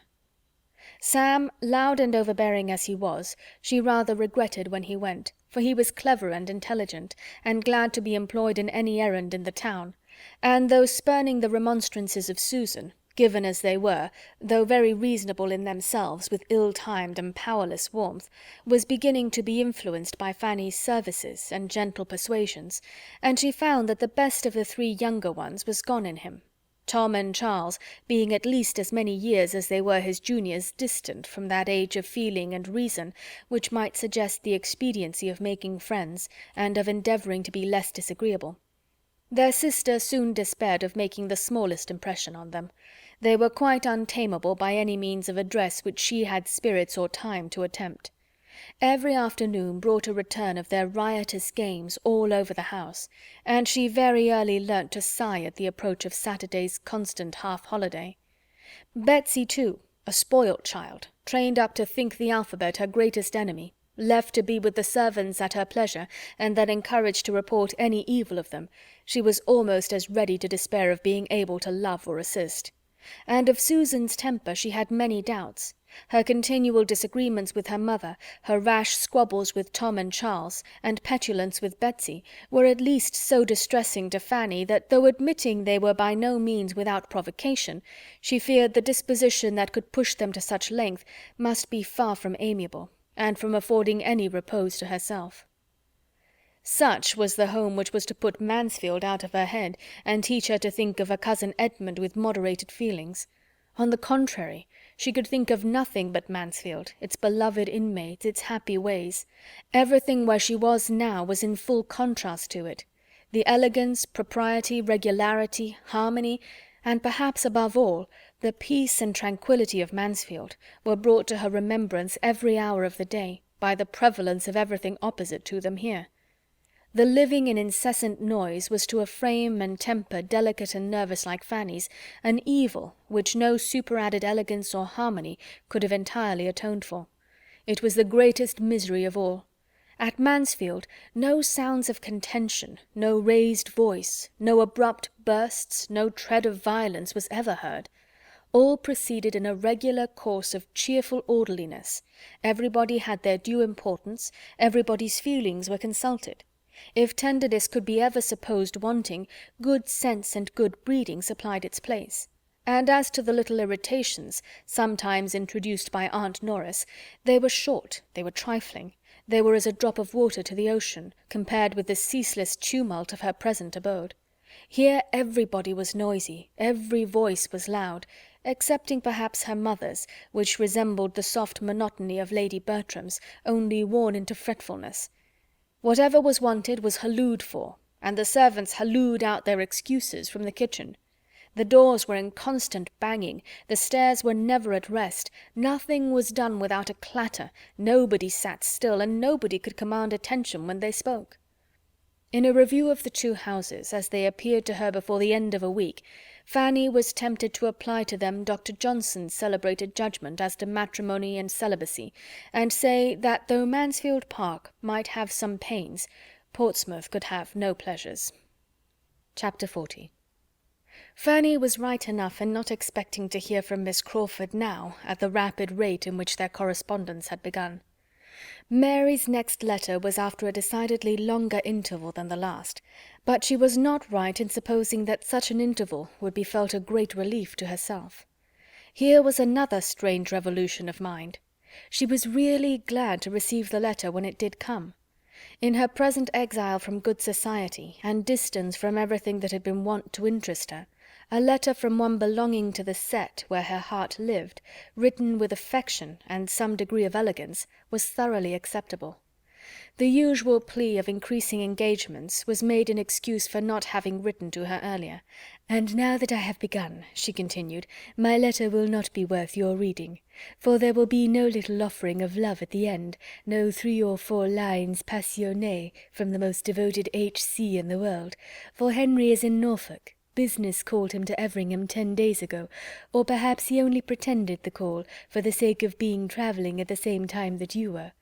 But there he is, and by the way, his absence may sufficiently account for any remissness of his sister's writing, for there has been no 'Well, Mary, when do you write to Fanny? Is not it time for you to write to Fanny, to spur me on?' At last, after various attempts at meeting, I have seen your cousins, dear Julia and dearest Mrs. Rushworth. They found me at home yesterday, and we were glad to see each other again. We seemed very glad to see each other, and I do really think we were a little. We had a vast deal to say. Shall I tell you how Mrs. Rushworth looked when your name was mentioned? I did not used to think her wanting in self-possession, but she had not quite enough for the demands of yesterday. Upon the whole, Julia was in the best looks of the two, at least after you were spoken of. There was no recovering the complexion from the moment that I spoke of Fanny, and spoke of her as a sister should. But Mrs. Rushworth's day of good looks will come. We have cards for her first party on the 28th. Then she will be in beauty, for she will open one of the best houses in Wimpole Street. I was in it 2 years ago, when I was at Lady Lascelles, and prefer it to almost any I know in London, and certainly she will then feel, to use a vulgar phrase, that she has got her pennyworth for her penny. Henry could not have afforded her such a house. I hope she will recollect it and be satisfied, as well she may, with moving the queen of a palace, though the king may appear best in the background, and as I have no desire to tease her, I shall never force your name upon her again. She will grow sober by degrees. From all that I hear and guess, Baron Wildenham's attentions to Julia continue, but I do not know that he has any serious encouragement. She ought to do better. A poor honourable is no catch, and I cannot imagine any liking in the case, for take away his rants, and the poor Baron has nothing. What a difference a vowel makes! If his rents were but equal to his rants! Your cousin Edmund moves slowly, detained perchance by parish duties. There may be some old woman at Thornton Lacey to be converted. I am unwilling to fancy myself neglected for a young one. Adieu, my dear sweet Fanny. This is a long letter from London. Write me a pretty one in reply to gladden Henry's eyes when he comes back, and send me an account of all the dashing young captains whom you disdain for his sake. There was great food for meditation in this letter, and chiefly for unpleasant meditation. And yet, with all the uneasiness it supplied, it connected her with the absent. It told her of people and things about whom she had never felt so much curiosity as now, and she would have been glad to have been sure of such a letter every week. Her correspondence with her aunt Bertram was her only concern of higher interest. As for any society in Portsmouth that could at all make amends for deficiencies at home, there were none within the circle of her father's and mother's acquaintance to afford her the smallest satisfaction. She saw nobody in whose favour she could wish to overcome her own shyness and reserve. The men appeared to her all coarse, the women all pert, and everybody underbred, and she gave as little contentment as she received from introductions either to old or new acquaintance. The young ladies who approached her at first with some respect, in consideration of her coming from a baronet's family, were soon offended by what they termed airs, for as she neither played on the pianoforte nor wore fine pelisses, they could, on farther observation, admit no right of superiority. The first solid consolation which Fanny received for the evils of home, the first which her judgment could entirely approve, and which gave any promise of durability, was in a better knowledge of Susan, and a hope of being of service to her. Susan had always behaved so pleasantly to herself, but the determined character of her general manners had astonished and alarmed her, and it was at least a fortnight before she began to understand a disposition so totally different from her own. Susan saw much that was wrong at home, and wanted to set it right. That a girl of 14, acting only on her own unassisted reason, should err in the method of reform, was not wonderful, and Fanny soon became more disposed to admire the natural light of the mind which could so early distinguish justly, than to censure severely the faults of conduct to which it led. Susan was only acting on the same truths, and pursuing the same system, which her own judgment acknowledged, but which her more supine and yielding temper would have shrunk from asserting. Susan tried to be useful, where she could only have gone away and cried, and that Susan was useful she could perceive, that things, bad as they were, would have been worse but for such interposition, and that both her mother and Betsy were restrained from some excesses of very offensive indulgence and vulgarity. In every argument with her mother, Susan had in point of reason the advantage, and never was there any maternal tenderness to buy her off. The blind fondness which was forever producing evil around her, she had never known. There was no gratitude for affection, past or present, to make her better bear with its excesses to the others. All this became gradually evident, and gradually placed Susan before her sister as an object of mingled compassion and respect. That her manner was wrong, however, at times very wrong, her measures often ill-chosen and ill-timed, and her looks and language very often indefensible, Fanny could not cease to feel, but she began to hope that they might be rectified. Susan, she found, looked up to her, and wished for her good opinion, and knew as anything like an office of authority was to Fanny, knew as it was to imagine herself capable of guiding or informing any one, she did resolve to give occasional hints to Susan, and endeavour to exercise for her advantage the juster notions of what was due to everybody, and what would be wisest for herself, which her own more favoured education had fixed in her. Her influence, or at least the consciousness and use of it, originated in an act of kindness by Susan, which after many hesitations of delicacy she at last worked herself up to. It had very early occurred to her that a small sum of money might perhaps restore peace forever on the sore subject of the silver knife, canvassed as it now was continually, and the riches which she was in possession of herself, her uncle having given her £10 at parting, made her as able as she was willing to be generous. But she was so wholly unused to confer favours except on the very poor, so unpractised in removing evils or bestowing kindnesses among her equals, and so fearful of appearing to elevate herself as a great lady at home, that it took some time to determine that it would not be unbecoming in her to make such a present. It was made, however, at last. A silver knife was bought for Betsy, and accepted with great delight, its newness giving it every advantage over the other that could be desired. Susan was established in the full possession of her own, Betsy handsomely declaring that now she had got one so much prettier herself, she should never want that again, and no reproach seemed conveyed to the equally satisfied mother, which Fanny had almost feared to be impossible. The deed thoroughly answered, a source of domestic altercation was entirely done away, and it was the means of opening Susan's heart to her, and giving her something more to love and be interested in. Susan showed that she had delicacy.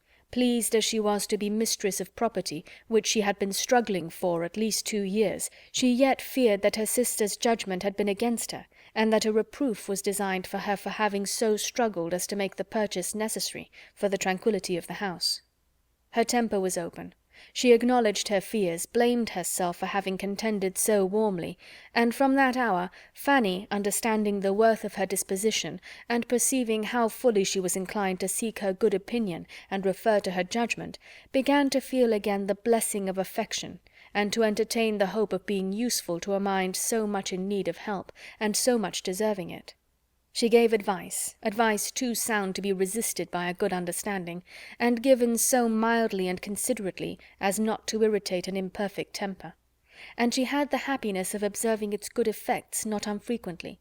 More was not to be expected by one who, while seeing all the obligation and expediency of submission and forbearance, saw also with sympathetic acuteness of feeling all that must be hourly grating to a girl like Susan. Her greatest wonder on the subject soon became, not that Susan should have been provoked into disrespect and impatience against her better knowledge, but that so much better knowledge, so many good notions, should have been hers at all, and that, brought up in the midst of negligence and error, she should have formed such proper opinions of what ought to be, she who had no cousin Edmund to direct her thoughts or fix her principles. The intimacy thus begun between them was a material advantage to each. By sitting together upstairs, they avoided a great deal of the disturbance of the house. Fanny had peace, and Susan learnt to think it no misfortune to be quietly employed.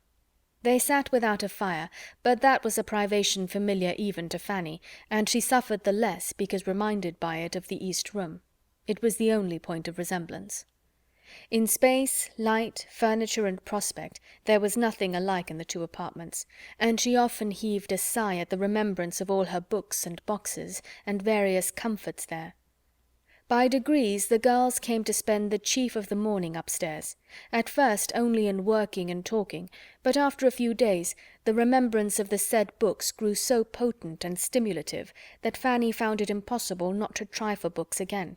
There were none in her father's house, but wealth is luxurious and daring, and some of hers found its way to a circulating library.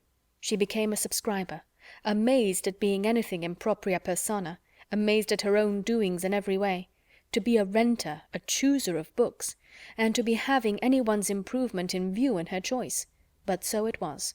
Susan had read nothing, and Fanny longed to give her a share in her own first pleasures, and inspire a taste for the biography and poetry which she delighted in herself. In this occupation she hoped, moreover, to bury some of the recollections of Mansfield which were too apt to seize her mind if her fingers only were busy, and especially at this time hoped it might be useful in diverting her thoughts from pursuing Edmund to London, whither, on the authority of her aunt's last letter, she knew he was gone. She had no doubt of what would ensue. The promised notification was hanging over her head. The postman's knock within the neighbourhood was beginning to bring its daily terrors, and if reading could banish the idea for even half an hour, it was something gained. Chapter 41. A week was gone since Edmund might be supposed in town, and Fanny had heard nothing of him. There were 3 different conclusions to be drawn from his silence, between which her mind was in fluctuation, each of them at times being held the most probable. Either his going had been again delayed, or he had yet procured no opportunity of seeing Miss Crawford alone, or he was too happy for letter-writing. One morning about this time, Fanny having now been nearly 4 weeks from Mansfield, a point which she never failed to think over and calculate every day, as she and Susan were preparing to remove as usual upstairs, they were stopped by the knock of a visitor whom they felt they could not avoid, from Rebecca's alertness in going to the door, a duty which always interested her beyond any other. It was a gentleman's voice. It was a voice that Fanny was just turning pale about when Mr. Crawford walked into the room. Good sense, like hers, will always act when really called upon, and she found that she had been able to name him to her mother, and recall her remembrance of the name as that of William's friend, though she could not previously have believed herself capable of uttering a syllable at such a moment. The consciousness of his being known there only as William's friend was some support. Having introduced him, however, and being all reseated, the terrors that occurred of what this visit might lead to were overpowering, and she fancied herself on the point of fainting away. While trying to keep herself alive, their visitor, who had at first approached her with as animated a countenance as ever, was wisely and kindly keeping his eyes away, and giving her time to recover, while he devoted himself entirely to her mother, addressing her and attending her with the utmost politeness and propriety, at the same time with a degree of friendliness, of interest at least, which was making his manner perfect. Mrs. Price's manners were also at their best. Warmed by the sight of such a friend to her son, and regulated by the wish of appearing to advantage before him, she was overflowing with gratitude, artless maternal gratitude, which could not be unpleasing. Mr. Price was out, which she regretted very much. Fanny was just recovered enough to feel that she could not regret it, for to her many other sources of uneasiness was added the severe one of shame for the home in which he found her. She might scold herself for the weakness, but there was no scolding it away. She was ashamed, and she should have been yet more ashamed of her father than of all the rest. They talked of William, a subject on which Mrs. Price could never tire, and Mr. Crawford was as warm in his commendation as even her heart could wish. She felt that she had never seen so agreeable a man in her life, and was only astonished to find that so great and so agreeable as he was, he should be come down to Portsmouth neither on a visit to the Port-Admiral, nor the Commissioner, nor yet with the intention of going over to the island, nor of seeing the dockyard. Nothing of all that she had been used to think of as the proof of importance or the employment of wealth had brought him to Portsmouth. He had reached it late the night before, was come for a day or two, was staying at the Crown, had accidentally met with a navy officer or two of his acquaintance since his arrival, but had no object of that kind in coming. By the time he had given all this information, it was not unreasonable to suppose that Fanny might be looked at and spoken to, and she was tolerably able to bear his eye, and hear that he had spent half an hour with his sister the evening before his leaving London, that she had sent her best and kindest love, but had had no time for writing, that he thought himself lucky in seeing Mary for even half an hour, having spent scarcely 24 hours in London after his return from Norfolk, before he set off again, that her cousin Edmund was in town, had been in town, he understood, a few days, that he had not seen him himself, but that he was well, had left them all well at Mansfield, and was to dine as yesterday with the Frasers. Fanny listened collectedly even to the last-mentioned circumstance. Nay, it seemed a relief to her worn mind to be at any certainty, and the words, "Then by this time it is all settled," passed internally, without more evidence of emotion than a faint blush. After talking a little more about Mansfield, a subject in which her interest was most apparent, Crawford began to hint at the expediency of an early walk. It was a lovely morning, and at that season of the year a fine morning so often turned off that it was wisest for everybody not to delay their exercise. And such hints producing nothing, he soon proceeded to a positive recommendation to Mrs. Price and her daughters to take their walk without loss of time. Now they came to an understanding. Mrs. Price, it appeared, scarcely ever stirred out of doors, except of a Sunday. She owned she could seldom, with her large family, find time for a walk. Would she not then persuade her daughters to take advantage of such weather, and allow him the pleasure of attending them? Mrs. Price was greatly obliged, and very complying. Her daughters were very much confined. Portsmouth was a sad place. They did not often get out, and she knew they had some errands in the town, which they would be very glad to do. And the consequence was that Fanny, strange as it was, strange, awkward, and distressing, found herself and Susan within 10 minutes walking towards the High Street with Mr. Crawford. It was soon pain upon pain, confusion upon confusion, for they were hardly in the High Street before they met her father, whose appearance was not the better from its being Saturday. He stopped, and ungentlemanlike as he looked, Fanny was obliged to introduce him to Mr. Crawford. She could not have a doubt of the manner in which Mr. Crawford must be struck. He must be ashamed and disgusted altogether. He must soon give her up, and cease to have the smallest inclination for the match. And yet, though she had been so much wanting his affection to be cured, this was a sort of cure that would be almost as bad as the complaint. And I believe there is scarcely a young lady in the United Kingdoms who would not rather put up with the misfortune of being sought by a clever, agreeable man, than have him driven away by the vulgarity of her nearest relations.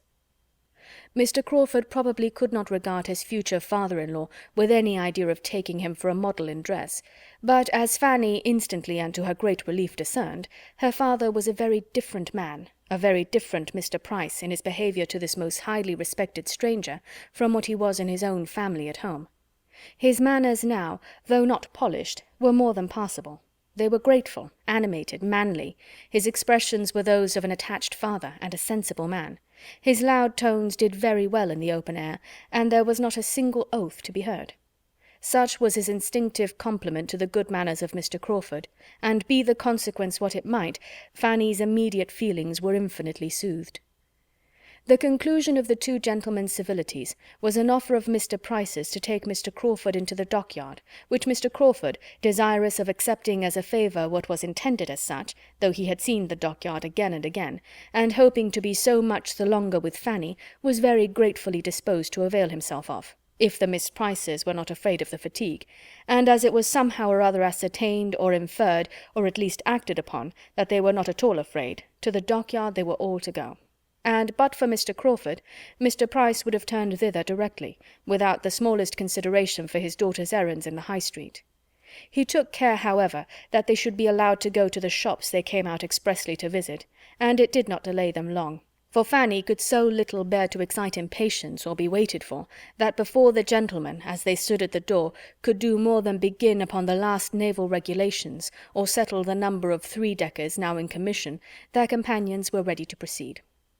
They were then to set forward for the dockyard at once, and the walk would have been conducted, according to Mr. Crawford's opinion, in a singular manner, had Mr. Price been allowed the entire regulation of it, as the two girls, he found, would have been left to follow, and keep up with them, or not, as they could, while they walked on together at their own hasty pace.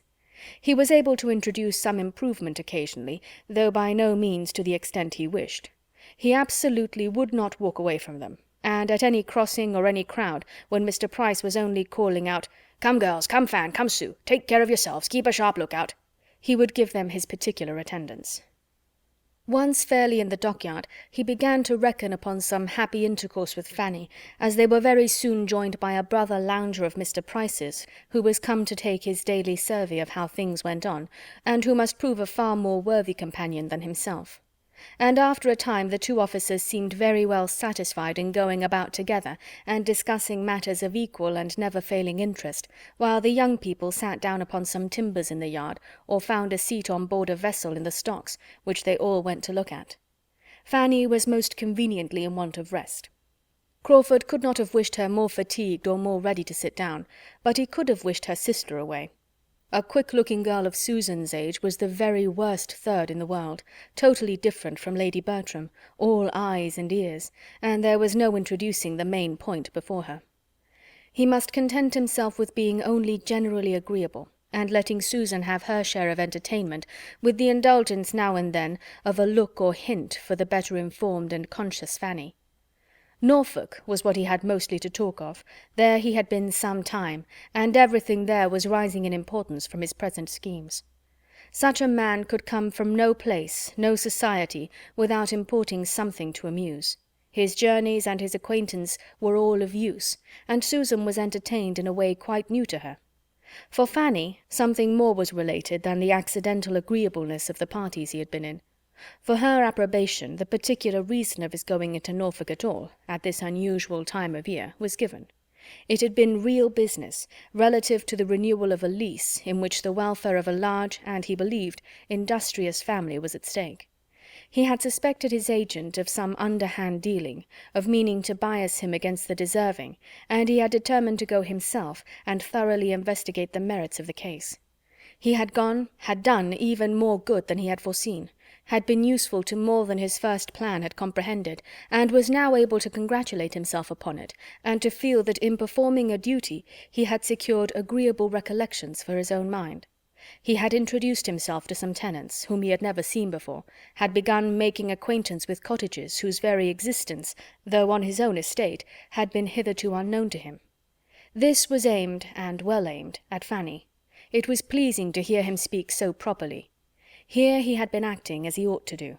To be the friend of the poor and oppressed, nothing could be more grateful to her, and she was on the point of giving him an approving look, when it was all frightened off by his adding a something too pointed of his hoping soon to have an assistant, a friend, a guide in every plan of utility or charity for Everingham, a somebody that would make Everingham and all about it a dearer object than it had ever been yet. She turned away, and wished he would not say such things. She was willing to allow he might have more good qualities than she had been wont to suppose. She began to feel the possibility of his turning out well at last, but he was and must ever be completely unsuited to her, and ought not to think of her. He perceived that enough had been said of Everingham, and that it would be as well to talk of something else, and turned to Mansfield. He could not have chosen better. That was a topic to bring back her attention and her looks almost instantly.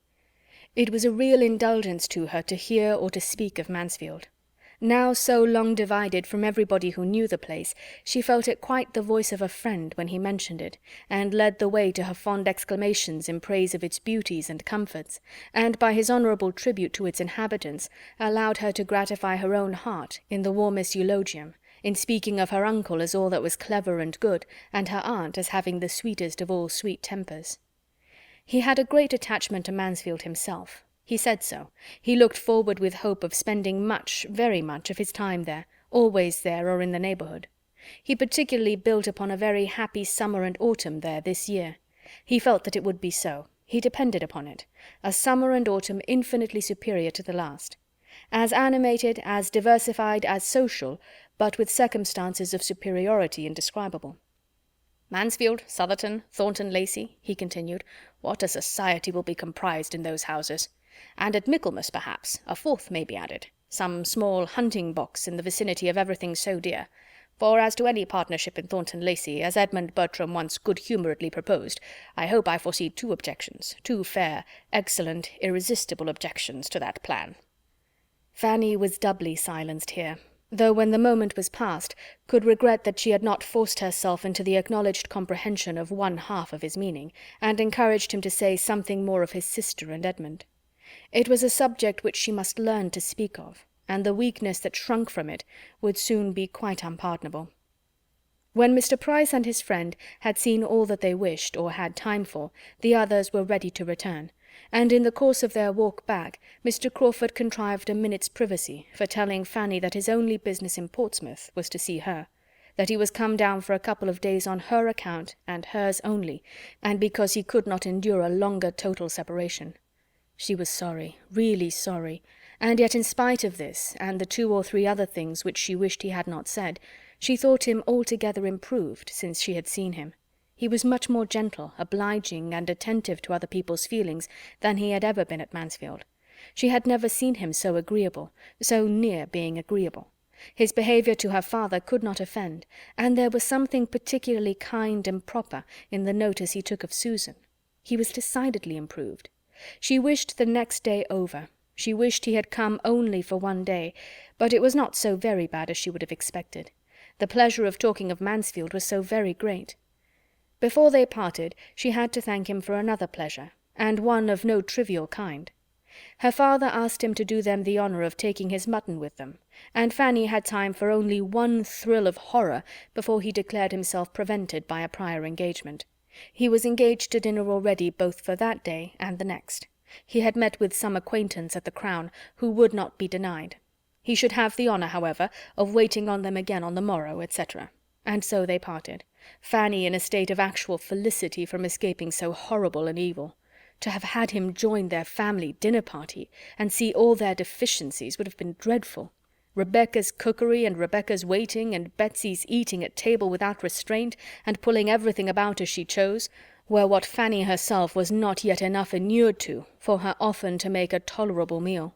She was nice only from natural delicacy, but he had been brought up in a school of luxury and epicurism. Chapter 42.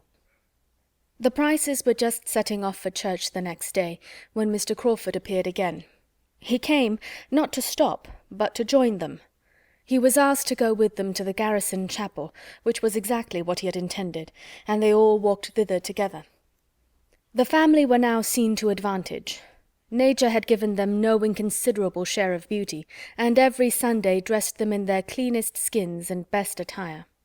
Sunday always brought this comfort to Fanny, and on this Sunday she felt it more than ever.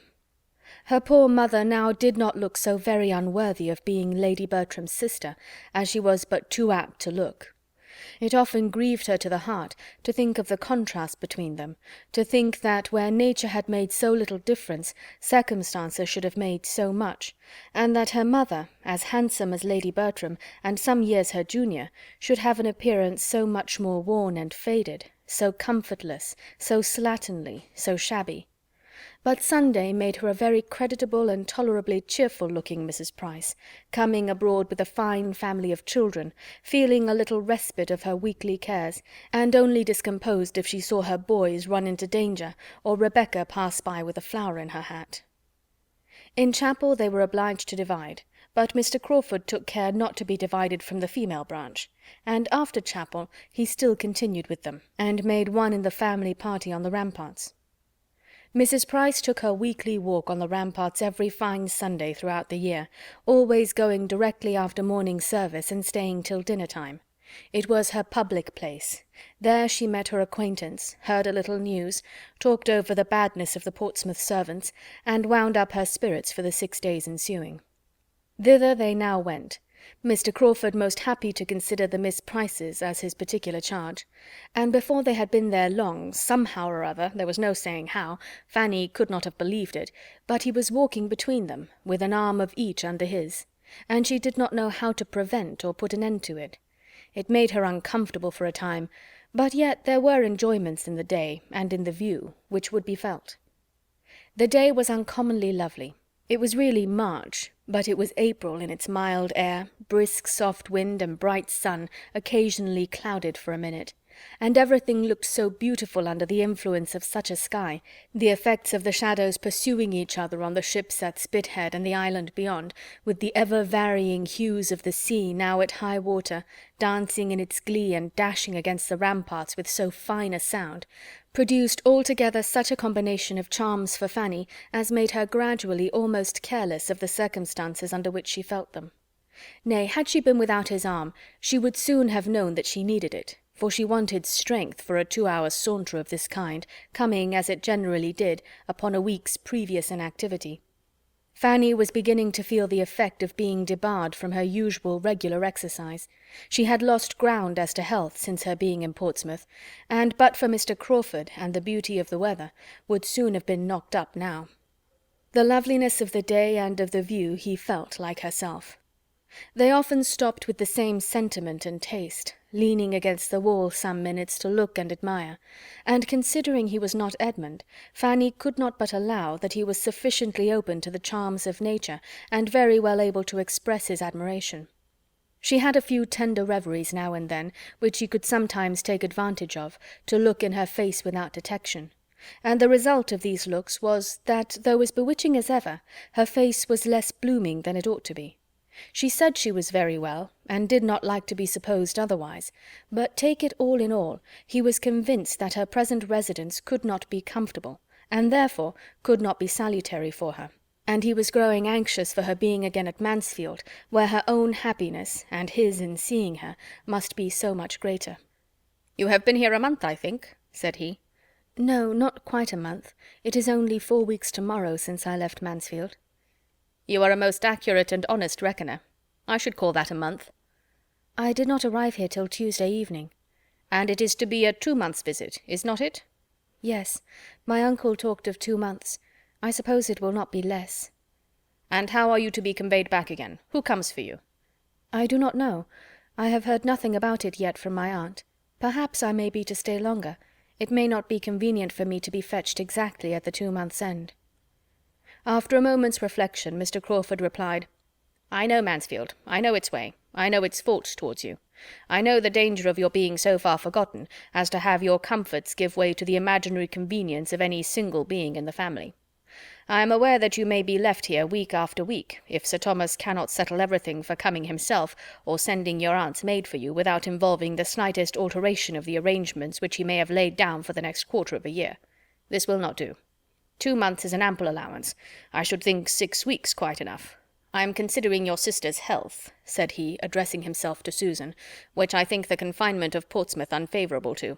She requires constant air and exercise. When you know her as well as I do, I am sure you will agree that she does, and that she ought never to be long banished from the free air and liberty of the country. If, therefore," turning again to Fanny, "you find yourself growing unwell, and any difficulties arise about your returning to Mansfield, without waiting for the 2 months to be ended, that must not be regarded as of any consequence. If you feel yourself at all less strong or comfortable than usual, and will only let my sister know it, give her only the slightest hint, she and I will immediately come down and take you back to Mansfield. You know the ease and the pleasure with which this would be done. You know all that would be felt on the occasion."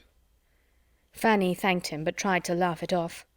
"I am perfectly serious," he replied, "as you perfectly know, and I hope you will not be cruelly concealing any tendency to indisposition. Indeed you shall not. It shall not be in your power, for so long only as you positively say, in every letter to Mary, 'I am well,' and I know you cannot speak or write a falsehood, so long only shall you be considered as well." Fanny thanked him again, but was affected and distressed to a degree that made it impossible for her to say much, or even to be certain of what she ought to say. This was towards the close of their walk. He attended them to the last, and left them only at the door of their own house, when he knew them to be going to dinner, and therefore pretended to be waited for elsewhere. "I wish you were not so tired," said he, still detaining Fanny after all the others were in the house. "I wish I left you in stronger health. Is there anything I can do for you in town? I have half an idea of going into Norfolk again soon. I am not satisfied about Madison. I am sure he still means to impose on me if possible, and get a cousin of his own into a certain mill, which I design for somebody else. I must come to an understanding with him. I must make him know that I will not be tricked on the south side of Everingham, any more than on the north, that I will be master of my own property. I was not explicit enough with him before. The mischief such a man does on an estate, both as to the credit of his employer and the welfare of the poor, is inconceivable. I have a great mind to go back into Norfolk directly, and put everything at once on such a footing as cannot be afterwards swerved from. Madison is a clever fellow. I do not wish to displace him, provided he does not try to displace me. But it would be simple to be duped by a man who has no right of creditor to dupe me, and worse than simple to let him give me a hard-hearted, griping fellow for a tenant, instead of an honest man to whom I have given half a promise already. Would not it be worse than simple? Shall I go? Do you advise it?" "I advise? You know very well what is right." "Yes, when you give me your opinion, I always know what is right. Your judgment is my rule of right." "Oh, no, do not say so. We have all a better guide in ourselves, if we would attend to it, than any other person can be. Good-bye. I wish you a pleasant journey tomorrow." "Is there nothing I can do for you in town?" "Nothing. I am much obliged to you." "Have you no message for anybody?" "My love to your sister, if you please, and when you see my cousin Edmund, I wish you would be so good as to say that I suppose I shall soon hear from him." "Certainly, and if he is lazy or negligent, I will write his excuses myself." He could say no more, for Fanny would be no longer detained. He pressed her hand, looked at her, and was gone. He went to while away the next 3 hours as he could with his other acquaintance, till the best dinner that a capital inn afforded was ready for their enjoyment, and she turned into her more simple one immediately. Their general fare bore a very different character, and could he have suspected how many privations, besides that of exercise, she endured in her father's house, he would have wondered that her looks were not much more affected than he found them. She was so little equal to Rebecca's puddings and Rebecca's hashes, brought to table as they all were, with such accompaniments of half-cleaned plates, and not half-cleaned knives and forks, that she was very often constrained to defer her heartiest meal till she could send her brothers in the evening for biscuits and buns. After being nursed up at Mansfield, it was too late in the day to be hardened at Portsmouth. And though Sir Thomas, had he known all, might have thought his niece in the most promising way of being starved, both mind and body, into a much juster value for Mr. Crawford's good company and good fortune, he would probably have feared to push his experiment farther, lest she might die under the cure. Fanny was out of spirits all the rest of the day. Though tolerably secure of not seeing Mr. Crawford again, she could not help being low. It was parting with somebody of the nature of a friend, and though in one light glad to have him gone, it seemed as if she was now deserted by everybody. It was a sort of renewed separation from Mansfield, and she could not think of his returning to town and being frequently with Mary and Edmund, without feeling so near akin to envy as made her hate herself for having them. Her dejection had no abatement from anything passing around her. A friend or two of her father's, as always happened if he was not with them, spent the long evening there, and from 6 o'clock to 9:30 there was little intermission of noise or grog. She was very low. The wonderful improvement which she still fancied in Mr. Crawford was the nearest to administering comfort of anything within the current of her thoughts. Not considering in how different a circle she had been just seeing him, nor how much might be owing to contrast, she was quite persuaded of his being astonishingly more gentle and regardful of others than formerly. And if in little things, must it not be so in great? So anxious for her health and comfort, so very feeling, as he now expressed himself, and really seemed, might not it be fairly supposed that he would not much longer persevere in a suit so distressing to her? Chapter 43. It was presumed that Mr. Crawford was travelling back to London on the morrow, for nothing more was seen of him at Mr. Price's, and 2 days afterwards it was a fact ascertained to Fanny by the following letter from his sister, opened and read by her, on another account, with the most anxious curiosity. I have to inform you, my dearest Fanny, that Henry has been down to Portsmouth to see you, that he had a delightful walk with you to the dockyard last Saturday, and one still more to be dwelt on the next day, on the ramparts, when the balmy air, the sparkling sea, and your sweet looks and conversation were all together in the most delicious harmony, and afforded sensations which are to raise ecstasy even in retrospect. This, as well as I understand, is to be the substance of my information. He makes me write, but I do not know what else is to be communicated, except this said visit to Portsmouth, and these 2 said walks, and his introduction to your family, especially to a fair sister of yours, a fine girl of 15, who was of the party on the ramparts, taking her first lesson, I presume, in love. I have not time for writing much, but it would be out of place if I had, for this is to be a mere letter of business, penned for the purpose of conveying necessary information, which could not be delayed without risk of evil. My dear, dear Fanny, if I had you here, how I would talk to you! You should listen to me till you were tired, and advise me till you were tired still more. But it is impossible to put 100th part of my great mind on paper, so I will abstain altogether, and leave you to guess what you like. I have no news for you. You have politics, of course, and it would be too bad to plague you with the names of people and parties that fill up my time. I ought to have sent you an account of your cousin's first party, but I was lazy, and now it is too long ago. Suffice it that everything was just as it ought to be, in a style that many of her connections must have been gratified to witness, and that her own dress and manners did her the greatest credit. My friend Mrs. Fraser is mad for such a house, and it would not make me miserable. I go to Lady Stornoway after Easter. She seems in high spirits and very happy.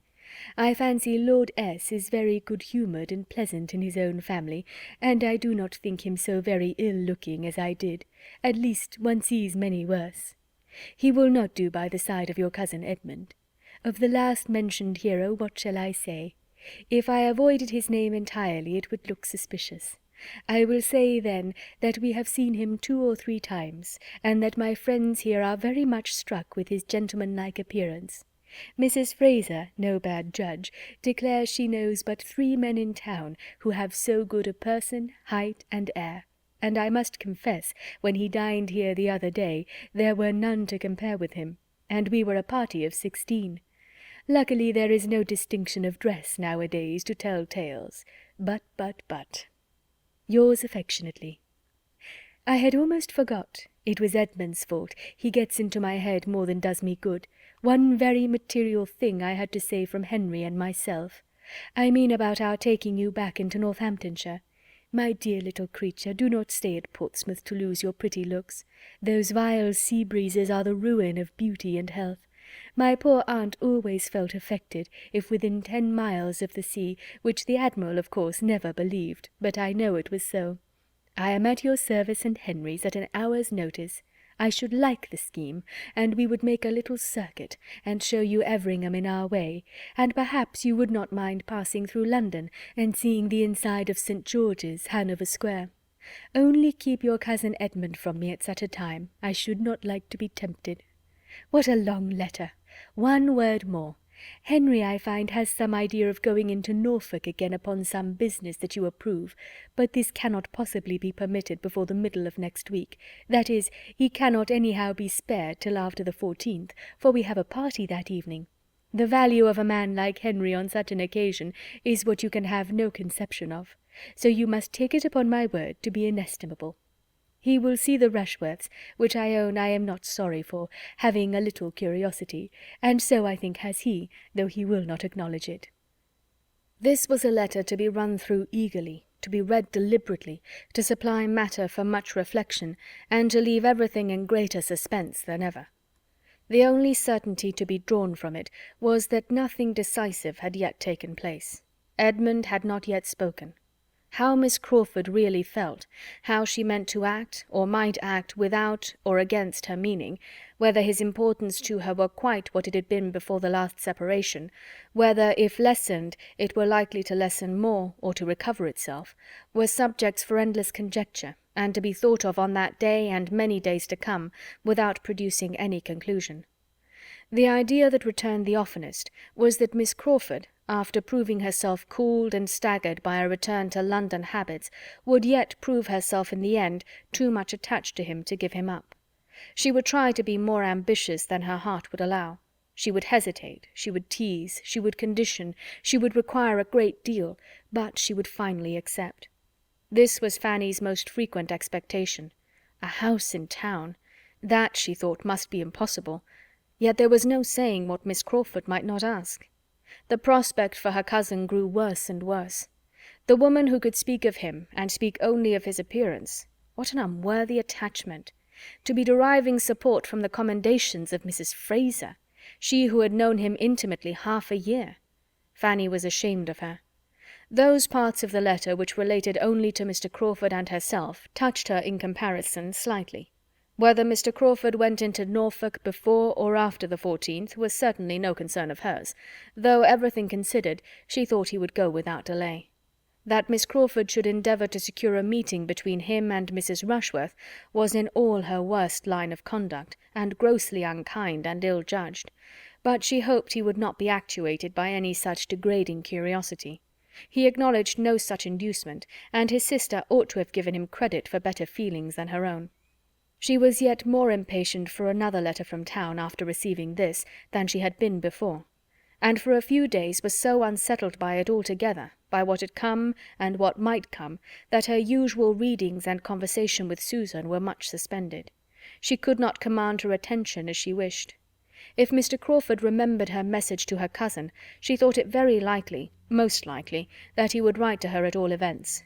It would be most consistent with his usual kindness, and till she got rid of this idea, till it gradually wore off by no letters appearing in the course of 3 or 4 days more, she was in a most restless, anxious state. At length a something like composure succeeded. Suspense must be submitted to, and must not be allowed to wear her out and make her useless. Time did something, her own exertions something more, and she resumed her attentions to Susan, and again awakened the same interest in them. Susan was growing very fond of her, and though without any of the early delight in books which had been so strong in Fanny, with a disposition much less inclined to sedentary pursuits, or to information for information's sake, she had so strong a desire of not appearing ignorant, as with a good, clear understanding made her a most attentive, profitable, thankful pupil. Fanny was her oracle. Fanny's explanations and remarks were a most important addition to every essay or every chapter of history. What Fanny told her of former times dwelt more on her mind than the pages of Goldsmith, and she paid her sister the compliment of preferring her style to that of any printed author. The early habit of reading was wanting. Their conversations, however, were not always on subjects so high as history or morals.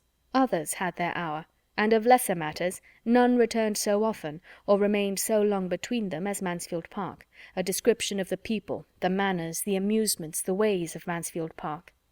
Susan, who had an innate taste for the genteel and well-appointed, was eager to hear, and Fanny could not but indulge herself in dwelling on so beloved a theme. She hoped it was not wrong, though after a time Susan's very great admiration of everything said or done in her uncle's house, and earnest longing to go into Northamptonshire, seemed almost to blame her for exciting feelings which could not be gratified. Poor Susan was very little better fitted for home than her elder sister, and as Fanny grew thoroughly to understand this, she began to feel that when her own release from Portsmouth came, her happiness would have a material drawback in leaving Susan behind. That a girl so capable of being made everything good should be left in such hands distressed her more and more. Were she likely to have a home to invite her to, what a blessing it would be! And had it been possible for her to return Mr. Crawford's regard, the probability of his being very far from objecting to such a measure would have been the greatest increase of all her own comforts. She thought he was really good-tempered, and could fancy his entering into a plan of that sort most pleasantly. Chapter 44. 7 weeks of the 2 months were very nearly gone when the one letter, the letter from Edmund so long expected, was put into Fanny's hands. As she opened and saw its length, she prepared herself for a minute detail of happiness and a profusion of love and praise towards the fortunate creature who was now mistress of his fate. These were the contents. Mansfield Park. My dear Fanny, excuse me that I have not written before. Crawford told me that you were wishing to hear from me, but I found it impossible to write from London, and persuaded myself that you would understand my silence. Could I have sent a few happy lines, they should not have been wanting, but nothing of that nature was ever in my power.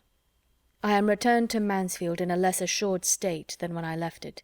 My hopes are much weaker. You are probably aware of this already. So very fond of you as Miss Crawford is, it is most natural that she should tell you enough of her own feelings to furnish a tolerable guess at mine.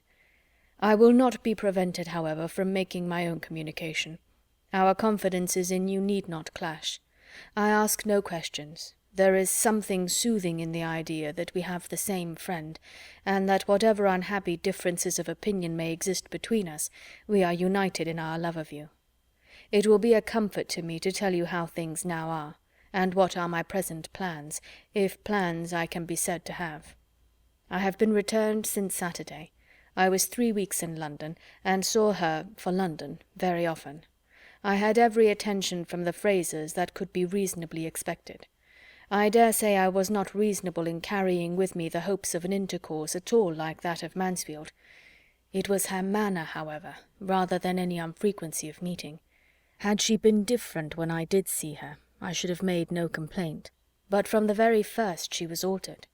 My first reception was so unlike what I had hoped, that I had almost resolved on leaving London again directly. I need not particularize. You know the weak side of her character, and may imagine the sentiments and expressions which were torturing me. She was in high spirits, and surrounded by those who were giving all the support of their own bad sense to her too lively mind. I do not like Mrs. Fraser. She is a cold-hearted, vain woman who has married entirely from convenience, and though evidently unhappy in her marriage, places her disappointment not to faults of judgment or temper or disproportion of age, but to her being, after all, less affluent than many of her acquaintance, especially than her sister, Lady Stornoway, and is the determined supporter of everything mercenary and ambitious, provided it be only mercenary and ambitious enough.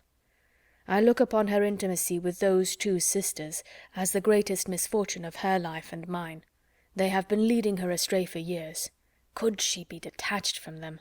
And sometimes I do not despair of it, for the affection appears to me principally on their side. They are very fond of her, but I am sure she does not love them as she loves you.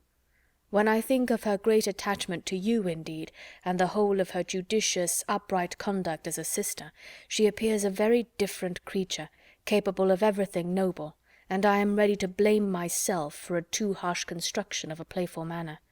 I cannot give her up, Fanny. She is the only woman in the world whom I could ever think of as a wife.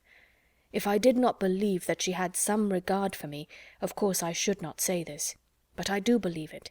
I am convinced that she is not without a decided preference. I have no jealousy of any individual. It is the influence of the fashionable world altogether that I am jealous of. It is the habits of wealth that I fear.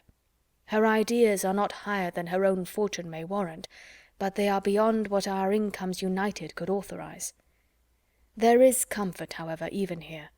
I could better bear to lose her because not rich enough than because of my profession.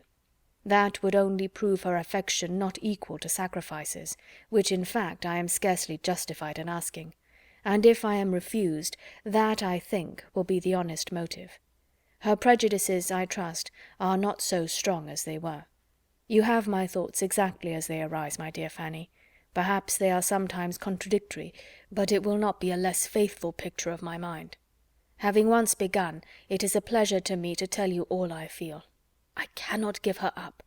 Connected as we already are, and I hope are to be, to give up Mary Crawford would be to give up the society of some of those most dear to me, to banish myself from the very houses and friends whom, under any other distress, I should turn to for consolation. The loss of Mary I must consider as comprehending the loss of Crawford and of Fanny. Were it a decided thing, an actual refusal, I hope I should know how to bear it, and how to endeavour to weaken her hold on my heart, and in the course of a few years— But I am writing nonsense. Were I refused, I must bear it. Until I am, I can never cease to try for her. This is the truth. The only question is how. What may be the likeliest means? I have sometimes thought of going to London again after Easter, and sometimes resolved on doing nothing till she returns to Mansfield. Even now she speaks with pleasure of being in Mansfield in June, but June is at a great distance, and I believe I shall write to her. I have nearly determined on explaining myself by letter. To be at an early certainty is a material object. My present state is miserably irksome. Considering everything, I think a letter will be decidedly the best method of explanation. I shall be able to write much that I could not say, and shall be giving her time for reflection before she resolves on her answer, and I am less afraid of the result of reflection than of an immediate hasty impulse. I think I am. My greatest danger would lie in her consulting Mrs. Fraser, and I at a distance, unable to help my own cause.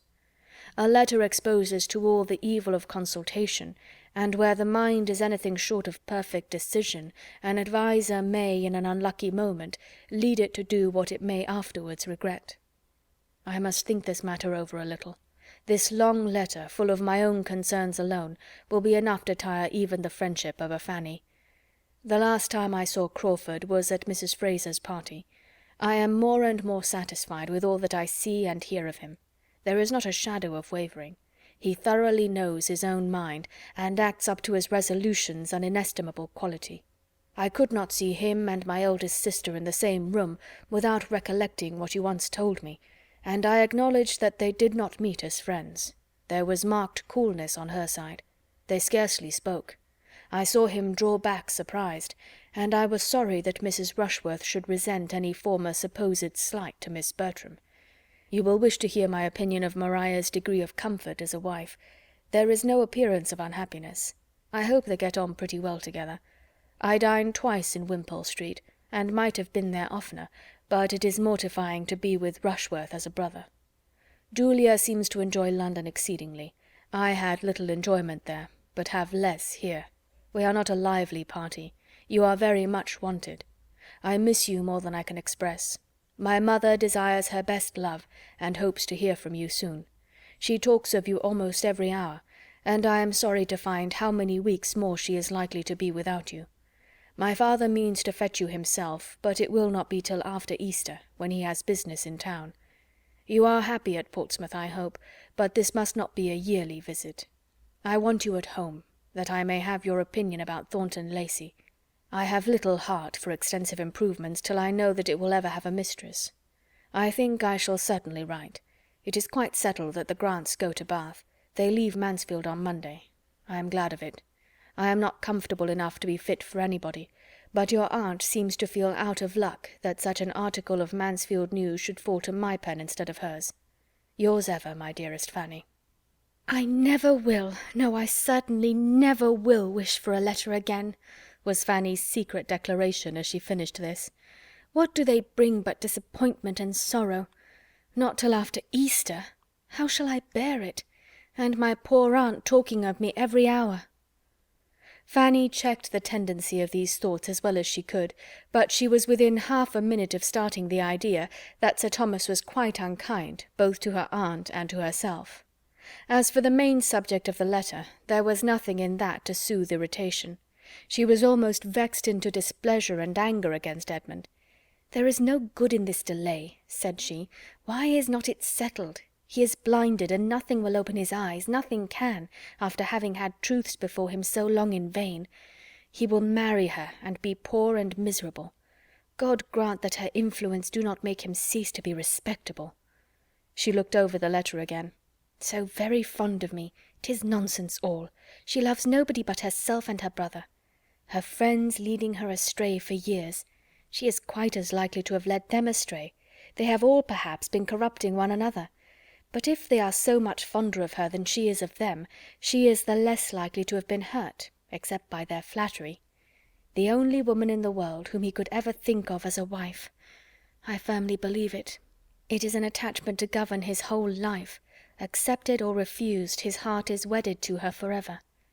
The loss of Mary I must consider as comprehending the loss of Crawford and Fanny. Edmund, you do not know me. The families would never be connected if you did not connect them. Oh, write, write, finish it at once. Let there be an end of this suspense. Fix, commit, condemn yourself." Such sensations, however, were too near akin to resentment to be long guiding Fanny's soliloquies. She was soon more softened and sorrowful. His warm regard, his kind expressions, his confidential treatment touched her strongly. He was only too good to everybody. It was a letter, in short, which she would not but have had for the world, and which could never be valued enough. This was the end of it. Everybody at all addicted to letter-writing, without having much to say, which will include a large proportion of the female world at least, must feel with Lady Bertram that she was out of luck in having such a capital piece of Mansfield news as the certainty of the Grants going to Bath occur at a time when she could make no advantage of it, and will admit that it must have been very mortifying to her to see it fall to the share of her thankless son, and treated as concisely as possible at the end of a long letter, instead of having it to spread over the largest part of a page of her own. For though Lady Bertram rather shone in the epistolary line, having early in her marriage, from the want of other employment and the circumstance of Sir Thomas's being in Parliament, got into the way of making and keeping correspondence, and formed for herself a very creditable, commonplace, amplifying style, so that a very little matter was enough for her, she could not do entirely without any. She must have something to write about, even to her niece, and being so soon to lose all the benefit of Dr. Grant's gouty symptoms and Mrs. Grant's morning calls, it was very hard upon her to be deprived of one of the last epistolary uses she could put them to. There was a rich amends, however, preparing for her. Lady Bertram's hour of good luck came. Within a few days from the receipt of Edmund's letter, Fanny had one from her aunt, beginning thus: "My dear Fanny, I take up my pen to communicate some very alarming intelligence, which I make no doubt will give you much concern." This was a great deal better than to have to take up the pen to acquaint her with all the particulars of the Grants' intended journey, for the present intelligence was of a nature to promise occupation for the pen for many days to come, being no less than the dangerous illness of her eldest son, of which they had received notice by express a few hours before.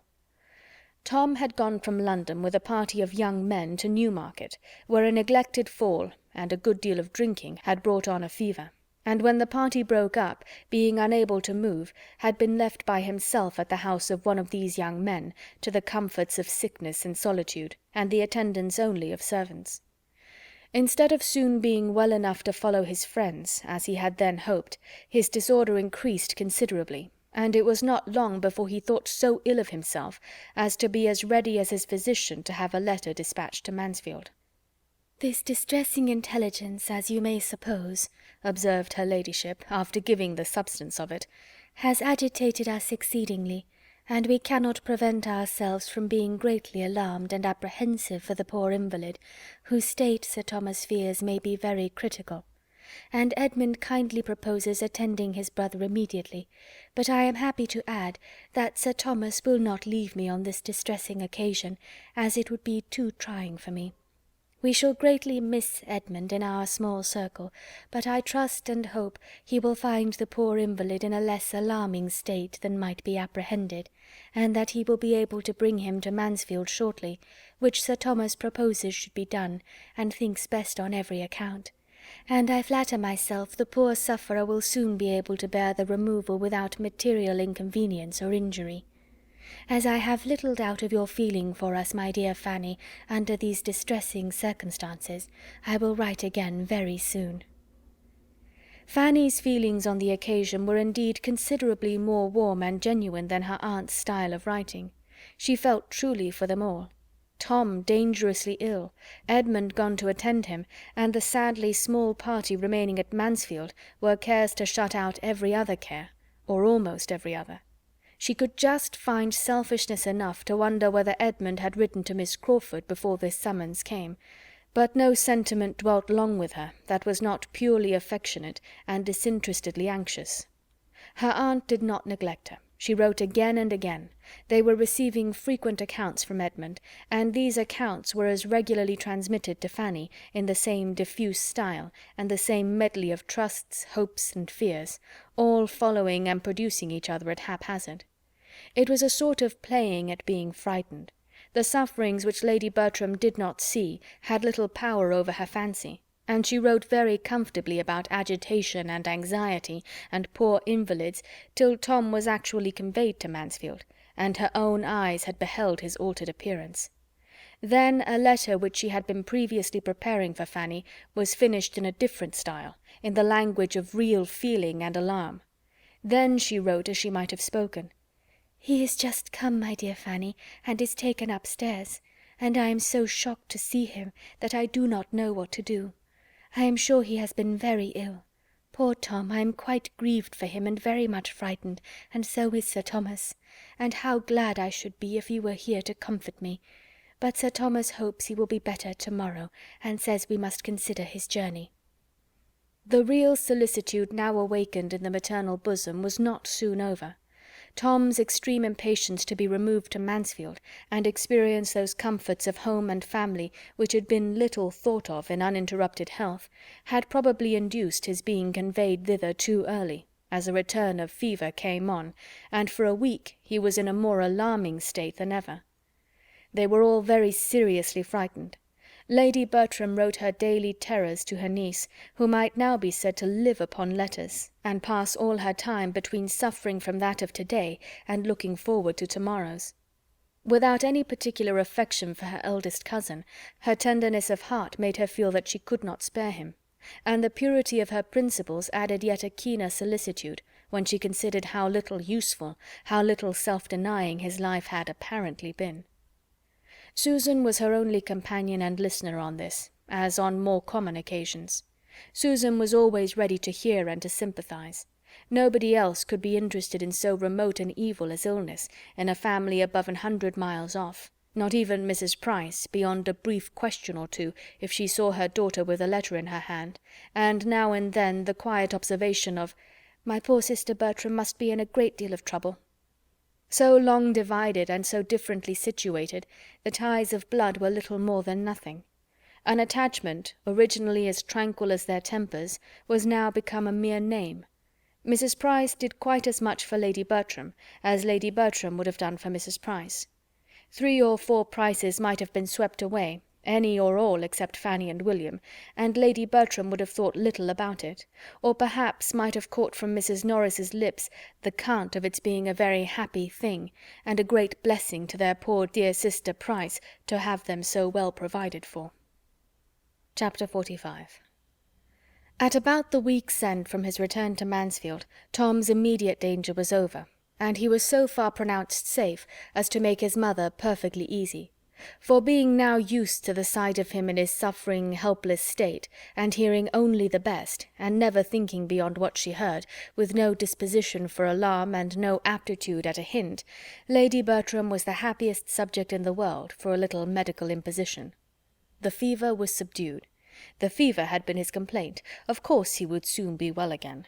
Lady Bertram could think nothing less, and Fanny shared her aunt's security till she received a few lines from Edmund, written purposely to give her a clearer idea of his brother's situation, and acquaint her with the apprehensions which he and his father had imbibed from the physician with respect to some strong hectic symptoms which seemed to seize the frame on the departure of the fever.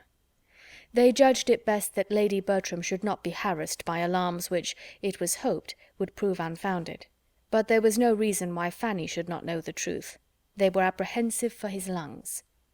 A very few lines from Edmund showed her the patient and the sick room in a juster and stronger light than all Lady Bertram's sheets of paper could do. There was hardly anyone in the house who might not have described from personal observation better than herself, not one who was not more useful at times to her son.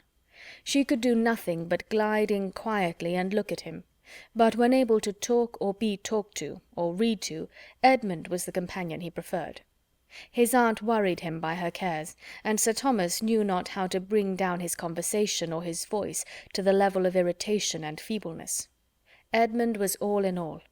Fanny would certainly believe him so at least, and must find that her estimation of him was higher than ever when he appeared as the attendant, supporter, cheerer of a suffering brother. It was not only the debility of recent illness to assist. There was also, as she now learnt, nerves much affected, spirits much depressed, to calm and raise, and her own imagination added that there must be a mind to be properly guided.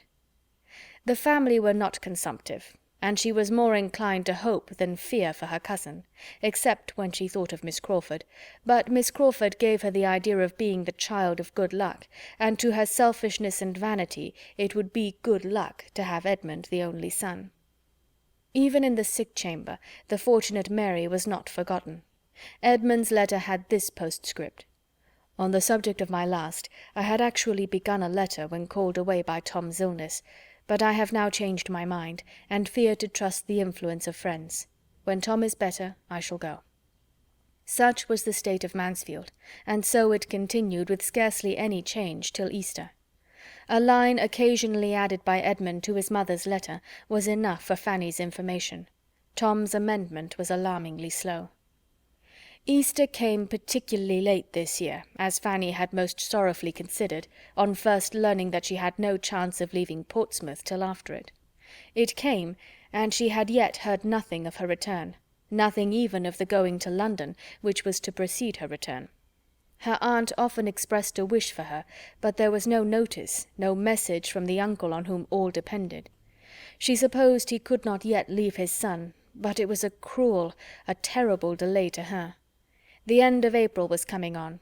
It would soon be almost 3 months instead of 2 that she had been absent from them all, and that her days had been passing in a state of penance which she loved them too well to hope they would thoroughly understand, and who could yet say when there might be leisure to think of or fetch her? Her eagerness, her impatience, her longings to be with them, were such as to bring a line or two of Cowper's Tiresinia forever before her. With what intense desire she wants her home, was continually on her tongue, as the truest description of a yearning which she could not suppose any schoolboy's bosom to feel more keenly. When she had been coming to Portsmouth, she had loved to call it her home, had been fond of saying that she was going home.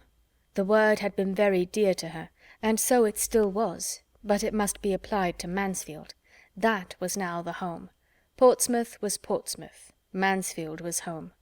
They had been long so arranged in the indulgence of her secret meditations, and nothing was more consolatory to her than to find her aunt using the same language. "I cannot but say I much regret your being from home at this distressing time, so very trying to my spirits. I trust and hope and sincerely wish you may never be absent from home so long again," were most delightful sentences to her. Still, however, it was her private regale. Delicacy to her parents made her careful not to betray such a preference of her uncle's house. It was always, "When I go back into Northamptonshire," or "When I return to Mansfield, I shall do so and so." For a great while it was so, but at last the longing grew stronger, it overthrew caution, and she found herself talking of what she should do when she went home before she was aware. She reproached herself, coloured, and looked fearfully towards her father and mother. She need not have been uneasy. There was no sign of displeasure, or even of hearing her. They were perfectly free from any jealousy of Mansfield. She was as welcome to wish herself there as to be there. It was sad to Fanny to lose all the pleasures of spring. She had not known before what pleasure she had to lose in passing March and April in a town. She had not known before how much the beginnings and progress of vegetation had delighted her, what animation both of body and mind she had derived from watching the advance of that season which cannot, in spite of its capriciousness, be unlovely, and seeing its increasing beauties, from the earliest flowers in the warmest divisions of her aunt's garden, to the opening of leaves of her uncle's plantations, and the glory of his woods. To be losing such pleasures was no trifle. To be losing them because she was in the midst of closeness and noise, to have confinement, bad air, bad smells, substituted for liberty, freshness, fragrance, and verdure, was infinitely worse. But even these incitements to regret were feeble compared with what arose from the conviction of being missed by her best friends, and the longing to be useful to those who were wanting her. Could she have been at home, she might have been of service to every creature in the house. She felt that she must have been of use to all.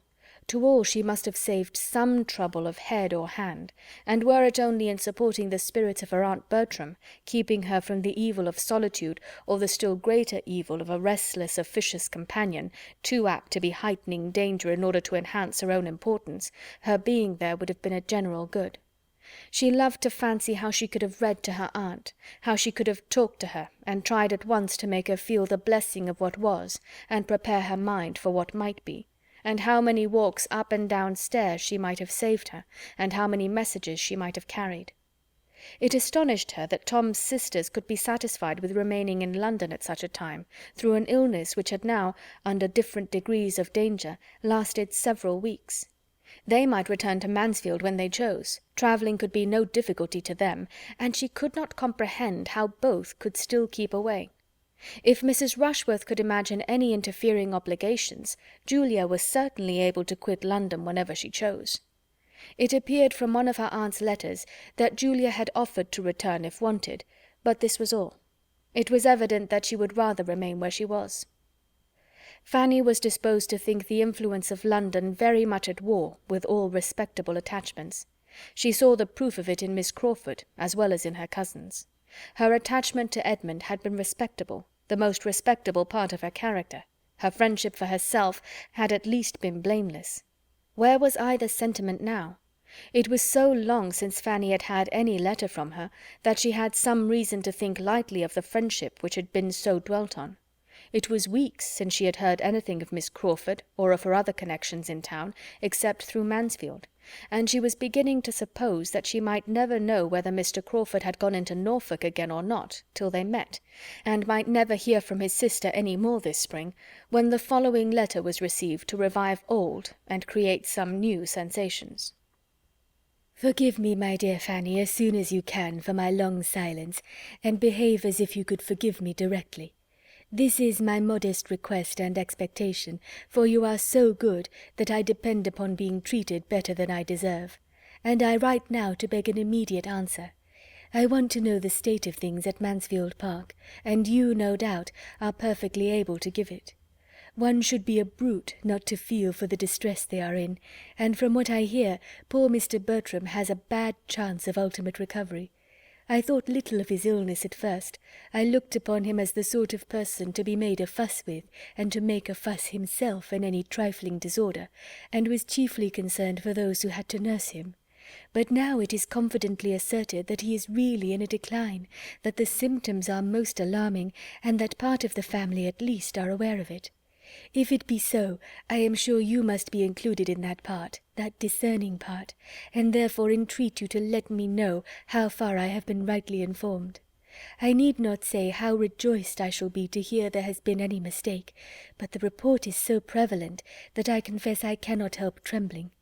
To have such a fine young man cut off in the flower of his days is most melancholy. Poor Sir Thomas will feel it dreadfully. I really am quite agitated on the subject. Fanny, Fanny, I see you smile and look cunning, but upon my honour, I never bribed a physician in my life. Poor young man! If he is to die, there will be 2 poor young men less in the world, and with a fearless face and bold voice would I say to any one that wealth and consequence could fall into no hands more deserving of them. It was a foolish precipitation last Christmas, but the evil of a few days may be blotted out in part. Varnish and gilding may hide many stains. It will be but the loss of the Esquire after his name. With real affection, Fanny, like mine, more might be overlooked. Write to me by return of post, judge of my anxiety, and do not trifle with it. Tell me the real truth, as you have it from the fountain-head. And now, do not trouble yourself to be ashamed of either my feelings or your own. Believe me, they are not only natural, they are philanthropic and virtuous. I put it to your conscience whether Sir Edmund would not do more good with all the Bertram property than any other possible sir. Had the Grants been at home, I would not have troubled you, but you are now the only one I can apply to for the truth, his sisters not being within my reach. Mrs. R. has been spending the Easter with the Aylmers at Twickenham, as to be sure you know, and is not yet returned, and Julia is with the cousins who live near Bedford Square, but I forgot their name and street. Could I immediately apply to either, however, I should still prefer you, because it strikes me that they have all along been so unwilling to have their own amusements cut up as to shut their eyes to the truth. I suppose Mrs. R.'s Easter holidays will not last much longer. No doubt they are thorough holidays to her. The Aylmers are pleasant people, and her husband away, she can have nothing but enjoyment. I give her credit for promoting his going dutifully down to Bath to fetch his mother, but how will she and the dowager agree in one house? Henry is not at hand, so I have nothing to say from him. Do not you think Edmund would have been in town again long ago but for this illness? Yours ever, Mary. I had actually begun folding my letter when Henry walked in, but he brings no intelligence to prevent my sending it. Mrs. R. knows a decline is apprehended. He saw her this morning. She returns to Wimpole Street to-day. The old lady is come. Now do not make yourself uneasy with any queer fancies, because he has been spending a few days at Richmond. He does it every spring. Be assured, he cares for nobody but you. At this very moment he is wild to see you, and occupied only in contriving the means for doing so, and making his pleasure conduce to yours. In proof he repeats, and more eagerly, what he said at Portsmouth about our conveying you home, and I join him in it with all my soul. Dear Fanny, write directly and tell us to come. It will do us all good. He and I can go to the parsonage, you know, and be no trouble to our friends at Mansfield Park. It would really be gratifying to see them all again, and a little addition of society might be of infinite use to them. And as to yourself, you must feel yourself to be so wanted there, that you cannot in conscientious as you are, keep away when you have the means of returning. I have not time or patience to give half Henry's messages. be satisfied that the spirit of each and every one is unalterable affection. Fanny's disgust at the greater part of this letter, with her extreme reluctance to bring the writer of it and her cousin Edmund together, would have made her, as she felt, incapable of judging impartially whether the concluding offer might be accepted or not. To herself individually it was most tempting. To be finding herself perhaps within 3 days transported to Mansfield was an image of the greatest felicity, but it would have been a material drawback to be owing such felicity to persons in whose feelings and conduct at the present moment she saw so much to condemn. The sister's feelings, the brother's conduct, her cold-hearted ambition, his thoughtless vanity. To have him still the acquaintance, the flirt, perhaps, of Mrs. Rushworth! She was mortified. She had thought better of him. Happily, however, she was not left to weigh and decide between opposite inclinations and doubtful notions of right. There was no occasion to determine whether she ought to keep Edmund and Mary asunder or not. She had a rule to apply to, which settled everything. Her awe of her uncle, and her dread of taking a liberty with him, made it instantly plain to her what she had to do. She must absolutely decline the proposal. If he wanted, he would send for her, and even to offer an early return was a presumption which hardly anything would have seemed to justify. She thanked Miss Crawford, but gave a decided negative. Her uncle, she understood, meant to fetch her, and as her cousin's illness had continued so many weeks without her being thought at all necessary, she must suppose her return would be unwelcome at present, and that she should be felt an encumbrance. Her representation of her cousin's state at this time was exactly according to her own belief of it, and such as she supposed would convey to the sanguine mind of her correspondent the hope of everything she was wishing for. Edmund would be forgiven for being a clergyman, it seemed, under certain conditions of wealth, and this, she suspected, was all the conquest of prejudice, which he was so ready to congratulate himself upon. She had only learnt to think nothing of consequence but money. Chapter 46. As Fanny could not doubt that her answer was conveying a real disappointment, she was rather in expectation, from her knowledge of Miss Crawford's temper, of being urged again, and though no second letter arrived for the space of a week, she had still the same feeling when it did come. On receiving it she could instantly decide on its containing little writing, and was persuaded of its having the air of a letter of haste and business. Its object was unquestionable, and 2 moments were enough to start the probability of its being merely to give her notice that they should be in Portsmouth that very day, and to throw her into all the agitation of doubting what she ought to do in such a case. If 2 moments, however, can surround with difficulties, a third can disperse them, and before she had opened the letter, the possibility of Mr. and Miss Crawford's having applied to her uncle and obtained his permission was giving her ease. This was the letter. A most scandalous, ill-natured rumour has just reached me, and I write, dear Fanny, to warn you against giving the least credit to it, should it spread into the country. Depend upon it, there is some mistake, and that a day or 2 will clear it up, at any rate that Henry is blameless, and in spite of a moment's étourderie thinks of nobody but you. Say not a word of it, hear nothing, surmise nothing, whisper nothing, till I write again.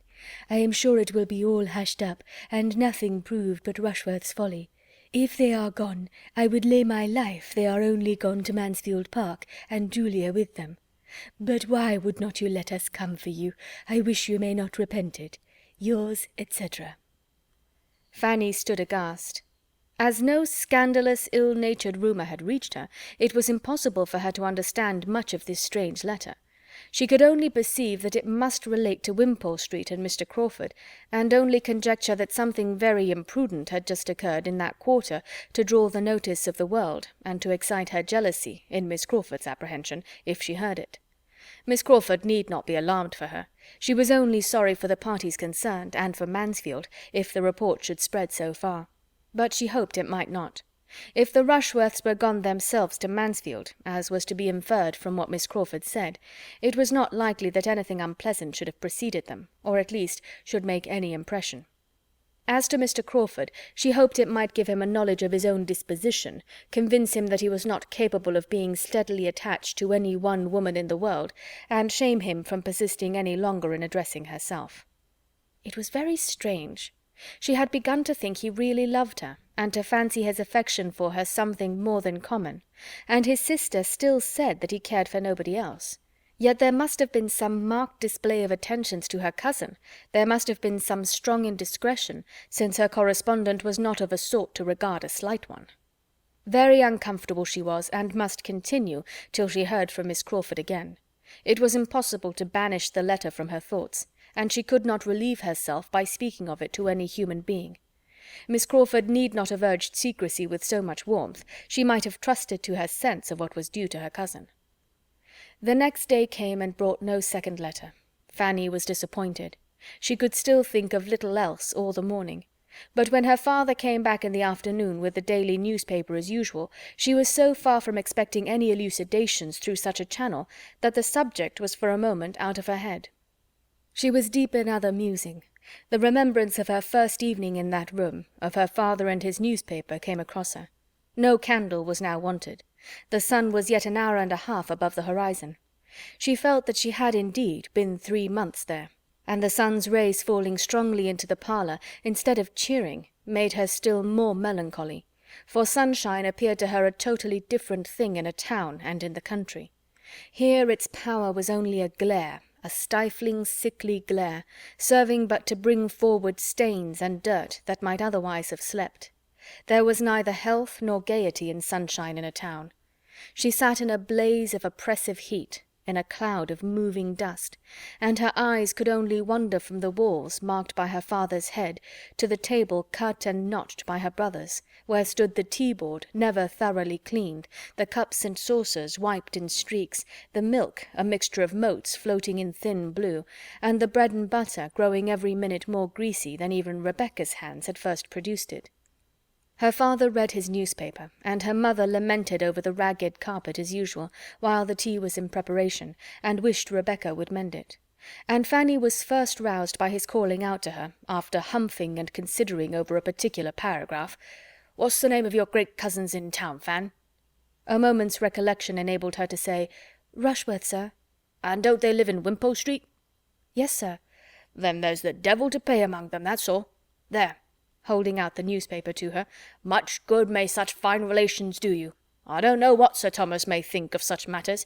He may be too much of the courtier and fine gentleman to like his daughter the less. But by God, if she belonged to me, I'd give her the rope's end as long as I could stand over her. A little flogging for man and woman too would be the best way of preventing such things." Fanny read to herself that it was with infinite concern the newspaper had to announce to the world a matrimonial fracas in the family of Mr. R. of Wimpole Street. The beautiful Mrs. R., whose name had not long been enrolled in the lists of Hymen, and who had promised to become so brilliant a leader in the fashionable world, having quitted her husband's roof in company with the well-known and captivating Mr. C., the intimate friend and associate of Mr. R., and it was not known, even to the editor of the newspaper, whither they were gone. "It is a mistake, sir," said Fanny instantly. "It must be a mistake. It cannot be true. It must mean some other people." She spoke from the instinctive wish of delaying shame. She spoke with a resolution which sprung from despair, for she spoke what she did not, could not believe herself. It had been the shock of conviction as she read. The truth rushed on her, and how she could have spoken at all, how she could even have breathed, was afterwards matter of wonder to herself. Mr. Price cared too little about the report to make her much answer. It might be all a lie, he acknowledged, but so many fine ladies were going to the devil nowadays that way, that there was no answering for anybody. "Indeed, I hope it is not true," said Mrs. Price plaintively. "It would be so very shocking. If I have once spoke to Rebecca about that carpet, I am sure I have spoke at least a dozen times. Have not I, Betsy? And it would not be 10 minutes' work." The horror of a mind like Fanny's, as it received the conviction of such guilt, and began to take in some part of the misery that must ensue, can hardly be described. At first it was a sort of stupefaction, but every moment was quickening her perception of the horrible evil. She could not doubt. She dared not indulge a hope of the paragraph being false. Miss Crawford's letter, which she had read so often as to make every line her own, was in frightful conformity with it. Her eager defence of her brother, her hope of its being hushed up, her evident agitation, were all of a piece with something very bad. And if there was a woman of character in existence who could treat as a trifle this sin of the first magnitude, who could try to gloss it over and desire to have it unpunished, she could believe Miss Crawford to be the woman. Now she could see her own mistake as to who were gone, or said to be gone. It was not Mr. and Mrs. Rushworth. It was Mrs. Rushworth and Mr. Crawford. Fanny seemed to herself never to have been shocked before. There was no possibility of rest. The evening passed without a pause of misery. The night was totally sleepless. She passed only from feelings of sickness to shudderings of horror, and from hot fits of fever to cold. The event was so shocking that there were moments even when her heart revolted from it as impossible, when she thought it could not be. A woman married only 6 months ago, a man professing himself devoted, even engaged, to another, that other her near relation, the whole family, both families, connected as they were by tie upon tie, all friends, all intimate together. It was too horrible a confusion of guilt, too gross a complication of evil, for human nature not in a state of utter barbarism to be capable of. Yet her judgment told her it was so. His unsettled affections wavering with his vanity, Maria's decided attachment, and no sufficient principle on either side, gave it possibility. Miss Crawford's letter stamped it a fact. What would be the consequence? Whom would it not injure? Whose views might it not affect? Whose peace would it not cut up for ever? Miss Crawford herself? Edmund? But it was dangerous, perhaps, to tread such ground. She confined herself, or tried to confine herself, to the simple, indubitable family misery which must envelop all, if it were indeed a matter of certified guilt and public exposure. The mother's sufferings, the father's, there she paused. Julia's, Tom's, Edmund's, there a yet longer pause. They were the two on whom it would fall most horribly. Sir Thomas's parental solicitude and high sense of honour and decorum, Edmund's upright principles, unsuspicious temper, and genuine strength of feeling, made her think it scarcely possible for them to support life and reason under such disgrace. And it appeared to her that as far as this world alone was concerned, the greatest blessing to every one of kindred with Mrs. Rushworth would be instant annihilation. Nothing happened the next day or the next to weaken her terrors.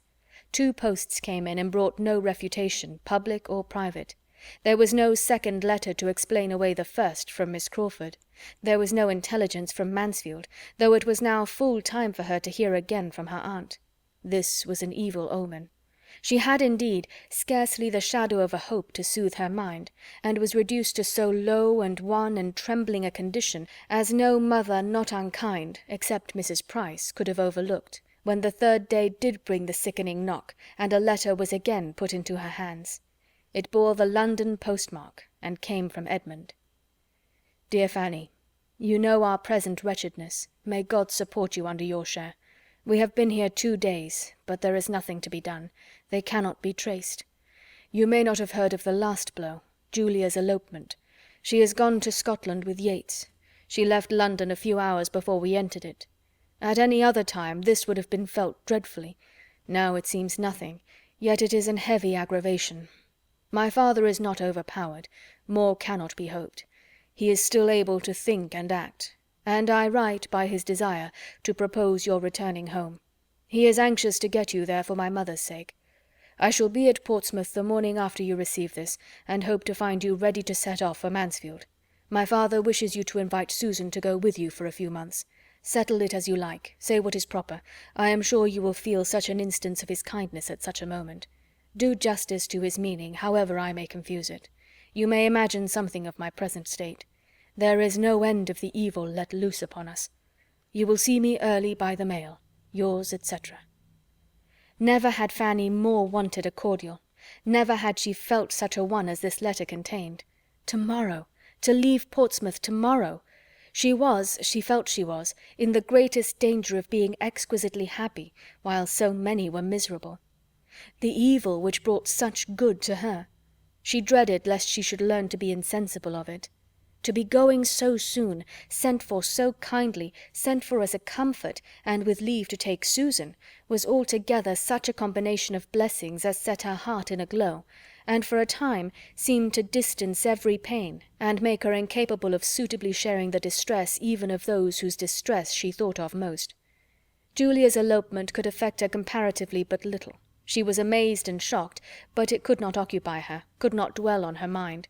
She was obliged to call herself to think of it, and acknowledge it to be terrible and grievous, or it was escaping her, in the midst of all the agitating, pressing, joyful cares attending this summons to herself. There is nothing like employment, active, indispensable employment, for relieving sorrow. Employment, even melancholy, may dispel melancholy, and her occupations were hopeful. She had so much to do that not even the horrible story of Mrs. Rushworth, now fixed to the last point of certainty, could affect her as it had done before. She had not time to be miserable. Within 24 hours she was hoping to be gone. Her father and mother must be spoken to, Susan prepared, everything got ready. Business followed business. The day was hardly long enough. The happiness she was imparting too, happiness very little alloyed by the black communication which must briefly precede it, the joyful consent of her father and mother to Susan's going with her, the general satisfaction with which the going of both seemed regarded, and the ecstasy of Susan herself, was all serving to support her spirits. The affliction of the Bertrams was little felt in the family. Mrs. Price talked of her poor sister for a few minutes, but how to find anything to hold Susan's clothes, because Rebecca took away all the boxes and spoilt them, was much more in her thoughts. And as for Susan, now unexpectedly gratified in the first wish of her heart, and knowing nothing personally of those who had sinned, or of those who were sorrowing, if she could help rejoicing from beginning to end, it was as much as ought to be expected from human virtue at 14. As nothing was really left for the decision of Mrs. Price, or the good offices of Rebecca, everything was rationally and duly accomplished, and the girls were ready for the morrow. The advantage of much sleep to prepare them for their journey was impossible. The cousin who was travelling towards them could hardly have less than visited their agitated spirits, one all happiness, the other all varying and indescribable perturbation. By 8 in the morning Edmund was in the house. The girls heard his entrance from above, and Fanny went down. The idea of immediately seeing him, with the knowledge of what he must be suffering, brought back all her own first feelings. He so near her, and in misery. She was ready to sink as she entered the parlour. He was alone, and met her instantly, and she found herself pressed to his heart with only these words, just articulate: "My Fanny, my only sister, my only comfort now." She could say nothing, nor for some minutes could he say more. He turned away to recover himself, and when he spoke again, though his voice still faltered, his manner showed the wish of self-command, and the resolution of avoiding any farther allusion. "Have you breakfasted? When shall you be ready? Does Susan go?" were questions following each other rapidly. His great object was to be off as soon as possible. When Mansfield was considered, time was precious, and the state of his own mind made him find relief only in motion. It was settled that he should order the carriage to the door in half an hour. Fanny answered for their having breakfasted, and being quite ready in half an hour. He had already ate, and declined staying for their meal. He would walk round the ramparts, and join them with the carriage. He was gone again, glad to get away even from Fanny. He looked very ill, evidently suffering under violent emotions, which he was determined to suppress. She knew it must be so, but it was terrible to her. The carriage came, and he entered the house again at the same moment, just in time to spend a few minutes with the family, and be a witness, but that he saw nothing, of the tranquil manner in which the daughters were parted with, and just in time to prevent their sitting down to the breakfast table, which, by dint of much unusual activity, was quite and completely ready as the carriage drove from the door. Fanny's last meal in her father's house was in character with her first. She was dismissed from it as hospitably as she had been welcomed. How her heart swelled with joy and gratitude as she passed the barriers of Portsmouth, and how Susan's face wore its broadest smiles, may be easily conceived. Sitting forwards, however, and screened by her bonnet, those smiles were unseen. The journey was likely to be a silent one. Edmund's deep sighs often reached Fanny. Had he been alone with her, his heart must have opened in spite of every resolution, but Susan's presence drove him quite into himself, and his attempts to talk on indifferent subjects could never be long supported. Fanny watched him with never-failing solicitude, and sometimes catching his eye, received an affectionate smile, which comforted her. But the first day's journey passed without her hearing a word from him on the subjects that were weighing him down. The next morning produced a little more. Just before their setting out from Oxford, while Susan was stationed at a window, in eager observation of the departure of a large family from the inn, the other two were standing by the fire, and Edmund, particularly struck by the alteration in Fanny's looks, and from his ignorance of the daily evils of her father's house, attributing an undue share of the change, attributing all to the recent event, took her hand, and said in a low but very expressive tone, "No wonder. You must feel it, you must suffer. How a man who had once loved could desert you! But yours, your regard was new compared with... Fanny, think of me!" The first division of their journey occupied a long day, and brought them almost knocked up to Oxford, but the second was over at a much earlier hour. They were in the environs of Mansfield long before the usual dinner-time, and as they approached the beloved place, the hearts of both sisters sank a little. Fanny began to dread the meeting with her aunts and Tom, under so dreadful a humiliation, and Susan to feel with some anxiety that all her best manners, all her lately acquired knowledge of what was practised here, was on the point of being called into action. Visions of good and ill breeding, of old vulgarisms and new gentilities were before her, and she was meditating much upon silver forks, napkins, and finger-glasses. Fanny had been everywhere awake to the difference of the country since February, but when they entered the park her perceptions and her pleasures were of the keenest sort. It was 3 months, 3 full months since her quitting it, and the change was from winter to summer. Her eye fell everywhere on lawns and plantations of the freshest green, and the trees, though not fully clothed, were in that delightful state when farther beauty is known to be at hand, and when, while much is actually given to the sight, yet more remains for the imagination. Her enjoyment, however, was for herself alone. Edmund could not share it. She looked at him, but he was leaning back, sunk in a deeper gloom than ever, and with eyes closed, as if the view of cheerfulness oppressed him, and the lovely scenes of home must be shut out. It made her melancholy again, and the knowledge of what must be enduring there invested even the house, modern, airy, and well situated as it was, with a melancholy aspect. By one of the suffering party within they were expected with such impatience as she had never known before.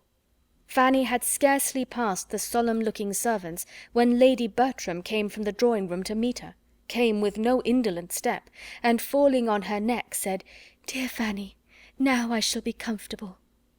Chapter 47. It had been a miserable party, each of the three believing themselves most miserable. Mrs. Norris, however, as most attached to Maria, was really the greatest sufferer. Maria was her first favourite, the dearest of all. The match had been her own contriving, as she had been wont with such pride of heart to feel and say, and this conclusion of it almost overpowered her. She was an altered creature, quieted, stupefied, indifferent to everything that passed. The being left with her sister and nephew, and all the house under her care, had been an advantage entirely thrown away. She had been unable to direct or dictate, or even fancy herself useful. When really touched by affliction, her active powers had been all benumbed, and neither Lady Bertram nor Tom had received from her the smallest support or attempt at support. She had done no more for them than they had done for each other. They had been all solitary, helpless, and forlorn alike, and now the arrival of the others only established her superiority in wretchedness. Her companions were relieved, but there was no good for her. Edmund was almost as welcome to his brother as Fanny to her aunt, but Mrs. Norris, instead of having comfort from either, was but the more irritated by the sight of the person whom, in the blindness of her anger, she could have charged as the demon of the piece. Had Fanny accepted Mr. Crawford, this could not have happened. Susan, too, was a grievance. She had not spirits to notice her in more than a few repulsive looks, but she felt her as a spy and an intruder and an indigent niece, and everything most odious.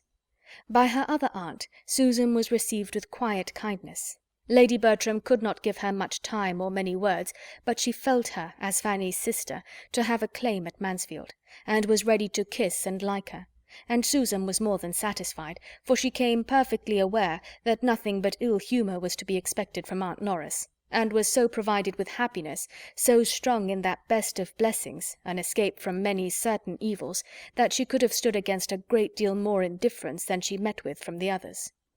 She was now left a good deal to herself, to get acquainted with the house and grounds as she could, and spent her days very happily in so doing, while those who might otherwise have attended to her were shut up or wholly occupied, each with the person quite dependent on them at this time for everything like comfort.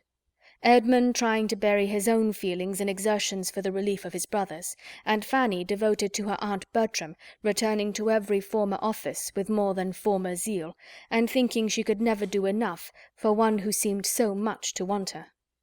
To talk over the dreadful business with Fanny, talk and lament, was all Lady Bertram's consolation.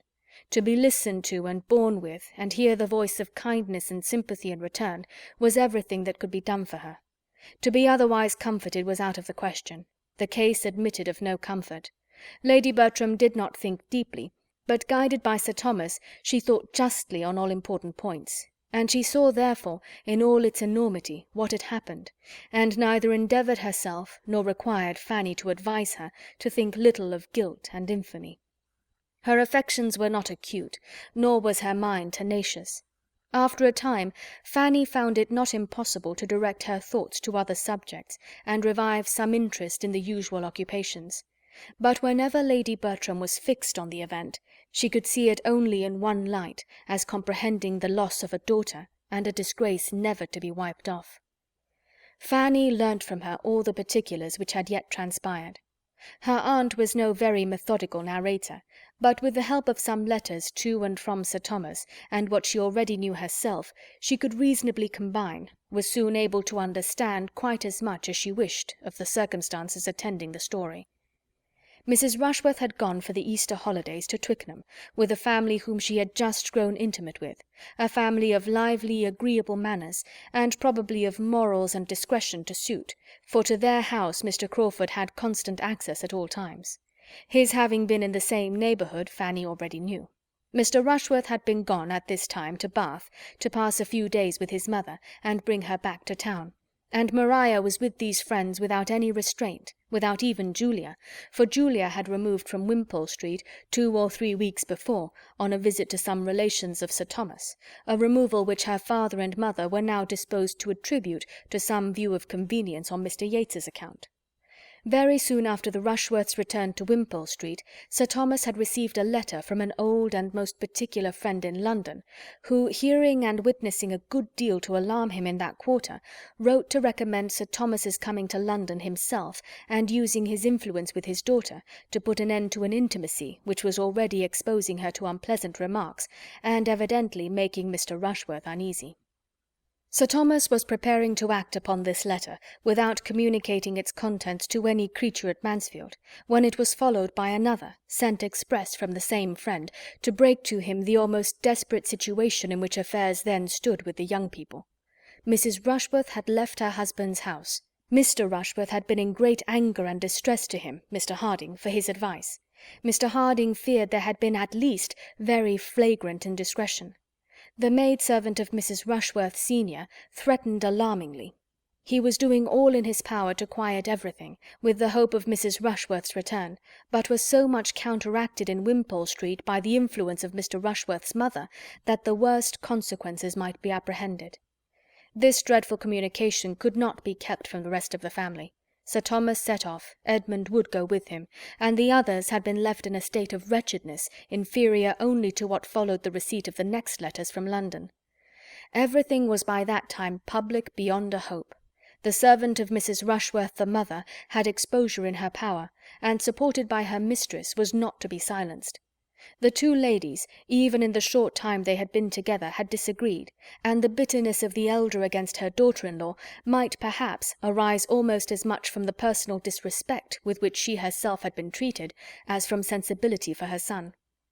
However that might be, she was unmanageable. But had she been less obstinate, or of less weight with her son, who was always guided by the last speaker, by the person who could get hold of and shut him up, the case would still have been hopeless, for Mrs. Rushworth did not appear again, and there was every reason to conclude her to be concealed somewhere with Mr. Crawford, who had quitted his uncle's house as for a journey on the very day of her absenting herself. Sir Thomas, however, remained yet a little longer in town, in the hope of discovering and snatching her from Father Vice, though all was lost on the side of character. His present state Fanny could hardly bear to think of. There was but one of his children who was not at this time a source of misery to him. Tom's complaints had been greatly heightened by the shock of his sister's conduct, and his recovery so much thrown back by it, that even Lady Bertram had been struck by the difference, and all her alarms were regularly sent off to her husband; and Julia's elopement, the additional blow which had met him on his arrival in London, though its force had been deadened at the moment, must, she knew, be sorely felt. She saw that it was. His letters expressed how much he deplored it. Under any circumstances it would have been an unwelcome alliance, but to have it so clandestinely formed, and such a period chosen for its completion, placed Julia's feelings in a most unfavourable light, and severely aggravated the folly of her choice. He called it a bad thing, done in the worst manner, and at the worst time; and though Julia was as yet more pardonable than Maria, as folly than vice, he could not but regard the step she had taken as opening the worst probabilities of a conclusion hereafter like her sister's. Such was his opinion of the set into which she had thrown herself. Fanny felt for him most acutely. He could have no comfort but in Edmund. Every other child must be racking his heart. His displeasure against herself, she trusted, reasoning differently from Mrs. Norris, would now be done away. She should be justified. Mr. Crawford would have fully acquitted her conduct in refusing him. But this, though most material to herself, would be poor consolation to Sir Thomas. Her uncle's displeasure was terrible to her, but what could her justification, or her gratitude and attachment, do for him? His stay must be on Edmund alone. She was mistaken, however, in supposing that Edmund gave his father no present pain. It was of a much less poignant nature than what the others excited, but Sir Thomas was considering his happiness as very deeply involved in the offence of his sister and friend, cut off by it as he must be from the woman whom he had been pursuing with undoubted attachment and strong probability of success, and who in everything but this despicable brother would have been so eligible a connection. He was aware of what Edmund must be suffering on his own behalf in addition to all the rest, when they were in town. He had seen or conjectured his feelings, and having reason to think that one interview with Miss Crawford had taken place, from which Edmund derived only increased distress, had been as anxious on that account as on others to get him out of town, and had engaged him in taking Fanny home to her aunt, with a view to his relief and benefit no less than theirs. Fanny was not in the secret of her uncle's feelings, Sir Thomas not in the secret of Miss Crawford's character. Had he been privy to her conversation with his son, he would not have wished her to belong to him, though her £20,000 had been 40. That Edmund must be forever divided from Miss Crawford did not admit of a doubt with Fanny, and yet, till she knew that he felt the same, her own conviction was insufficient. She thought he did, but she wanted to be assured of it. If he would now speak to her with the unreserve which had sometimes been too much for her before, it would be most consoling. But that, she found, was not to be. She seldom saw him, never alone. He probably avoided being alone with her. What was to be inferred? That his judgment submitted to all his own peculiar and bitter share of this family affliction, but that it was too keenly felt to be a subject of the highest communication. This must be his state. He yielded, but it was with agonies, which did not admit of speech. Long, long would it be ere Miss Crawford's name passed his lips again, or she could hope for a renewal of such confidential intercourse as had been. It was long. They reached Mansfield on Thursday, and it was not till Sunday evening that Edmund began to talk to her on the subject. Sitting with her on Sunday evening, a wet Sunday evening, the very time of all others, when, if a friend is at hand, the heart must be opened, and everything told, no one else in the room except his mother, who, after hearing an affecting sermon, had cried herself to sleep, it was impossible not to speak. and so with the usual beginnings hardly to be traced as to what came first, and the usual declaration that if she would listen to him for a few minutes he should be very brief, and certainly never tax her kindness in the same way again, she need not fear a repetition, it would be a subject prohibited entirely, he entered upon the luxury of relating circumstances and sensations of the first interest to himself, to one of whose affectionate sympathy he was quite convinced. How Fanny listened, with what curiosity and concern, what pain and what delight, how the agitation of his voice was watched, and how carefully her own eyes were fixed on any object but himself, may be imagined. The opening was alarming. He had seen Miss Crawford. He had been invited to see her. He had received a note from Lady Stornoway to beg him to call, and regarding it as what was meant to be the last interview of friendship, and investing her with all the feelings of shame and wretchedness which Crawford's sister ought to have known, he had gone to her in such a state of mind, so softened, so devoted, as made it for a few moments impossible to Fanny's fears that it should be the last. But as he proceeded in his story, these fears were over. She had met him, he said, with a serious, certainly a serious, even an agitated air. But before he had been able to speak one intelligible sentence, she had introduced the subject in a manner which he owned had shocked him. "I heard you were in town," said she. "I wanted to see you. Let us talk over this sad business. What can equal the folly of our two relations?" I could not answer, but I believe my looks spoke. She felt reproved. Sometimes how quick to feel! With a graver look and voice she then added, "I do not mean to defend Henry at your sister's expense." So she began, but how she went on, Fanny, is hardly fit to be repeated to you. I cannot recall all her words. I would not dwell upon them if I could. Their substance was great anger at the folly of each. She reprobated her brother's folly in being drawn on by a woman whom he had never cared for, to do what must lose him the woman he adored, but still more the folly of poor Maria in sacrificing such a situation, plunging into such difficulties under the idea of being really loved by a man who had long ago made his indifference clear. Guess what I must have felt, to hear the woman whom no harsher name than folly given, so voluntarily, so freely, so coolly to canvass it, no reluctance, no horror, no feminine, shall I say, no modest loathings. This is what the world does. For where, Fanny, shall we find a woman whom nature had so richly endowed? Spoilt, spoilt.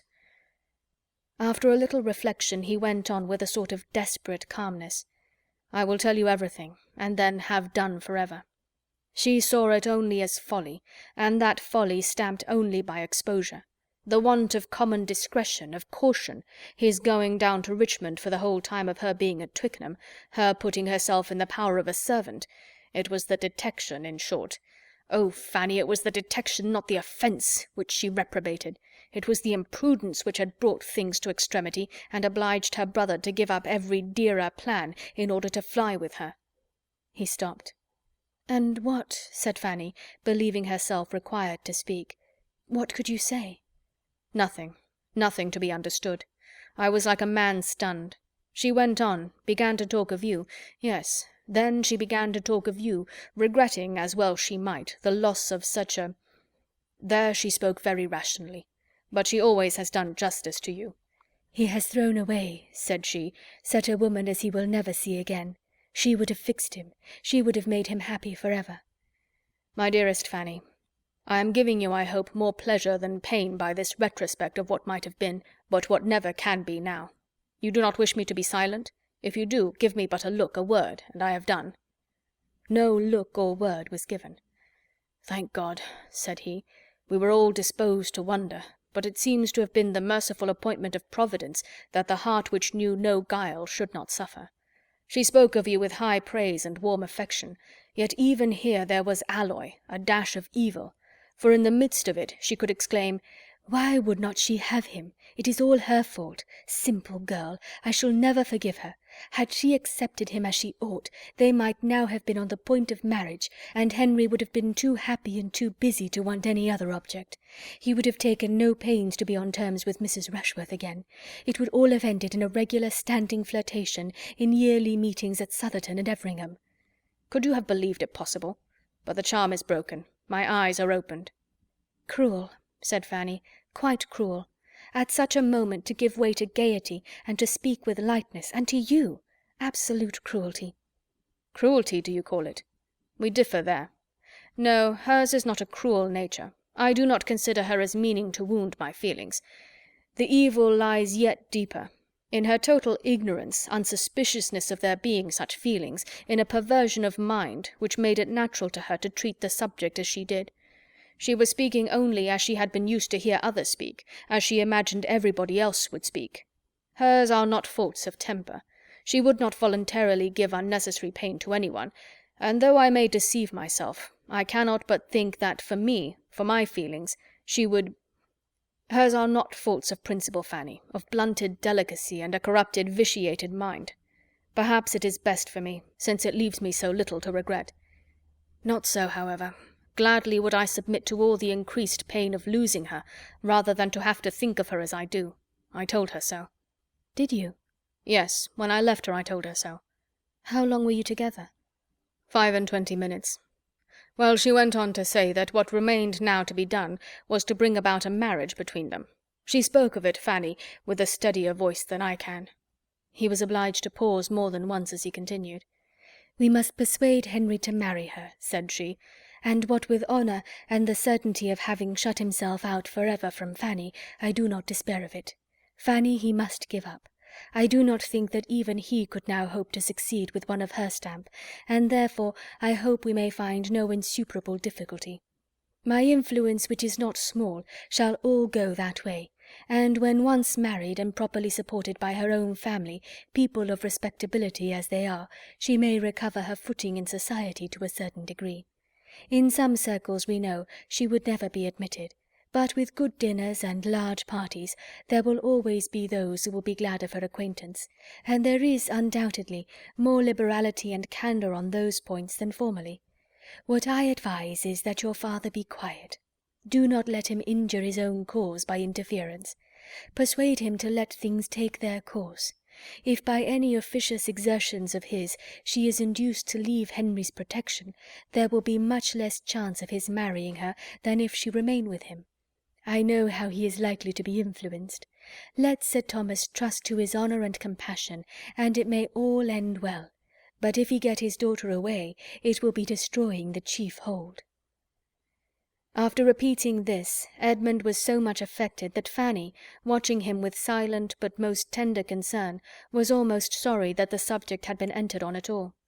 It was long before he could speak again. At last, "Now, Fanny," said he, "I shall soon have done. I have told you the substance of all that she said.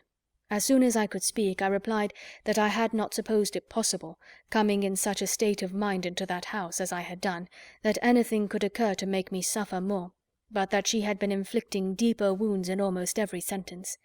That, though I had, in the course of our acquaintance, been often sensible of some difference in our opinions, on points too of some moment, it had not entered my imagination to conceive the difference could be such as she had now proved it.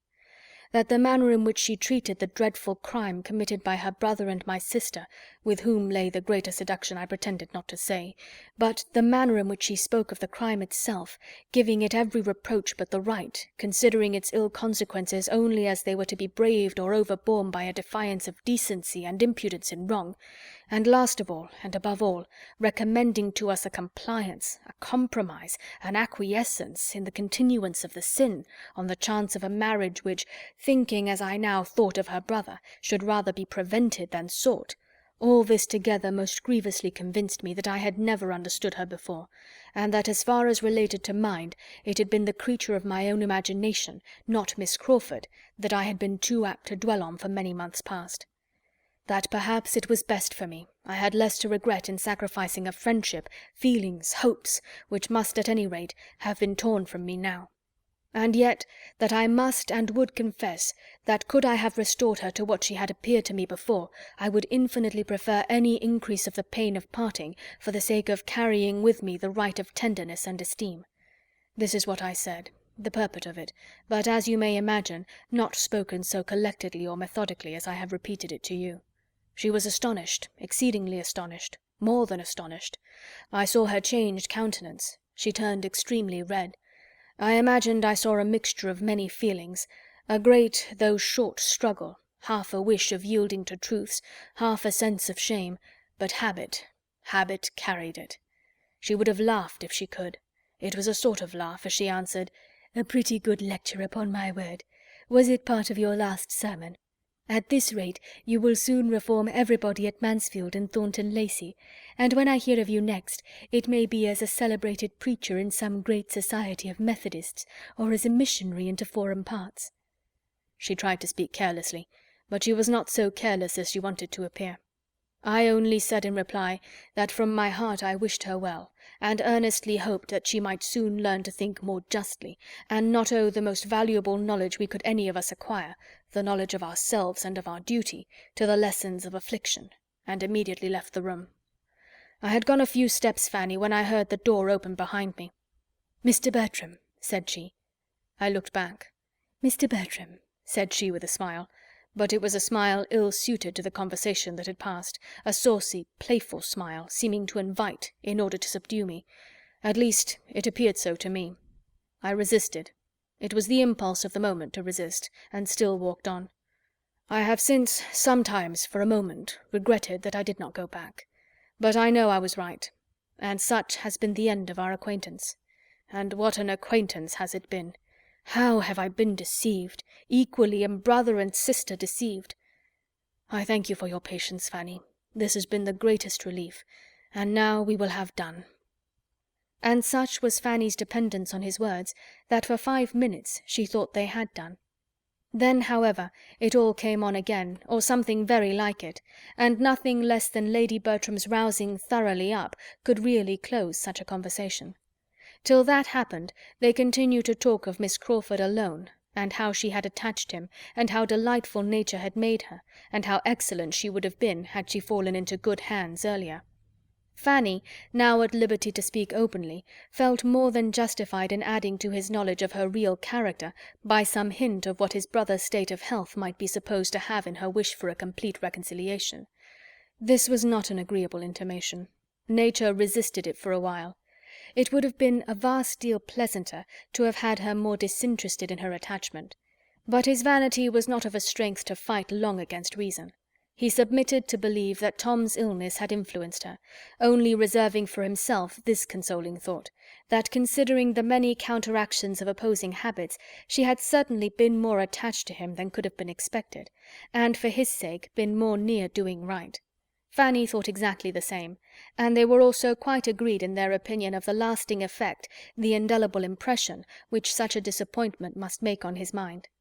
Time would undoubtedly abate somewhat of his sufferings, but still it was a sort of thing which he could never get entirely the better of, and as to his ever meeting with any other woman who could, it was too impossible to be named but with indignation. Fanny's friendship was all that he had to cling to. Chapter 48. Let other pens dwell on guilt and misery. I quit such odious subjects as soon as I can, impatient to restore everybody, not greatly in fault themselves, to tolerable comfort, and to have done with all the rest. My Fanny, indeed, at this very time, I have the satisfaction of knowing, must have been happy in spite of everything. She must have been a happy creature in spite of all that she felt or thought she felt for the distress of those around her. She had sources of delight that must force their way. She was returned to Mansfield Park. She was useful. She was beloved. She was safe from Mr. Crawford, and when Sir Thomas came back, she had every proof that could be given in his then melancholy state of spirits of his perfect approbation and increased regard. And happy as all this must make her, she would still have been happy without any of it, for Edmund was no longer the dupe of Miss Crawford. It is true that Edmund was very far from happy himself. He was suffering from disappointment and regret, grieving over what was, and wishing for what could never be. She knew it was so, and was sorry, but it was with a sorrow so founded on satisfaction, so tending to ease, and so much in harmony with every dearest sensation, that there are few who might not have been glad to exchange their greatest gaiety for it. Sir Thomas, poor Sir Thomas, a parent, and conscious of errors in his own conduct as a parent, was the longest to suffer. He felt that he ought not to have allowed the marriage, that his daughter's sentiments had been sufficiently known to him to render him culpable in authorizing it, that in so doing he had sacrificed the right to the expedient and been governed by motives of selfishness and worldly wisdom. These were reflections that required some time to soften, but time will do almost everything, and though little comfort arose on Mrs. Rushworth's side for the misery she had occasioned, comfort was to be found greater than he had supposed in his other children. Julia's match became a less desperate business than he had considered it at first. She was humble and wishing to be forgiven, and Mr. Yates, desirous of being really received into the family, was disposed to look up to him and be guided. He was not very solid, but there was a hope of his becoming less trifling, of his being at least tolerably domestic and quiet, and at any rate there was comfort in finding his estate rather more, and his debts much less than he had feared, and in being consulted and treated as the friend best worth attending to. There was comfort also in Tom, who gradually regained his health without regaining the thoughtlessness and selfishness of his previous habits.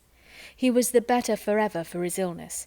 He had suffered, and he had learned to think, two advantages that he had never known before, and the self-reproach arising from the deplorable event in Wimpole Street, to which he felt himself accessory by all the dangerous intimacy of his unjustifiable theatre, made an impression on his mind which, at the age of 26, with no want of sense or good companions, was durable in its happy effects.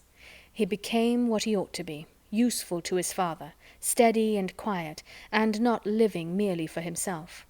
Here was comfort indeed, and quite as soon as Sir Thomas could place dependence on such sources of good, Edmund was contributing to his father's ease by improvement in the only point in which he had given him pain before, improvement in his spirits. After wandering about and sitting under trees with Fanny all the summer evenings, he had so well talked his mind into submission as to be very tolerably cheerful again.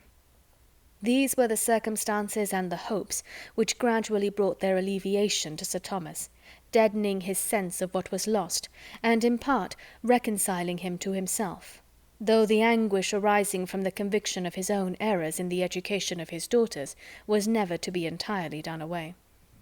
Too late he became aware how unfavourable to the character of any young people must be the totally opposite treatment which Maria and Julia had been always experiencing at home, where the excessive indulgence and flattery of their aunt had been continually contrasted with his own severity. He saw how ill he had judged in expecting to counteract what was wrong in Mrs. Norris by its reverse in himself, clearly saw that he had but increased the evil by teaching them to repress their spirits in his presence, as to make their real disposition unknown to him, and sending them for all their indulgences to a person who had been able to attach them only by the blindness of her affection and the excess of her praise. Here had been grievous mismanagement, but bad as it was, he gradually grew to feel that it had not been the most direful mistake in his plan of education. Something must have been wanting within, or time would have worn away much of its ill effect. He feared that principle, active principle, had been wanting, that they had never been properly taught to govern their inclinations and tempers by that sense of duty which can alone suffice. They had been instructed theoretically in their religion, but never required to bring it into daily practice. To be distinguished for elegance and accomplishments, the authorized object of their youth, could have had no useful influence that way, no moral effect on the mind. He had meant them to be good, but his cares had been directed to the understanding and manners, not the disposition, and of the necessity of self-denial and humility he feared they had never heard from any lips that could profit them. Bitterly did he deplore a deficiency which now he could scarcely comprehend to have been possible. Wretchedly did he feel that with all the cost and care of an anxious and expensive education he had brought up his daughters without their understanding their first duties or his being acquainted with their character and temper. The high spirit and strong passions of Mrs. Rushworth especially were made known to him only in their sad result. She was not to be prevailed on to leave Mr. Crawford. She hoped to marry him, and they continued together till she was obliged to be convinced that such hope was vain, and till the disappointment and wretchedness arising from the conviction rendered her temper so bad, and her feelings for him so like hatred, as to make them for a while each other's punishment, and then induce a voluntary separation. She had lived with him to be reproached as the ruin of all his happiness in Fanny, and carried away no better consolation in leaving him than that she had divided them. What can exceed the misery of such a mind in such a situation?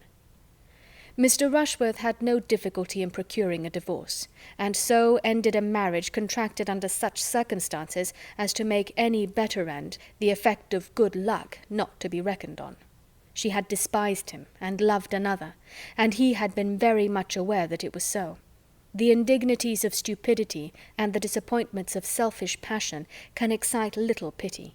His punishment followed his conduct, as did a deeper punishment, the deeper guilt of his wife. He was released from the engagement to be mortified and unhappy till some other pretty girl could attract him into matrimony again, and he might set forward on a second, and it is to be hoped more prosperous trial of the state, if duped, to be duped at least with good humour and good luck, while she must withdraw with infinitely stronger feelings to a retirement and reproach which could allow no second spring of hope or character. Where she could be placed became a subject of most melancholy and momentous consultation. Mrs. Norris, whose attachment seemed to augment with the demerits of her niece, would have had her received at home, and countenanced by them all. Sir Thomas would not hear of it, and Mrs. Norris's anger against Fanny was so much the greater from considering her residence there as the motive.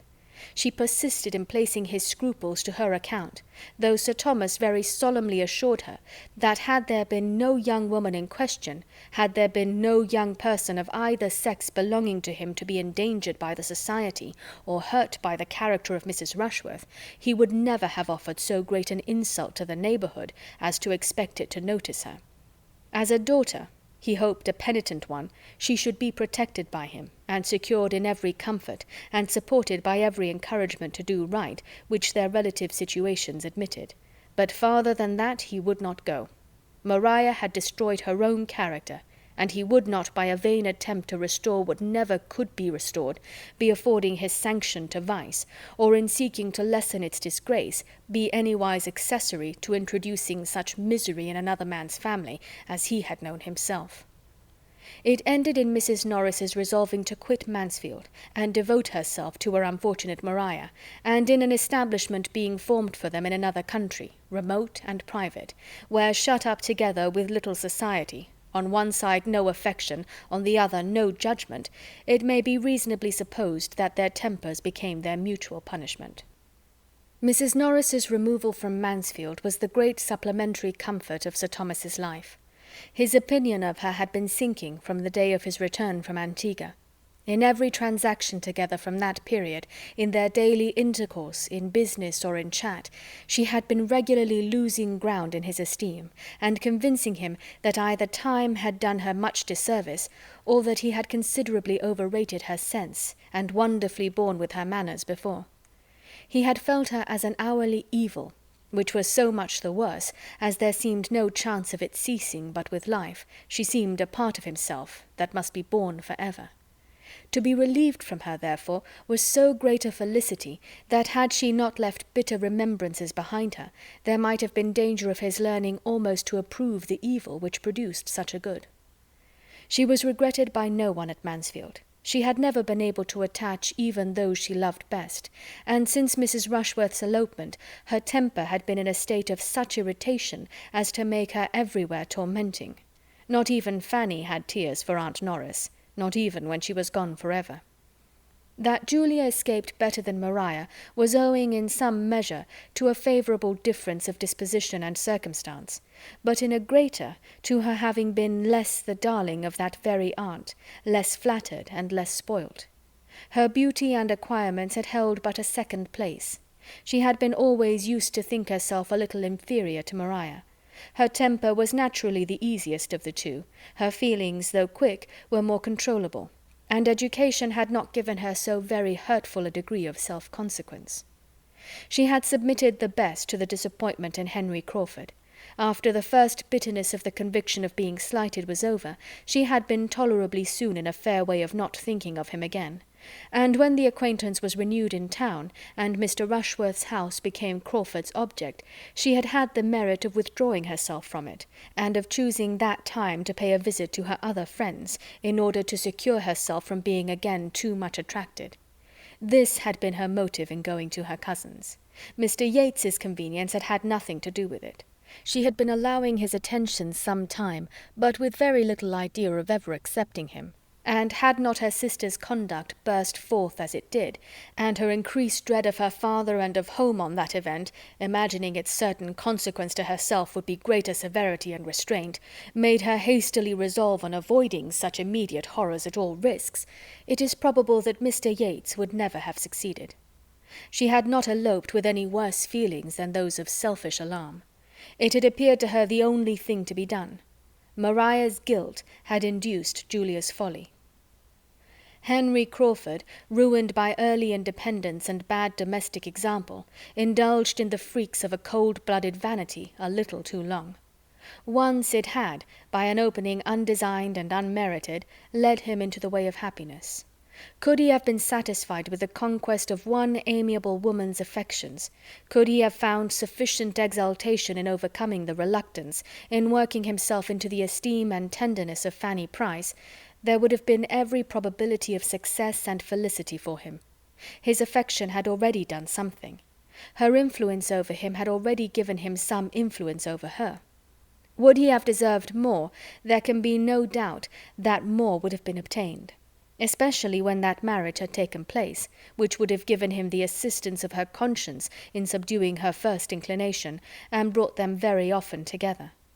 Would he have persevered, and uprightly, Fanny must have been his reward, and a reward very voluntarily bestowed within a reasonable period from Edmund's marrying Mary.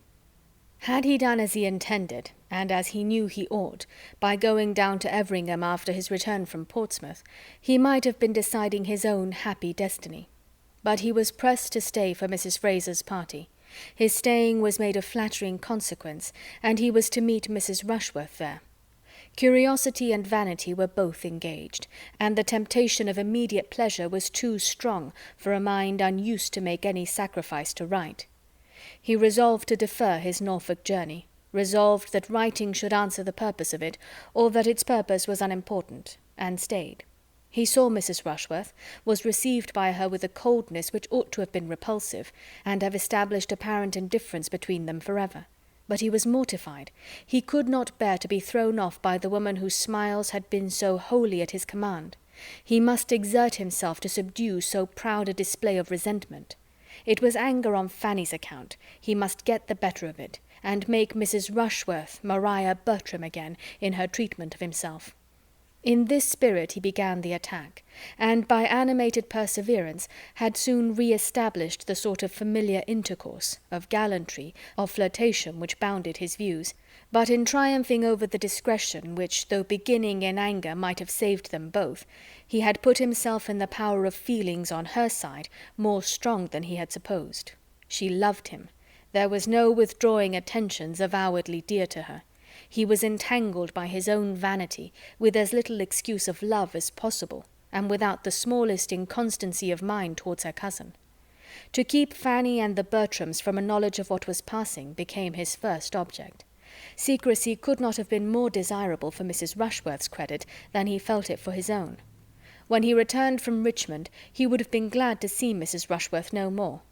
All that followed was the result of her imprudence, and he went off with her at last because he could not help it, regretting Fanny even at the moment, but regretting her infinitely more when all the bustle of the intrigue was over, and a very few months had taught him, by the force of contrast, to place a yet higher value on the sweetness of her temper, the purity of her mind, and the excellence of her principles.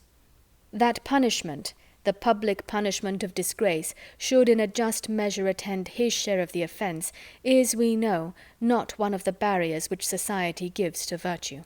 In this world the penalty is less equal than could be wished. But without presuming to look forward to a juster appointment hereafter, we may fairly consider a man of sense like Henry Crawford to be providing for himself no small portion of vexation and regret, vexation that must rise sometimes to self-reproach, and regret to wretchedness, in having so requited hospitality, so injured family peace, so forfeited his best, most estimable and endeared acquaintance, and so lost the woman whom he had rationally as well as passionately loved. After what had passed to wound and alienate the two families, the continuance of the Bertrams and Grants in such close neighbourhood would have been most distressing. But the absence of the latter, for some months purposely lengthened, ended very fortunately in the necessity, or at least the practicability, of a permanent removal. Dr. Grant, through an interest on which he had almost ceased to form hopes, succeeded to a stall in Westminster, which, as affording an occasion for leaving Mansfield, an excuse for residence in London, and an increase of income to answer the expenses of the change, was highly acceptable to those who went and those who stayed. Mrs. Grant, with a temper to love and be loved, must have gone with some regret from the scenes and people she had been used to, but the same happiness of disposition must in any place and any society secure her a great deal to enjoy, and she had again a home to offer Mary, and Mary had had enough of her own friends, enough of vanity, ambition, love, and disappointment in the course of the last half-year, to be in need of the true kindness of her sister's heart, and the rational tranquillity of her ways. They lived together, and when Dr. Grant had brought on apoplexy and death by 3 great institutionary dinners in 1 week, they still lived together, for Mary, though perfectly resolved against ever attaching herself to a younger brother again, was long in finding among the dashing representatives or idle heir-apparents who were at the command of her beauty and her £20,000 any one who could satisfy the better taste she had acquired at Mansfield, whose character and manners could authorize a hope of the domestic happiness she had there learnt to estimate, or put Edmund Bertram sufficiently out of her head. Edmund had greatly the advantage of her in this respect. He had not to wait and wish with vacant affections for an object worthy to succeed her in them. Scarcely had he done regretting Mary Crawford, and observing to Fanny how impossible it was that he should ever meet with such another woman, before it began to strike him whether a very different kind of woman might not do just as well, or a great deal better, whether Fanny herself were not growing as dear, as important to him in all her smiles and all her ways, as Mary Crawford had ever been, and whether it might not be a possible and hopeful undertaking to persuade her that her warm and sisterly regard for him would be foundation enough for wedded love. I purposely abstain from dates on this occasion, that every one may be at liberty to fix their own, aware that the cure of unconquerable passions and the transfer of unchanging attachments must vary much as to time in different people. I only entreat everybody to believe that exactly at the time when it was quite natural that it should be so, and not a week earlier, did Edmund cease to care about Miss Crawford, and become as anxious to marry Fanny as Fanny herself could desire. With such a regard for her indeed, as his had long been, a regard founded on the most endearing claims of innocence and helplessness, and completed by every recommendation of growing worth, what could be more natural than the change? Loving, guiding, protecting her, as he had been doing ever since her being 10 years old, her mind in so great a degree formed by his care, and her comfort depending on his kindness, an object to him of such close and peculiar interest, dearer by all his own importance with her than any one else at Mansfield, what was there now to add but that he should learn to prefer soft light eyes to sparkling dark ones? And being always with her, and always talking confidentially, and his feelings exactly in that favourable state which a recent disappointment gives, those soft light eyes could not be very long in obtaining the preeminence. Having once set out, and felt that he had done so, on this road to happiness, there was nothing on the side of prudence to stop him, or make his progress slow. No doubts of her deserving, no fears from opposition of taste, no need of drawing new hopes of happiness from dissimilarity of temper. Her mind, disposition, opinions, and habits wanted no half-concealment, no self-deception on the present, no reliance on future improvement. Even in the midst of his late infatuation, he had acknowledged Fanny's mental superiority. What must be his sense of it now, therefore? She was, of course, only too good for him, but as nobody minds having what is too good for them, he was very steadily earnest in the pursuit of the blessing, and it was not possible that encouragement from her should be long wanting. Timid, anxious, doubting as she was, it was still impossible that such tenderness as hers should not, at times, hold out the strongest hope of success, though it remained for a later period to tell him the whole delightful and astonishing truth. His happiness in knowing himself to have been so long the beloved of such a heart must have been great enough to warrant any strength of language in which he could clothe it to her or to himself. It must have been a delightful happiness, but there was happiness elsewhere which no description can reach. Let no one presume to give the feelings of a young woman on receiving the assurance of that affection of which she has scarcely allowed herself to entertain a hope. Their own inclinations ascertained, there were no difficulties behind, no drawback of poverty or parent. It was a match which Sir Thomas's wishes had even forestalled.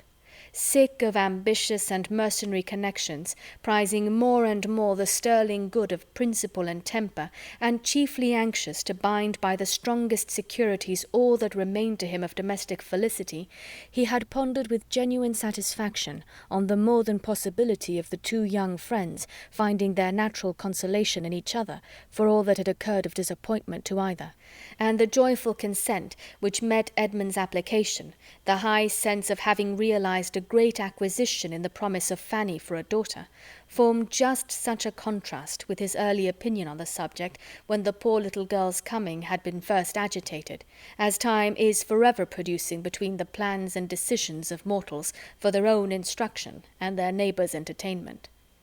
Fanny was indeed the daughter that he wanted. His charitable kindness had been rearing a prime comfort for himself. His liberality had a rich repayment, and the general goodness of his intentions by her deserved it. He might have made her childhood happier, but it had been an error of judgment only which had given him the appearance of harshness, and deprived him of her early love. And now, on really knowing each other, their mutual attachment became very strong. After settling her at Thornton Lacey with every kind attention to her comfort, the object of almost every day was to see her there, or to get her away from it. Selfishly dear as she had been to Lady Bertram, she could not be parted with willingly by her. No happiness of son or niece could make her wish the marriage, but it was possible to part with her, because Susan remained to supply her place. Susan became the stationary niece, delighted to be so, and equally well adapted for it by a readiness of mind and an inclination for usefulness, as Fanny had been by sweetness of temper and strong feelings of gratitude. Susan could never be spared, first as a comfort to Fanny, then as an auxiliary, and last as her substitute. She was established at Mansfield with every appearance of equal permanency. Her more fearless disposition and happier nerves made everything easy to her there. With quickness in understanding the tempers of those she had to deal with, and no natural timidity to restrain any consequent wishes, she was soon welcome and useful to all, and after Fanny's removal succeeded so naturally to her influence over the hourly comfort of her aunt as gradually to become, perhaps, the most beloved of the two. In her usefulness, in Fanny's excellence, in William's continued good conduct and rising fame, and in the general well-doing and success of the other members of the family, all assisting to advance each other, and doing credit to his countenance and aid, Sir Thomas saw repeated, and forever repeated reason to rejoice in what he had done for them all, and acknowledge the advantages of early hardship and discipline, and the consciousness of being born to struggle and endure. With so much true merit and true love, and no want of fortune or friends, the happiness of the married cousins must appear as secure as earthly happiness can be. Equally formed for domestic life and attached to country pleasures, their home was the home of affection and comfort. And to complete the picture of good, the acquisition of Mansfield living by the death of Dr. Grant occurred just after they had been married long enough to begin to want an increase of income, and feel their distance from the paternal abode an inconvenience. On that event they removed to Mansfield, and the parsonage there, which under each of its two former owners Fanny had never been able to approach but with some painful sensation of restraint or alarm, soon grew as dear to her heart and as thoroughly perfect in her eyes as everything else within the view and patronage of Mansfield Park had long been. End of Mansfield Park by Jane Austen.